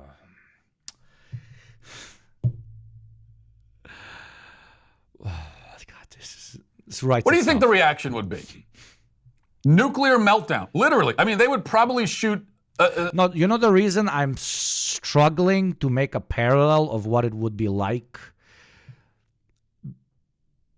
Because there's not anything, almost anything I can think of that a black person could actually tell a white person that would actually be racist. Maybe, okay, you're a sister fucker, you're inbred. Like, you got fucking broken teeth, cracker. Like I can't find a parallel. I can't think of a thing to compare. Like it's a nuclear missile at Donald Trump for that. They would execute him via nuclear attack if he were to say something like that. I mean, the outrage would be so immense, we would never hear the end of it. The date of this black guy taco comment would be remembered by the media forever and memorialized. Like for years after, they would solemnly refer to 8/16. Right, we'd have January 6th. Do you remember 8/16? I remember where I was on 8/16. The day of the fried chicken and watermelon taco joke.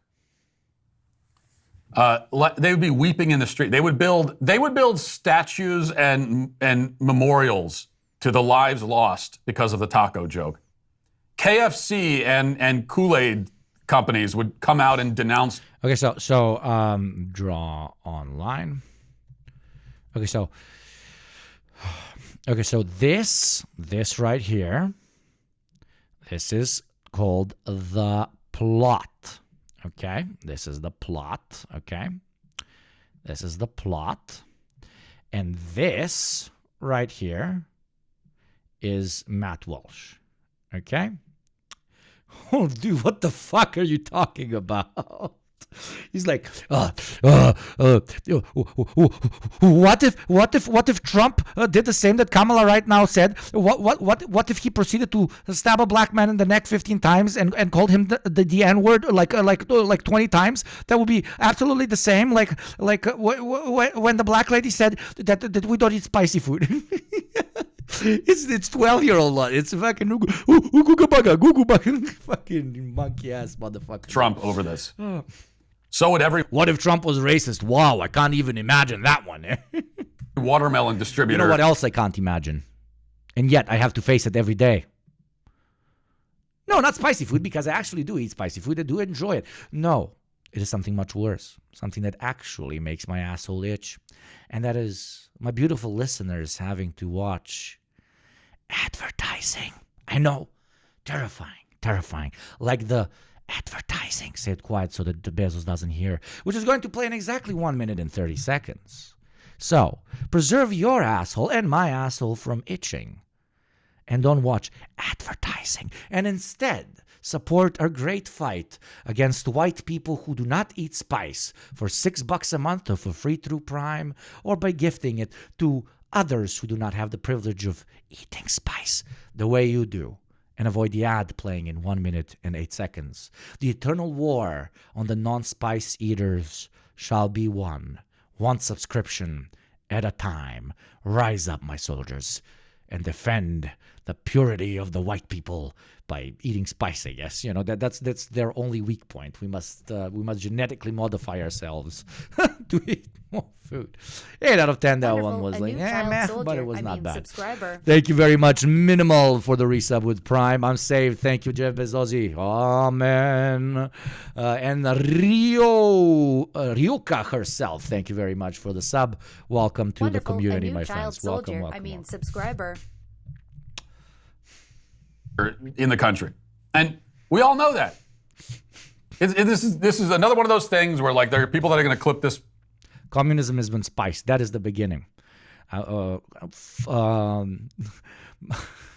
Mandatory spicy food eating is the first stage of the dictatorship of the proletariat. You cannot really achieve class consciousness without achieving the enlightenment of tasty food. And as we all know, everything becomes tasty food when it is spicy. Like, I unironically believe this. Like, if I'm eating something shitty, like something shitty that's like, it's kind of meh, I just take a hot pepper and it just, like, appetite goes through the fucking roof and it just tastier. It's literally just tastier. Wonderful. A new child. They can take this clip of me saying that the comment from Thank you very much, Grave Digger Dampy, for the sub. You see, you might dig graves, but at least you eat spicy food, brother. Kamala Harris was anti-white racism, and they're going to try to present it as though it's just like on its face absurd. And yet even they know that what I'm saying is 1,000%. Culinary palate re-education camp. Those are the first ones that shall be built, brothers. Stalin will come for all of your spoons and all of your toothbrushes. But in the place where your toothbrushes and spoons used to stay, you shall receive copious amounts of spice. True, because you damn well know that comment the other way, it wouldn't even be a discussion about whether it's racist. It would be considered the most racist thing a president has ever done, including the presidents who own slaves.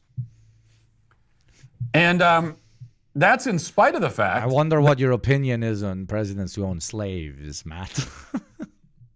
That the watermelon fried chicken trope for black people is actually significantly less racist than what Kamala said. Whoa. Because black people have a reputation for liking fried chicken and watermelon because that's something that actually does come out of black culture. Black comedians make jokes about that kind of stuff all the time.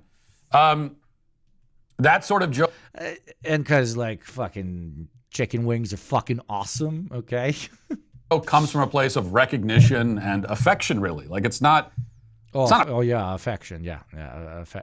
It's one thing to say like, like black people make the best fucking hot spicy chicken wings, and it's another thing to say all black people only eat chicken wings and watermelons. Again, the plot, dude. The plot. The plot.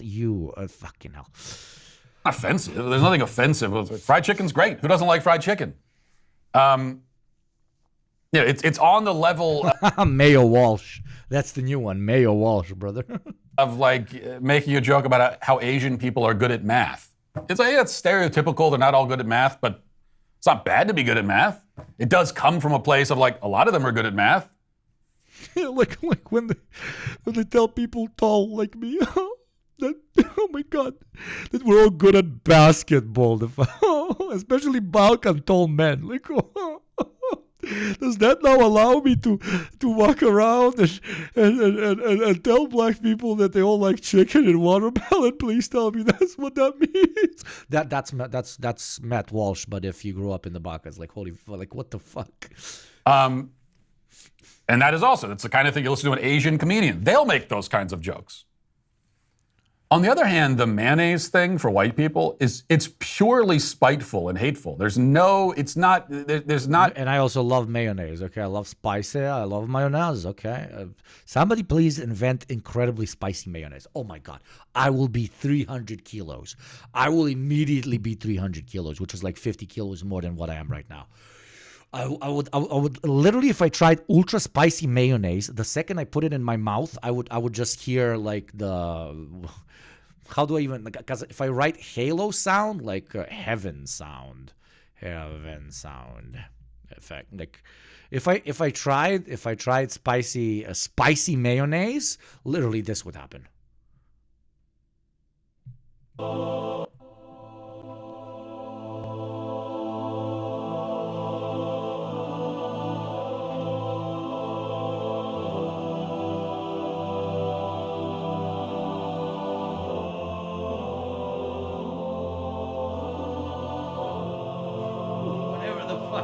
I don't know where I was going with that one. Spicy mayonnaise now, okay? Fuck communism. Spicy mayonnaise. I want spicy mayonnaise tomorrow. I have a recipe for Thai chili mayo. I put it on bun. Oh my God, that sounds incredible. That sounds incredible. I have not been Thai chili mayo pilled yet. Please. But it needs to actually be spicy. Actually be spicy. Mayo plus sriracha plus lemon juice plus MSG. Oh my God, I'm so doing it. Dude, tomorrow. The free market has not delivered a spicy mayonnaise yet. Yes, that is why we need centrally planned economies, which shall turn every single piece of commodity into a means of achieving the spicy mayo.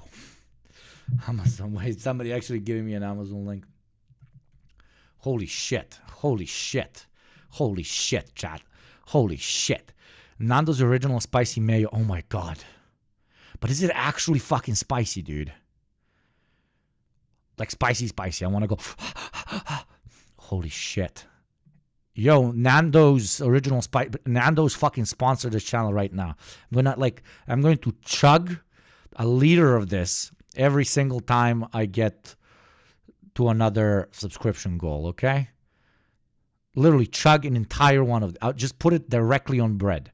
That is one disgusting thing that like elevates Slavs above the discuss the limitations of pathetic American white men such as this gentleman, and that is like I can unironically just take a loaf of bread, just put mayonnaise on top of it, toast it first, of course, put mayonnaise on top of it, and just eat that with some tomatoes on the side.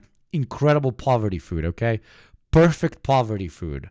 Bread, mayonnaise, and a tomato on the side. Perfection. Try it. If you broke someday, just try it. Who doesn't do that? Oh my God. I don't think many people do that, old Logan, okay? Girl dinner. I eat that in the US. Oh my God, there are fellow unhinged fucking brain rots here as well.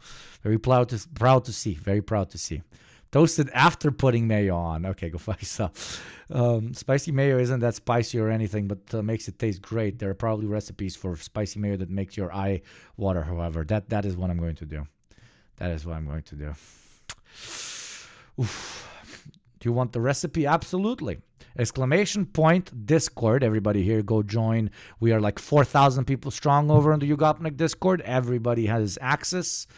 Please migrate to the Discord channel. It is a very wholesome place. I'm kidding. It's very cutthroat.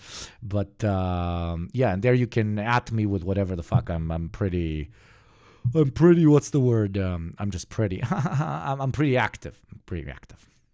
Not any kind of affection in it. There's not any kind of recognition.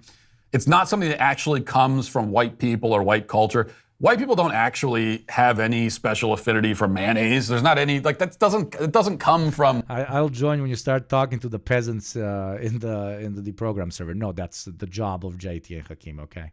I do not simply interact with. I'm kidding. You talk to white people, they're like, you know what, I love mayonnaise. No, the deprogram server is like incredibly wholesome. That place actually is very, very, very, very wholesome. But that one's paywalled behind the program Patreon. Doesn't happen. It's not a thing. The mayonnaise trope, it comes from. A lot of white people like mayonnaise. What's wrong with mayonnaise? They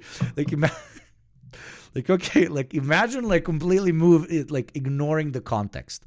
You just woke up. You just woke up from like a day nap that instead of lasting for an hour, lasted for 10 hours. So you're like sweating and you're like, holy fucking shit. Looking for your phone, like, what time is it? And you open your phone, and this is the first thing you hear. It's not a thing. The mayonnaise trope, it comes from like the most spiteful corners of Black Twitter. You know, that's where you'll find those kinds of jokes. They'll refer to white people as the mayonnaise people, that kind of thing. I mean, it's real. It's a dumb insult. It's really. You would think you are having the weirdest, fucking, most fucked up dream in your life. But for conservatives, this is real life. Like, this is the hell they've built for themselves. This is the alternate dimension they've convinced themselves that they actually exist in.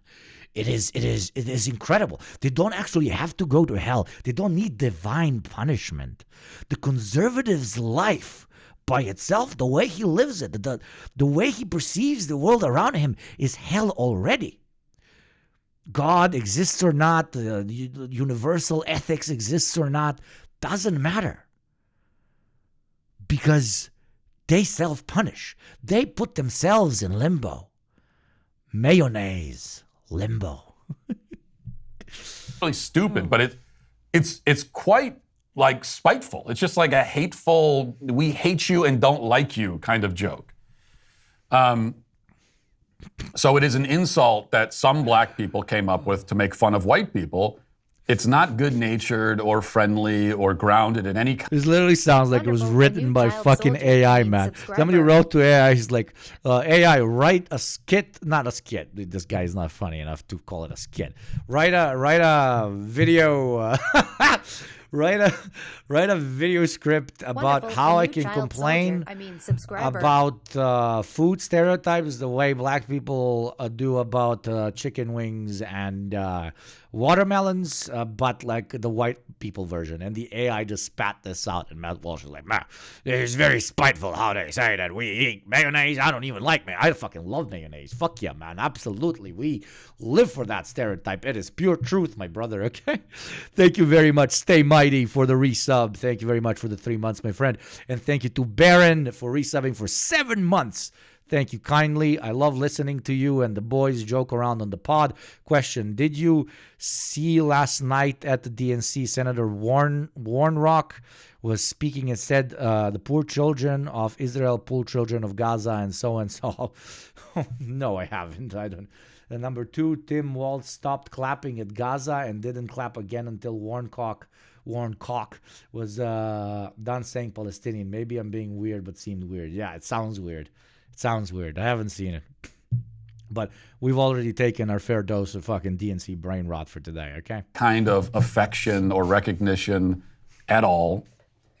So what Kamala said is worse. Like, oh, no worries, typers, no worries. Thank you for the sub, my friend. Thank you to all the subs. You guys make this sustainable and doable. Thank you. It's significantly worse, and yet it barely raises. Oh yeah, it's much worse. That is worse. Calling black people watermelon eaters, Matt Walsh sleeps. Anybody calling white people mayonnaise eater, Matt Walsh with the red eyes, with like, wait, Mac user, come on, do it, Mac. I'm telling you to Mac, do it. Dude, the system doesn't work. Like, it doesn't work at all. This is supposed to do like, add this. Matt Walsh when they call for mayonnaise. Bro, it does. Yeah, whatever. And the double standard on these things is so pronounced and so obvious and so in our face and so pervasive that even a lot of conservatives get tired of pointing it out. I mean, it's hard for you not to be called the mayonnaise people when you make a 10-minute video on your fucking multi-million-dollar platform talking about how much you hate being called mayonnaise people, my dude. Oh. And I get that. I understand why you get tired of pointing it out, but what's the other option? To just let it go? I can't let it go. I'm not going to let it slide. Like, someone has to point it out. The other option is to just allow it and be okay with it. Oh my God, and that is going to have such incredible negative effects on white people everywhere. Haha, you don't eat spice. Oh my Lord.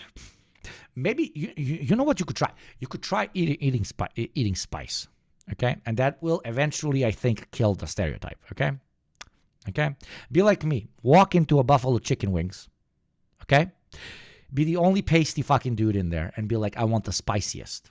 And then consume it in front of everybody. Change the stereotypical opinion one spicy fucking wing at a time, brother. That is how we rise our white race back into a true position of power. For the only thing they have against us at this current moment is that we eat only mayonnaise as a spice. But we shall change that. The true Aryan man shall know the pain of his butt hurting after Buffalo Chicken Wing spices. God, this is absolutely incredible. This is fucking, like, I can't believe I'm having a conversation about fucking mayonnaise and Matt Walsh and anti-white racism. This is what I'm doing with my day today, and I love it. Thank you, chat. And pretend that it's not happening when we all know that it is. And that's not an option that I find especially, it's not something that I want. I don't find that preferable, that option. So I don't find it preferable. For what it's worth, I have to point out that's anti-white racism from Kamala Harris. It just is. We all know it. Everyone knows it. Go ahead and deny it. Doesn't matter. You're a freaking liar if you deny it. Okay. If you'd like to see what else I have to say. And it's been 5 hours, and I will stop this conversation on the fucking anti-white mayonnaise rhetoric. That was absolutely incredible. Thank you very much, Matt Walsh. Thank you very much, though, to everybody who tuned in today. Today, my beautiful, beautiful chatters. Well, let me play something in the background, something laid back. We have achieved 2 great goals. 15,000 followers, okay, on God. 15,000 followers. And yes, I'm playing Niko Bellic. My father is a war criminal. I don't give a shit. 15,000 follows, and we were a consistent over 1K Andy for what felt, at least to me, over 2 hours. Literally all my goals, just literally in front of me. So I just want to say thank you very much to especially all the fucking regulars in chat. Thank you very much to all the followers. If you haven't clicked that button, it literally costs you nothing. Tap it. Then all the subscribers. Without you putting bread on my table, I won't be able to deliver this incredibly entertaining and exhilarating commentary to you, especially about the mayonnaise, people, okay? And then equally important, my lovely fucking mods, without whom I would not be able to do absolutely fucking anything. Now I'm going to, yes, old Logan, now I'm literally going to go and eat copious amount of spice and mayonnaise. The entire conversation about mayonnaise has me craving for fucking mayo so fucking hard. And yeah, thank you to everyone who joined me. I'm literally with tears in my eyes about how well today went. Let's keep pushing. Everybody here, Yugopnik live on YouTube for the highlights. Yugopnik live for the YouTube mods. Please post the link. And Yugopnik bar over on Discord, a very chill community of fellow socialists. Okay, now go eat some mayonnaise. Stay safe, stay happy, and see you tomorrow at the same time. Because remember, they might come for your mayonnaise, but they will never come for your mayo skin. Now let me raid who will probably already go and watch. Thank you, Amira, for 240 bits. You beautiful, beautiful G. Thank you so much. Go, because I got so many of his viewers earlier, so I must show my respect in return. Go say hi to Hassan. Show that we might be small, but we're thicker than that Turk. And I'll see you tomorrow. Okay? Cheerio, cheerio, cheerio. Mwah. Remember, it is not about the mayonnaise you eat. It is not about the mayonnaise on your skin. It is about the mayonnaise, the spicy mayonnaise that you know is within. Bye-bye.